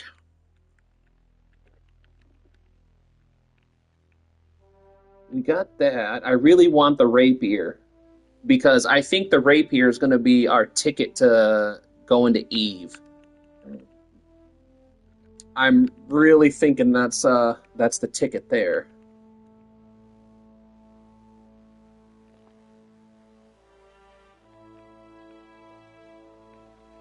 I wouldn't mind having another drone core, but it's not the top of my priority list.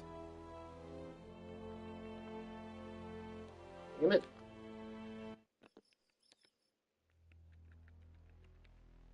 Hear me out, Apollo. Science goo. Which one? So, hold on a second. Let me show you. I'll show you what we got on Ike, because we have the same exact setup on Duna. We have science goo, we have seismic reading, and for some reason I decided to put a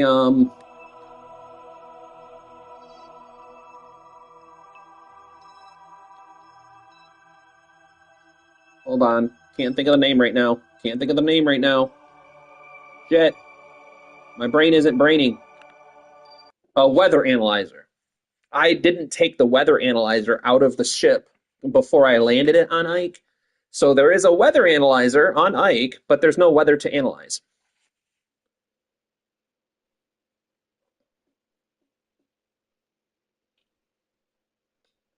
Hey, 10 people in watching. If you're coming in for the very first time, thank you so much for clicking on my little Kerbal stream. So, well, let's go to the light so you can see what we got going on. So, this is our little science area on Ike. Appreciate it, Maximus. So, science rate 5%, science transmitted infinity. I'm not sure what that means. Yo, what's good, Zanimation? More pasta? Dude, I'm jealous. You always have good pasta. Although I shouldn't be eating pasta. I still love to eat pasta. So we have the goo monitor here. And apparently it turned itself off again. And I'm not sure why. Let's...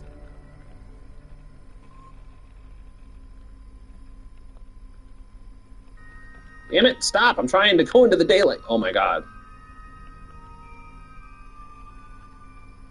There we go. So apparently the goo monitor turned itself off. And I don't know why. This is the weather analyzer that is doing absolutely nothing because there's no weather to analyze. It is only there because, yeah, we could build a space station. We could do that pretty easily now. Maybe you need more solar panels? I don't think so. So, experiment control station. We only need 3 solar panels, and we have 7. So, it shouldn't be solar panels. I'm just not sure. This is not the first time that the experiments have shut off on me.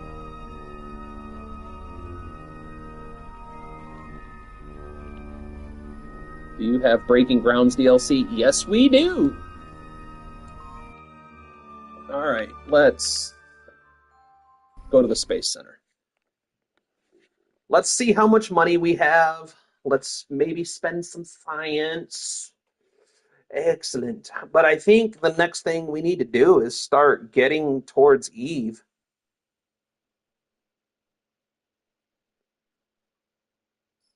We've already got all of it set up on Duna.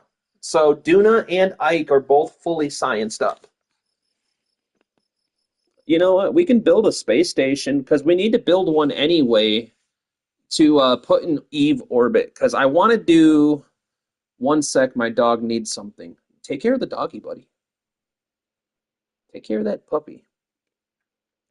Because I want to put a... Ooh, it's 2:15. I got about 45 minutes. So I really want to put a whatchamajigger in there. What am I thinking of? The processing lab, that's the one. I really want to put a mobile processing lab. Oh, that's kind of cool.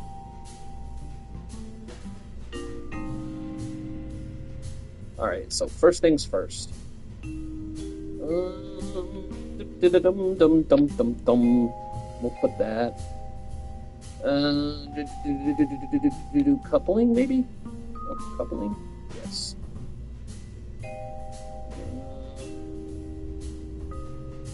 don't think I want the junior. Let's do... We'll kick this up. Is Doggy okay? Show. Next thing's next. Mobile processing lab. Science. Science. I'm not even putting decouplers on this. Alright, so we have that. Then we need solar panels.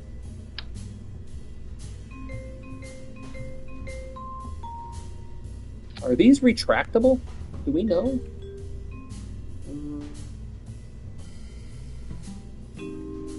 Cheerios, and now he's not mad. That's the way to do it. I don't think these are retractable, but I don't think they need to be, really. That should be more than enough power for this thing's needs. So, payload. I don't want a service module. The service bay, and this is where we'll tuck in all of our... I'm pretty sure they're reached. Okay. If they're not, it should be okay. Like, I don't foresee the need to retract them. But before I do that,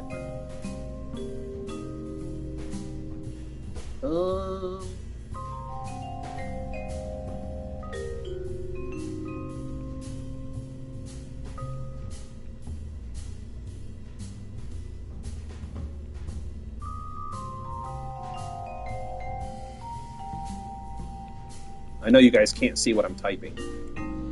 We'll do this. I don't know. Anyway.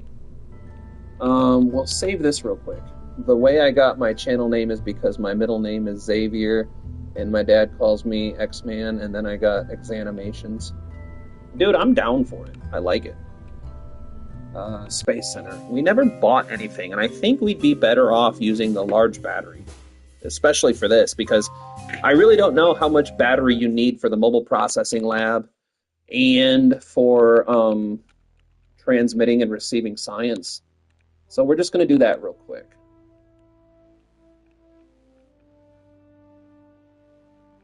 We have 400 left. Big battery, yes.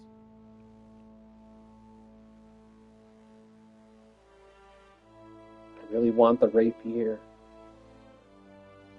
I'll save what science we have left. But having the mobile processing lab, if I'm correct, should get us like a massive amount of science. It should. That intel may very well be wrong. All right, so we have command, we have science. Open. Charge me. Big battery. There we go. Now, so we have power. We need communications. So now we need to figure out which of these is best. So 15, 2, packet size 1, bandwidth. I think this is the better one. Now, another thing, do you guys know, anyone in the chat, do you need 2 relay antennas, or do you just need 1 per vessel? Because I don't know if it's directionally sensitive. If I don't need 2 of them, I'm kind of just wasting money by putting 2 on. Just 1? All right. And then I think this is the best ComSat that I have. Pretty sure it is. So packet size 3, bandwidth 20. Packet size 2, bandwidth 2 because it looks cool. I mean, you're not wrong. It does kind of look cooler with 2. And I mean, we have $4 million to spend, so you know what?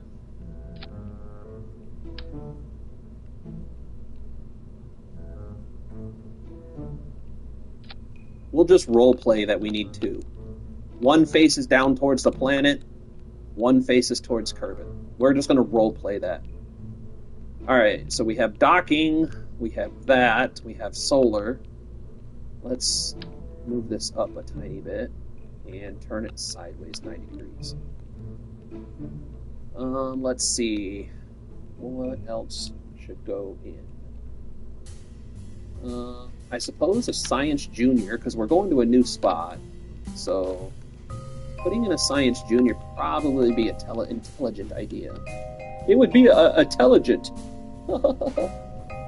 And we're going to load it up with all the science basics. There's no atmosphere. We're not landing, so that's kind of pointless.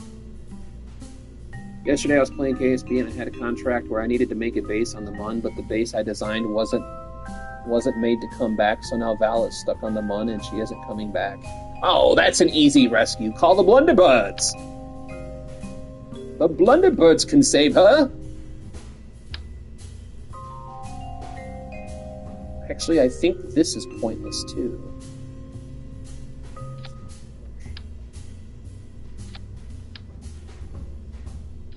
Because I think this needs an atmosphere, doesn't it?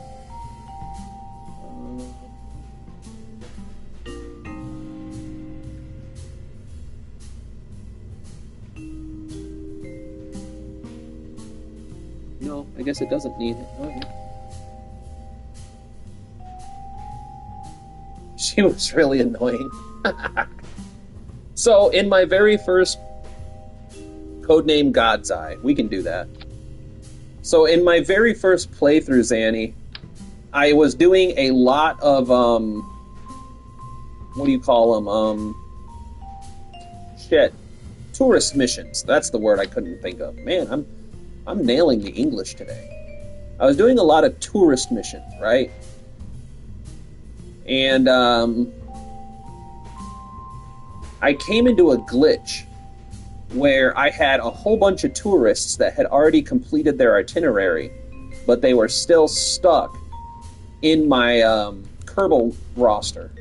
So I ended up loading them all up onto my space station and sending them off to like the Mun or some shit, and just left them there forever until I deleted the file.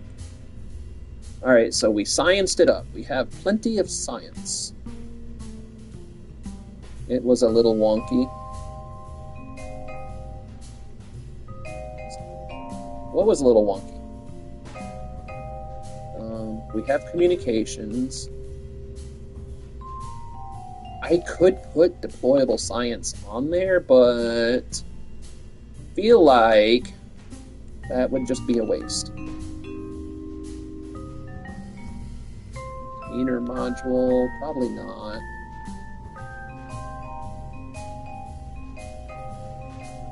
I guess we could do a living area.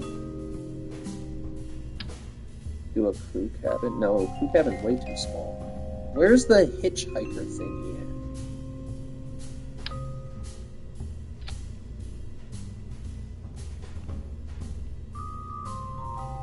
The hitchhiker. That's who. Oh, Luke. There is no escape. Alright, so. Although, I do think we should do this number. Like that. And then I'm also concerned about this. Put that like that.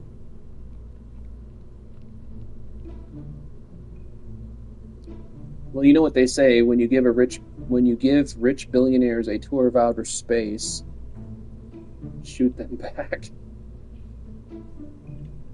Alright, is there anything I'm not thinking of? Because, I mean, this is going to be the basic thing.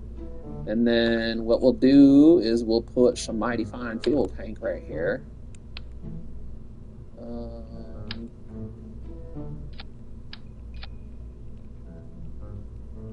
And then, guess what we're going to do? You guys are never going to guess what we're about to do.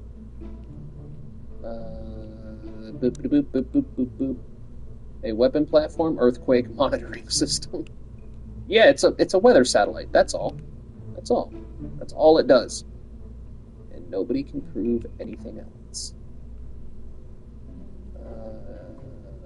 Structural tube, no. Where? There it is. Nope, that one's too big. There we go. Now watch this.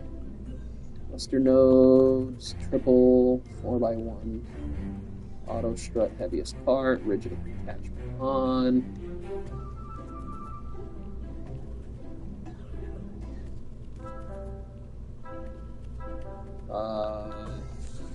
engines we need. There it is. Come on, give me.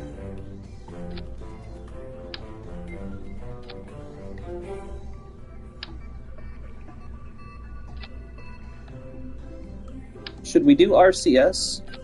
Should that be a concern right now?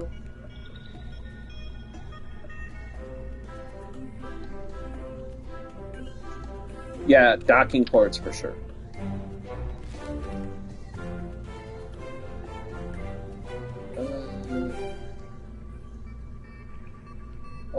No, this is more. We're gonna send this to Eve ahead of all the missions, so that way we can try to double up on our science. Because I think if you use the science lab, yeah, you're right. RCS would be really handy. I want to see. Oh, I'm doing it wrong. I mean, it's not the worst delta V numbers. What's the thrust to weight? The thrust to weight is not horrible. I mean, it could be worse for using nuclear engines.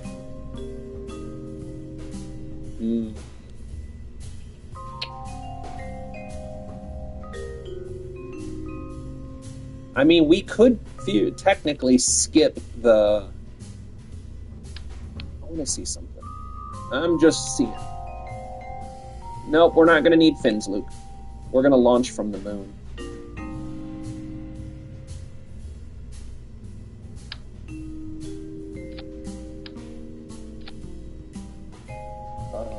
Let's get rid of that oxidizer. Not going to need it.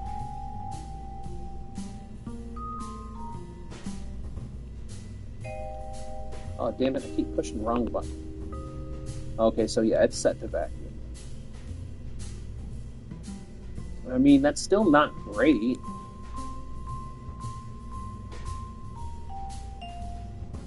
It's not the greatest thing ever. I'm going to skip the RCS for now. Because this is going to be rather massive on its own.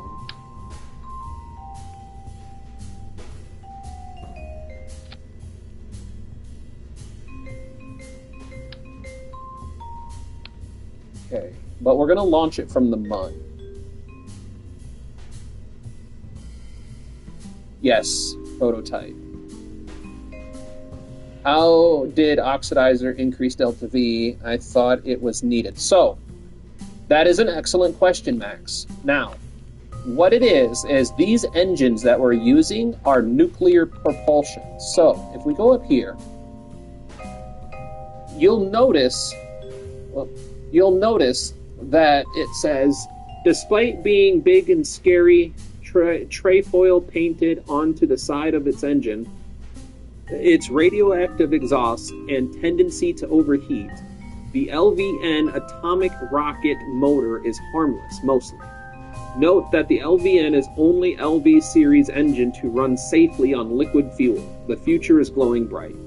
Now, these engines do not require oxidizer. So the reason that the delta V went up, and you can see this if I put the oxidizer back in, the numbers drop considerably. That's because the oxidizer is super heavy, and we're not going to use it. So if you drain the oxidizer out, it takes away that useless weight and increases your DV considerably.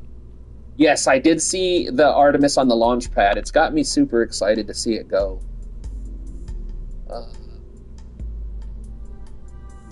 Yep, they're really good if you're doing something like this. What I love using the atomic engines for mostly is putting Sentinel satellites in orbit, because you can pretty much use them forever. Like, you can farm contracts out like nothing else with atomic engines.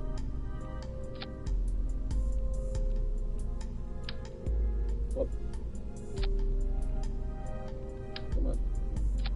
There we go. So, that should be it for the station, really. We have communications, we have relay, docking ports for additions later. We have standalone fuel source with all oxidizer removed. We have 5 nerve engines. So, let's get this bad boy up in the air. And for that, I have something special. You guys are gonna love this. It's gonna be a great time.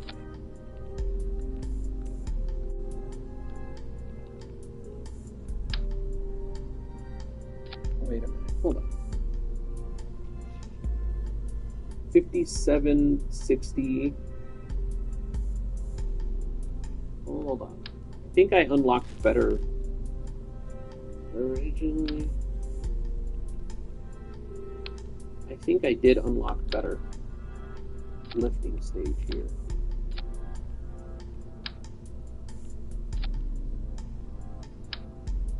Yes, lights. You are absolutely correct.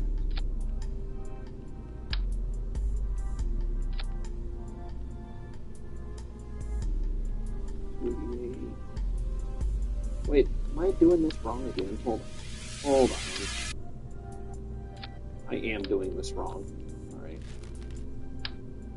We can just use 2 of these instead of 4 of those.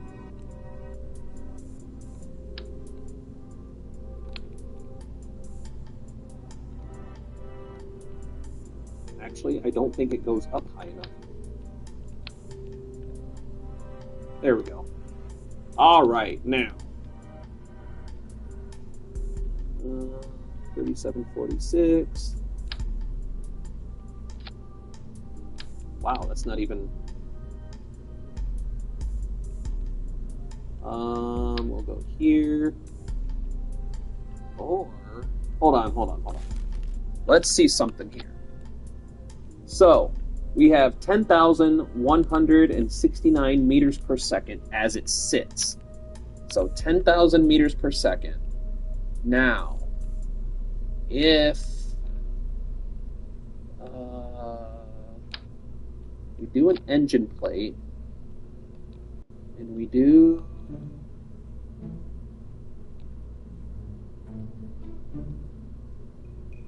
six, and then we come over here,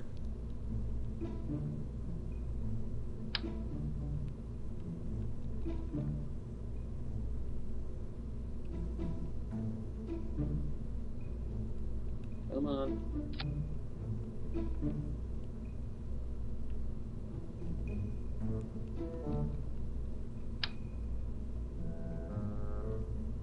Get up in there. Get in there. Get in there, you jackwagon. Nope, stop it. Get in your home. There we go. Nope. Okay. So what if... Come on, what if we plant this? I don't think that'll fit, is the issue. Yeah, it won't fit. Okay. So... it's 0.86. Now, hold on. What was it? These were 4 tons apiece. So, 4, 8. 8 and 8 is 16.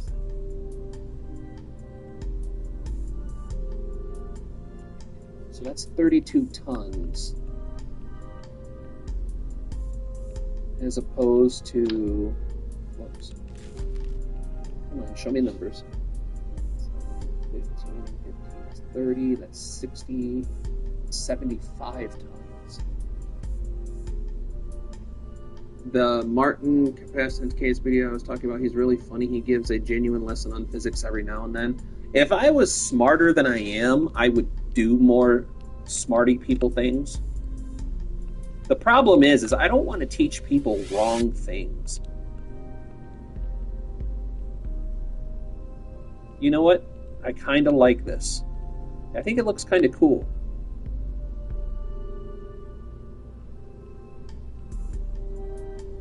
almost reminds me of the Saturn V.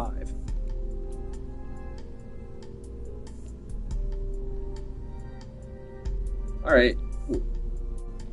We're not going to need Finn's life. We're going to launch from the moon. We're going to launch from the lunar gateway.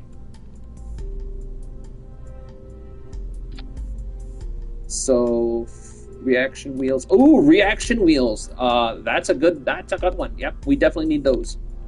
I forgot. Thank you for that.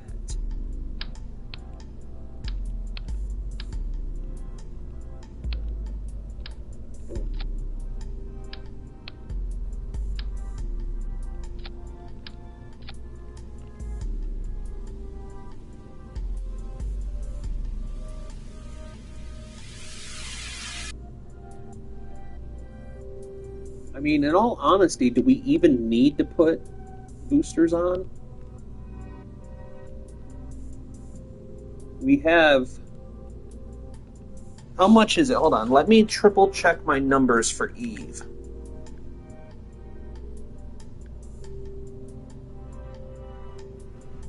How much DV is an Eve transfer? I don't think it's a lot. No. It's only about 1,500-ish meters per second. Maybe 2,000 if you count. No, because we'll be in an elliptical curve in orbit anyway once we leave the surface of the Mun. So 580, 67, 90. It's about 3,500-ish meters per second to get from the Mun to... oh, wait, no, stop. I'm reading the wrong chart. I was reading Ike. So, let's see. That's 90, 9 and 9 is 18, so that's 170, 100, it's 220... 630, 660. Yeah, we're only going to need about 2,000 meters per second to get to Eve.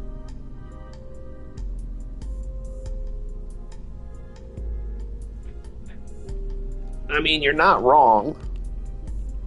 All right.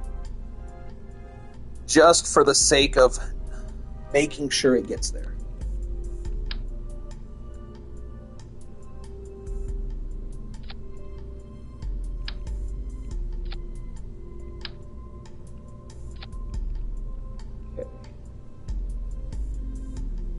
You can add that fairing in the payload section to make it. There's no aerodynamics on the moon. We're not going to need to concern ourselves with aerodynamics.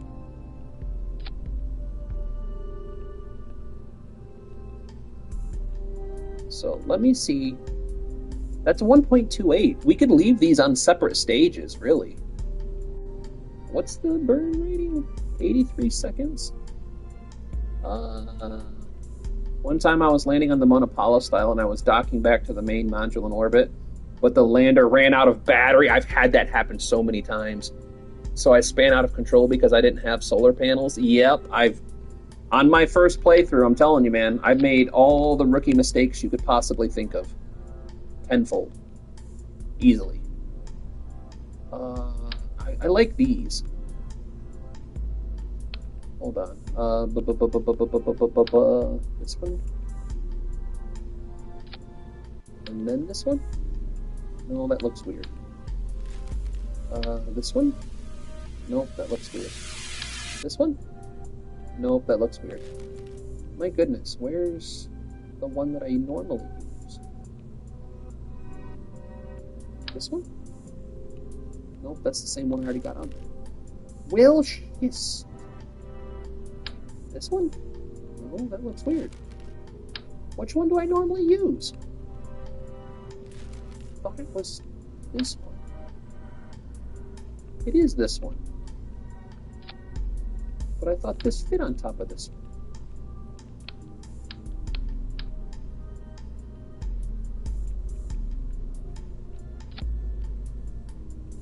Maybe it was aerodynamics? Possible? No. I don't remember how I made this work on my other one.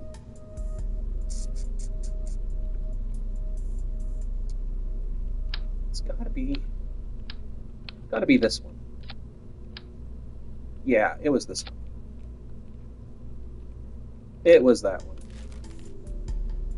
And then I think it's in engines.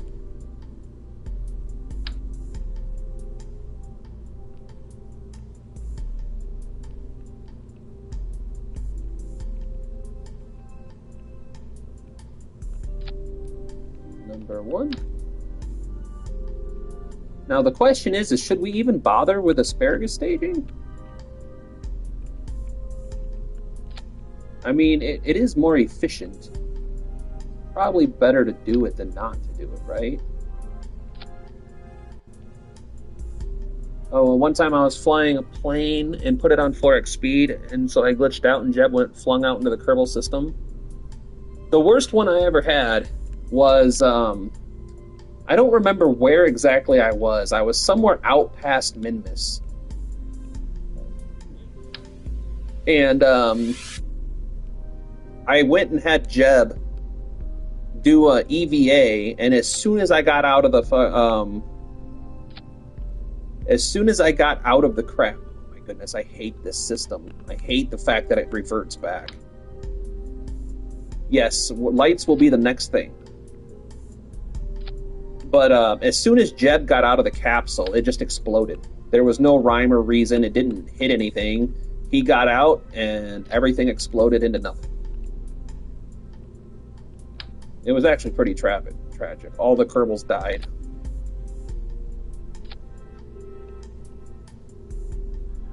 I spent hours making a Mun base, and it just vanished. Dude, there's a lot of little glitches in Kerbal like that. Alright, so now we need lightage. Unfortunately, I only have 2 lights available, which is stupid.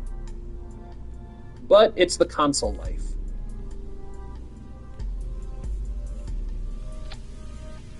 Do that. We should probably illuminate the docking ports, right? I feel like that would be a smart thing to do.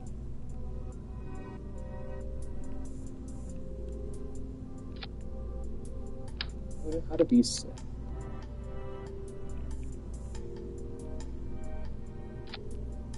I feel like having lightage on the docking ports would be pretty important.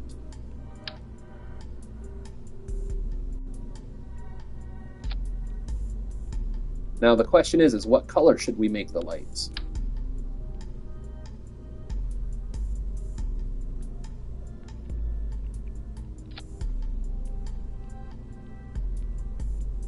Should we just leave them regular white lights?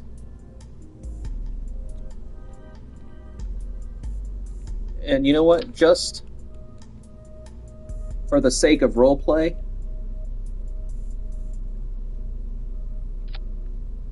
we already got solar panels. We got the giga panels right here. See?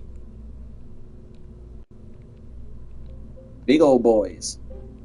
Should power this space station for the next 1,000 years. We got 4 of them.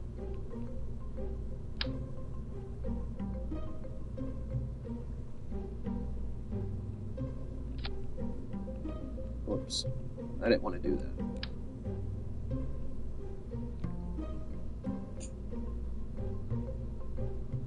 Why is it back on 4?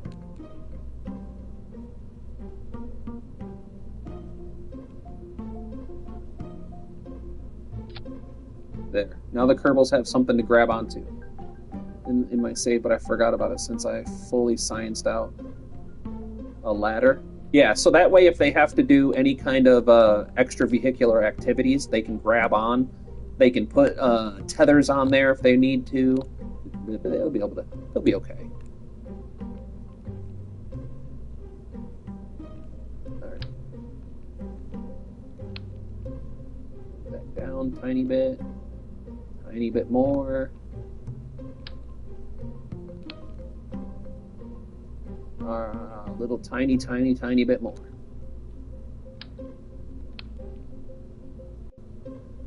That's good. So, Bridgie, dude, welcome home, bro. We're finally making the science the science station that you've been begging for. Shouldn't you have struts so it won't go up noodle mode? Yeah, we're gonna auto strut the living shit out of this thing.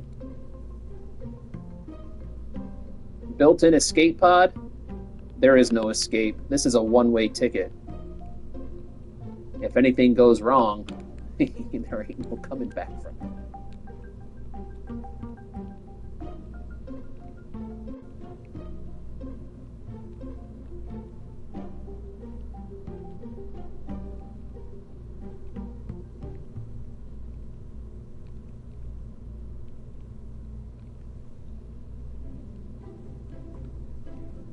Add a core module, do docking. What? A COR module? I don't know what that is. Whoops. Damn it. Oh well. That's fine. It's just the satellite dishes.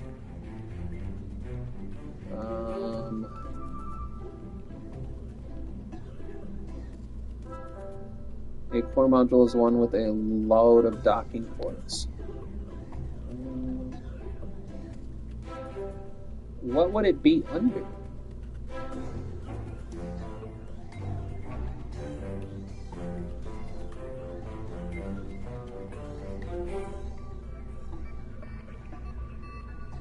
Would it be under structural, maybe?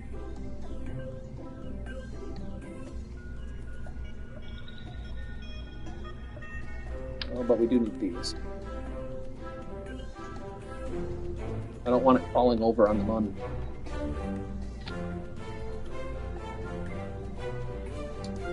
Auto strut, rigid attachment. Auto strut, rigid attachment. Auto strut, rigid attachment. Auto strut, rigid attachment. Auto strut, rigid attachment. You guessed it, auto strut and rigid attachment. Auto strut, rigid attachment. It's already done. Well, I gotta do some homework. Alright, Zanny, thanks for dropping in. Good luck on the homework, bro. And good luck on your finals. Wait, was it you that said you had finals coming up? I'm pretty sure you said you had finals.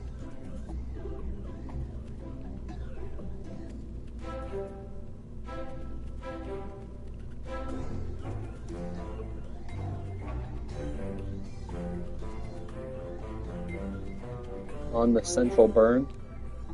I'll put fins on there, but they ain't gonna do nothing. There's no atmosphere. Bye-bye, and no, I don't have finals. Oh, that must have been someone else. My bad, homie. All y'all students doing stuff and studying and stuff. Dang kids and they're studying. Alright, I think... Auto strut, rigid attachment. Auto strut.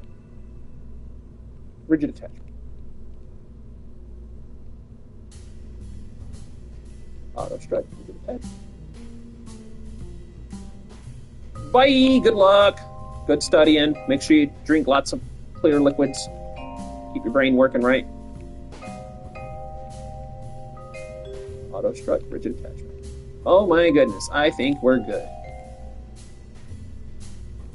Alright. Look at what we have here. Even P? Yes, even P. Did I auto strut this? Yes.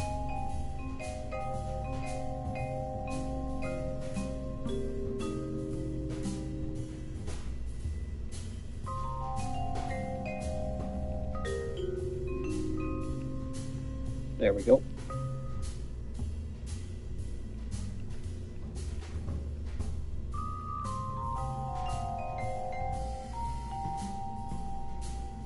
Alright, add one more science laboratory. The problem is, Bridgie, I don't even have that many scientists. I gotta buy some. I think I have to buy some anyway. I think, hold on. More relay dishes, more. I don't want to send the dream team for this mission. Well, or do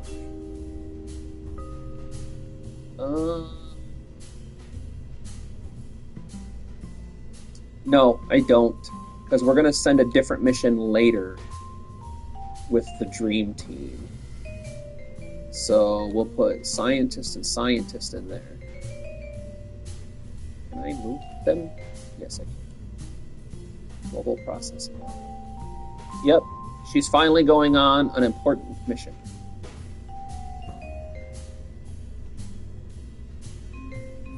We'll get more Kerbals later, but I'm doing this so this guy can get a little bit of level up. Val should level up. The scientists, they'll do science stuff. Okay.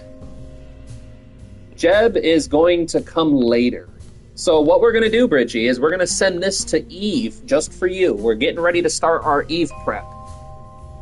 And Bill, Bob, and Jeb are going to come later. We're going to have to build another ship that will dock to this and hopefully conquer Eve. I'm thinking of doing a space plane so that way we can glide down to the surface of Eve and land all nice and chill. And then just fly it back out. All right, now we need some staging. Remove some symmetry. And remove. The Eve SSTO did not work. Turns out there's no oxygen on Eve. Who knew? So I have to redesign and rebuild it. Alright. Remove from symmetry.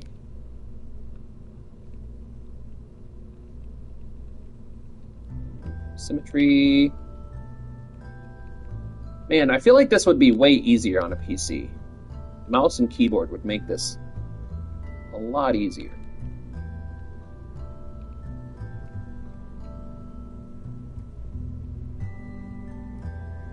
Yeah. Remember my first time landing on Eve, it went horribly.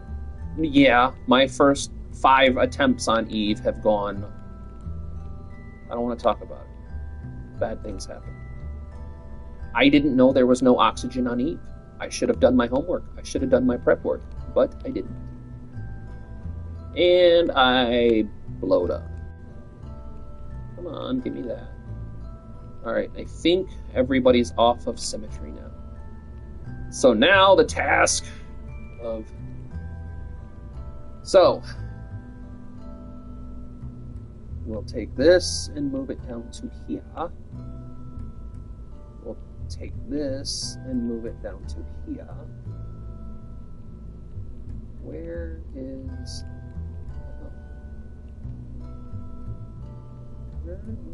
Oh, there they are. We'll take these, move it down to here. Okay, stage 1 is these two. So let's find the decouplers. We're just going to start off on a fresh stage. So decoupler number 1,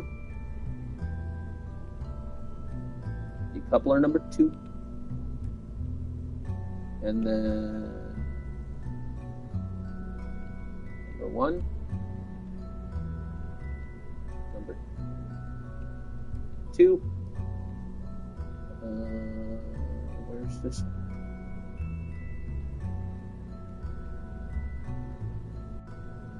Where's that?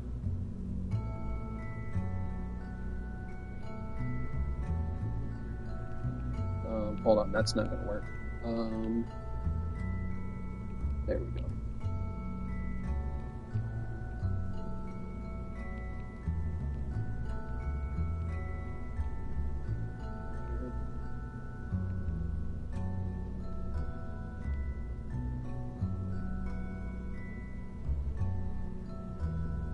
This comes later.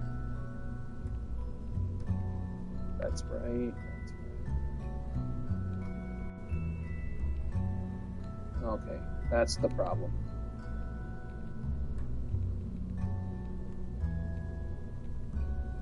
Alright, there. Now, where's this at? Alright, so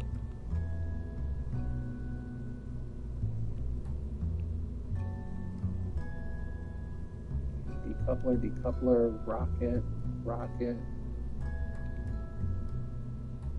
No, you go up here. So, that's there. This is this one. So 10. This one.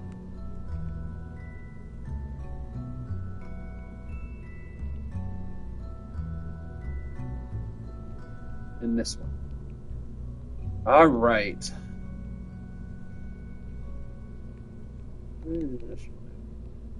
Oh, that's those. Put those down there. All right. So that stage is set. And then this stage is next, so put those down here.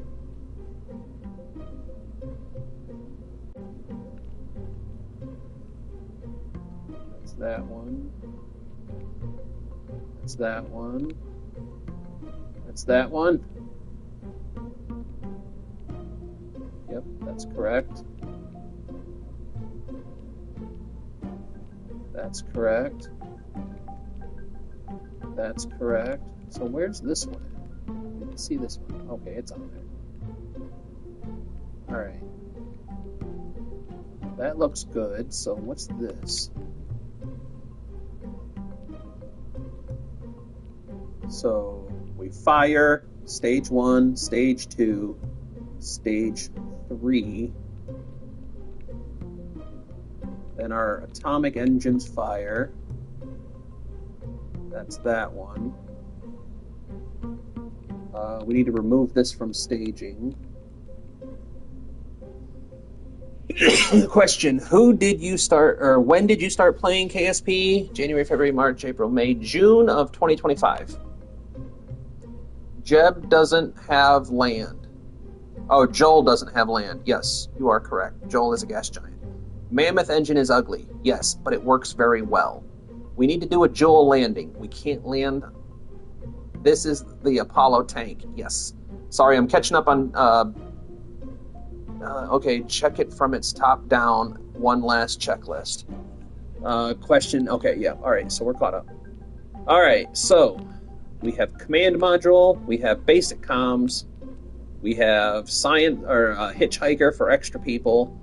Living quarters. We have science module with 4 giga thingies of solar thingies, panels, those thingies, you know what I mean. We have lights facing forwards. We have relay antennas. We have science. We have battery. We have a whatchamajigger. I keep wanting to say control surface. A reaction wheel. But now that I'm thinking about it, damn it, it would probably behoove us to have more than one, because this baby is going to be massive. So we have relays, we have lights, we have power, we have battery, we have science. We have engine with no oxidizer, no oxidizer. We have docking ports, no oxidizer. We have 5 nerve atomic engines, staged. We have main phase fuel tanks. Hold on.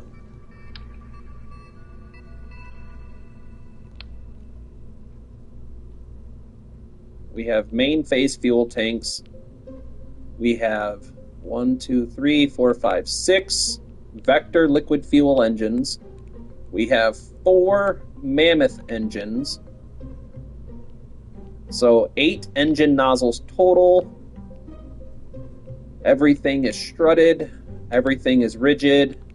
We have 4 clamps, stability clamps.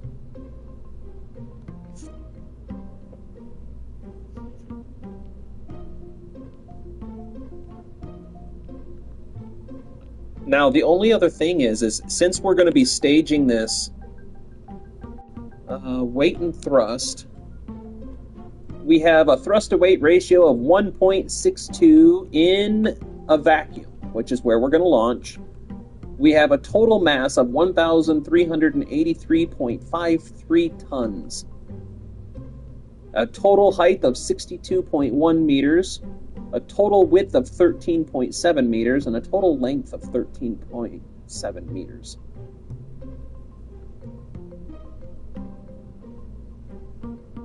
It keeps telling me my decouplers are attached wrong, and I really don't understand how.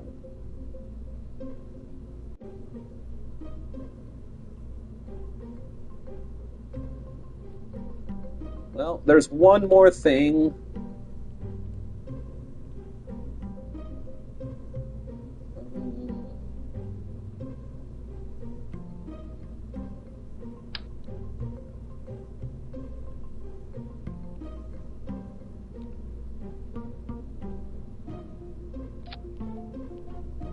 Okay.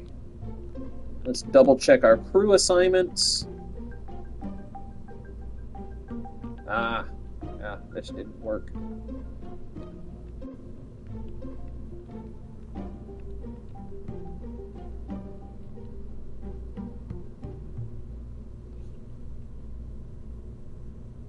It keeps saying decouplers attached wrong to me too. It's annoying. Yeah, I don't know why it keeps doing that. It's done that on almost every ship I've built for a while.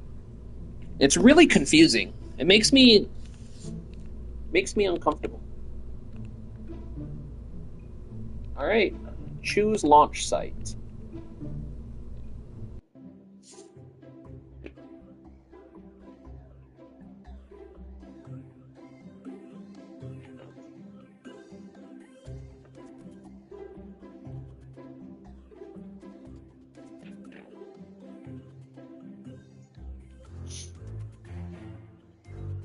Probably get this up in the air and then I gotta go.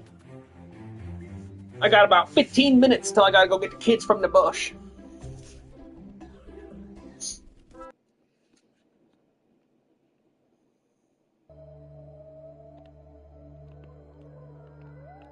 She is massive.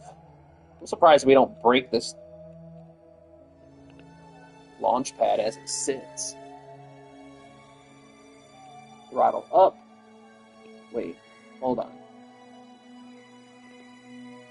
Throttle down. Holy shit.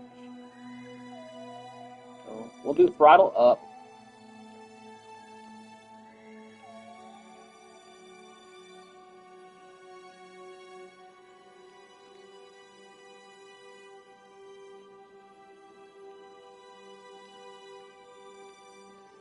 Oh man, it's going to make me do each of them individually.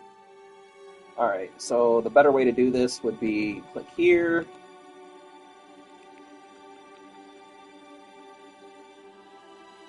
To make sure they're all the same.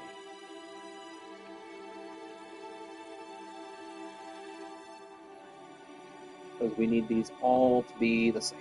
Or else we will go spinning off into the wild blue yonder and kill everybody. And Bridgie would be very upset if we kill Val. He'll be unconsolable.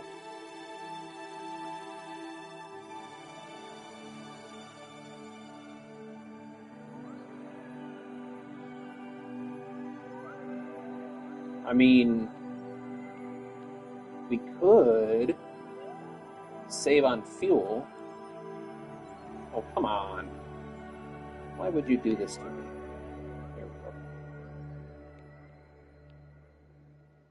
I mean, we could do that. That gives us a 1.42 launch ratio and increases our burn time by a substantial amount.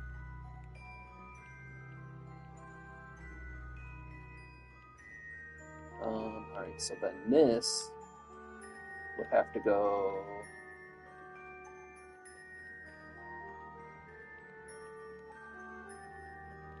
here? No, yeah, that's right. No, that's not right. I'm gonna mess this up if I don't. Oh.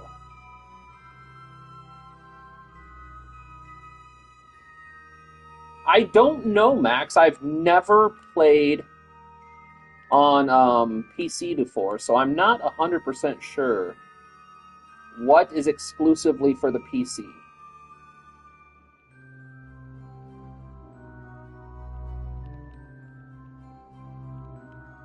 I honestly could not tell you. There.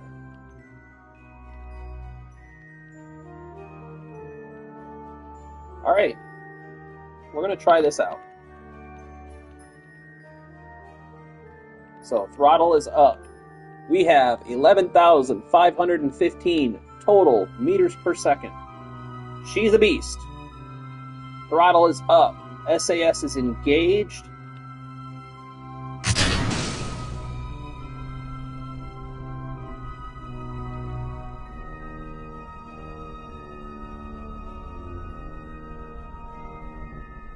Yeah, the MUN launch site is, I unlocked it with the Breaking Grounds DLC. And then you have to get it in the tech tree.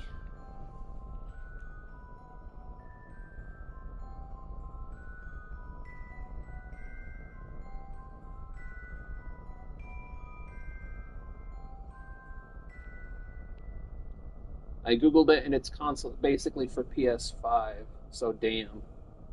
Dude, that's the one good thing that the PS5 has over the PC. But the good thing is you can, well, I guess it wouldn't really make much sense to try and build your own lunar base.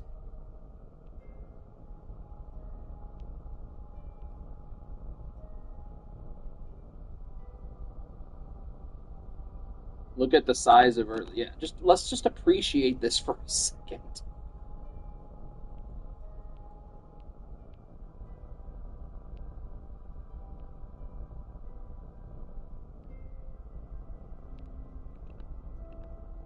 And I mean, I know we're moving slow, but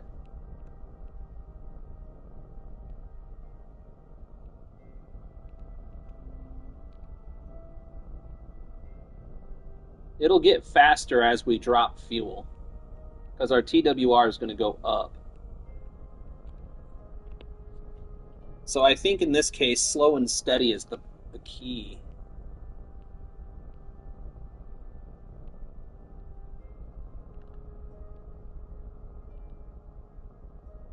Then we'll start our very slow gravity turn for what gravity there is to turn into or out of.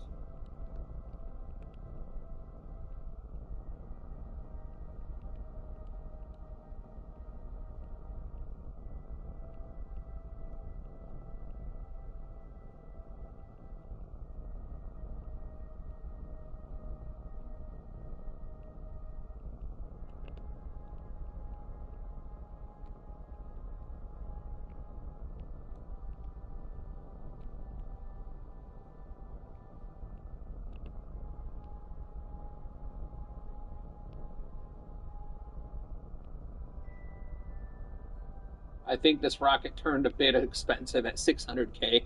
Yes, but it is all worth it because this is the beginning of our Eve transit. So if this helps us get to Eve, I am completely okay with it being expensive. As expensive, I would have paid $1 million easily.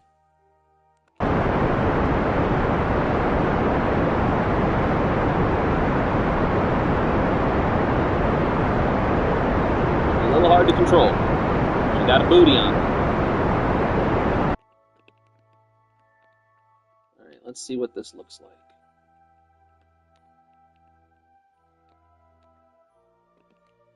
I'm just doing this so we can...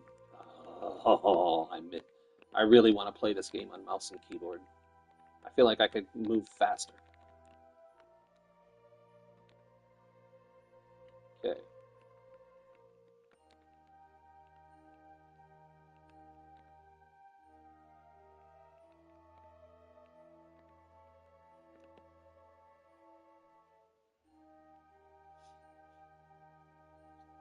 It's a full package, so it's okay. We just need her in any orbit now. Yep. And as soon as we can get her off the ground and make sure she's good, I'm going to have to jump off and go get the kids from the bus.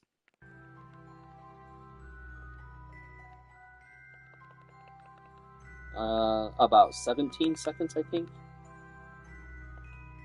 Oh, passed it. That's fine.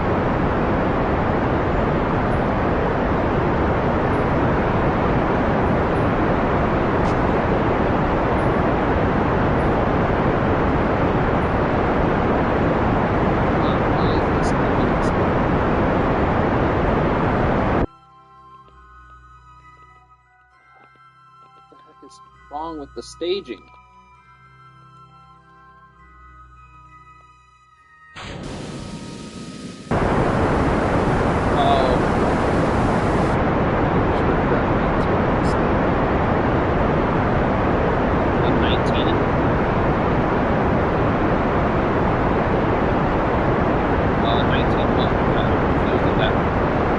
Probably thinking misunderstood.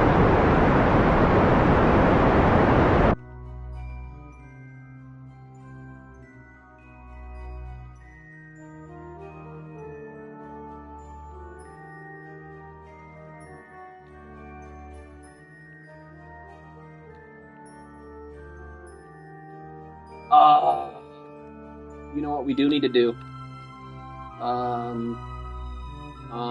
Here. Aim camera. I'm not too worried about spinning. It'll sort itself out. We don't have a time limit, really. But what we do have a time limit on is...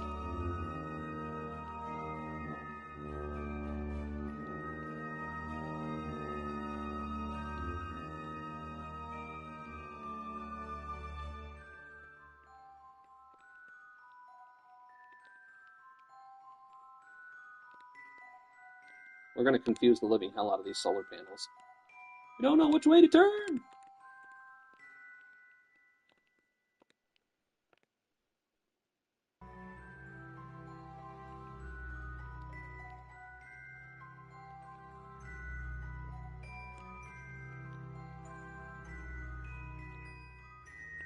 We're just going to let the autopilot sort this spin out real quick, and then we'll save it and be done. We'll be back live again Saturday morning, I'm pretty sure. I don't foresee a problem. And I'll put a sticky note on my monitor to remind me to double check that YouTube is actually live.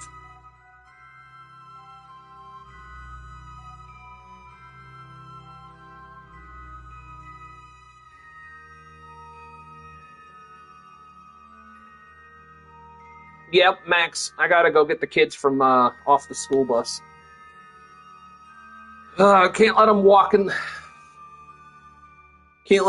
in this weather. It's below 0 outside, and the people that live in this apartment complex drive like maniacs.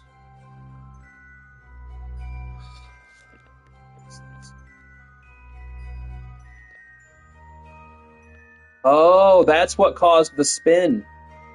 This fuel was on the wrong... This rocket was on the wrong stage. It's supposed to be up here.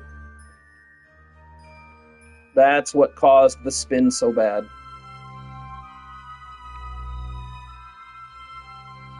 But we're going to let the computer sort out the spin real quick. It's locked on prograde, so eventually it will stop. Actually, yeah, that's not going to do shit.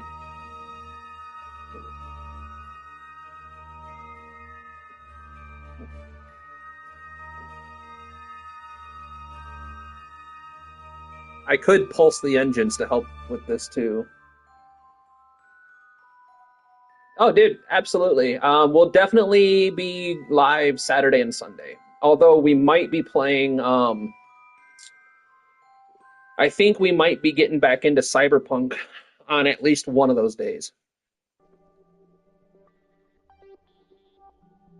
I've just been really excited because this is the most progress I've made in Kerbal. We've learned how to do relay networks. We've learned how to deploy surface, save and go. I'll see you on the next episode. You have a good one, Luke. I'll see you in the next couple days.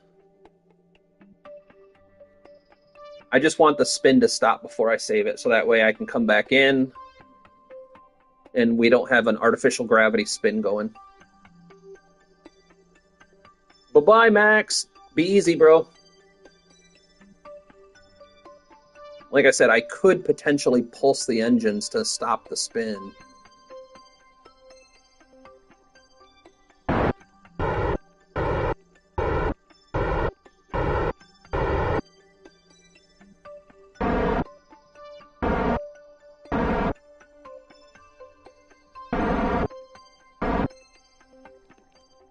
There we go. And I didn't disturb our orbit in the slightest. All right. we will see you guys in the next one. Bye bye. Be easy. Have fun.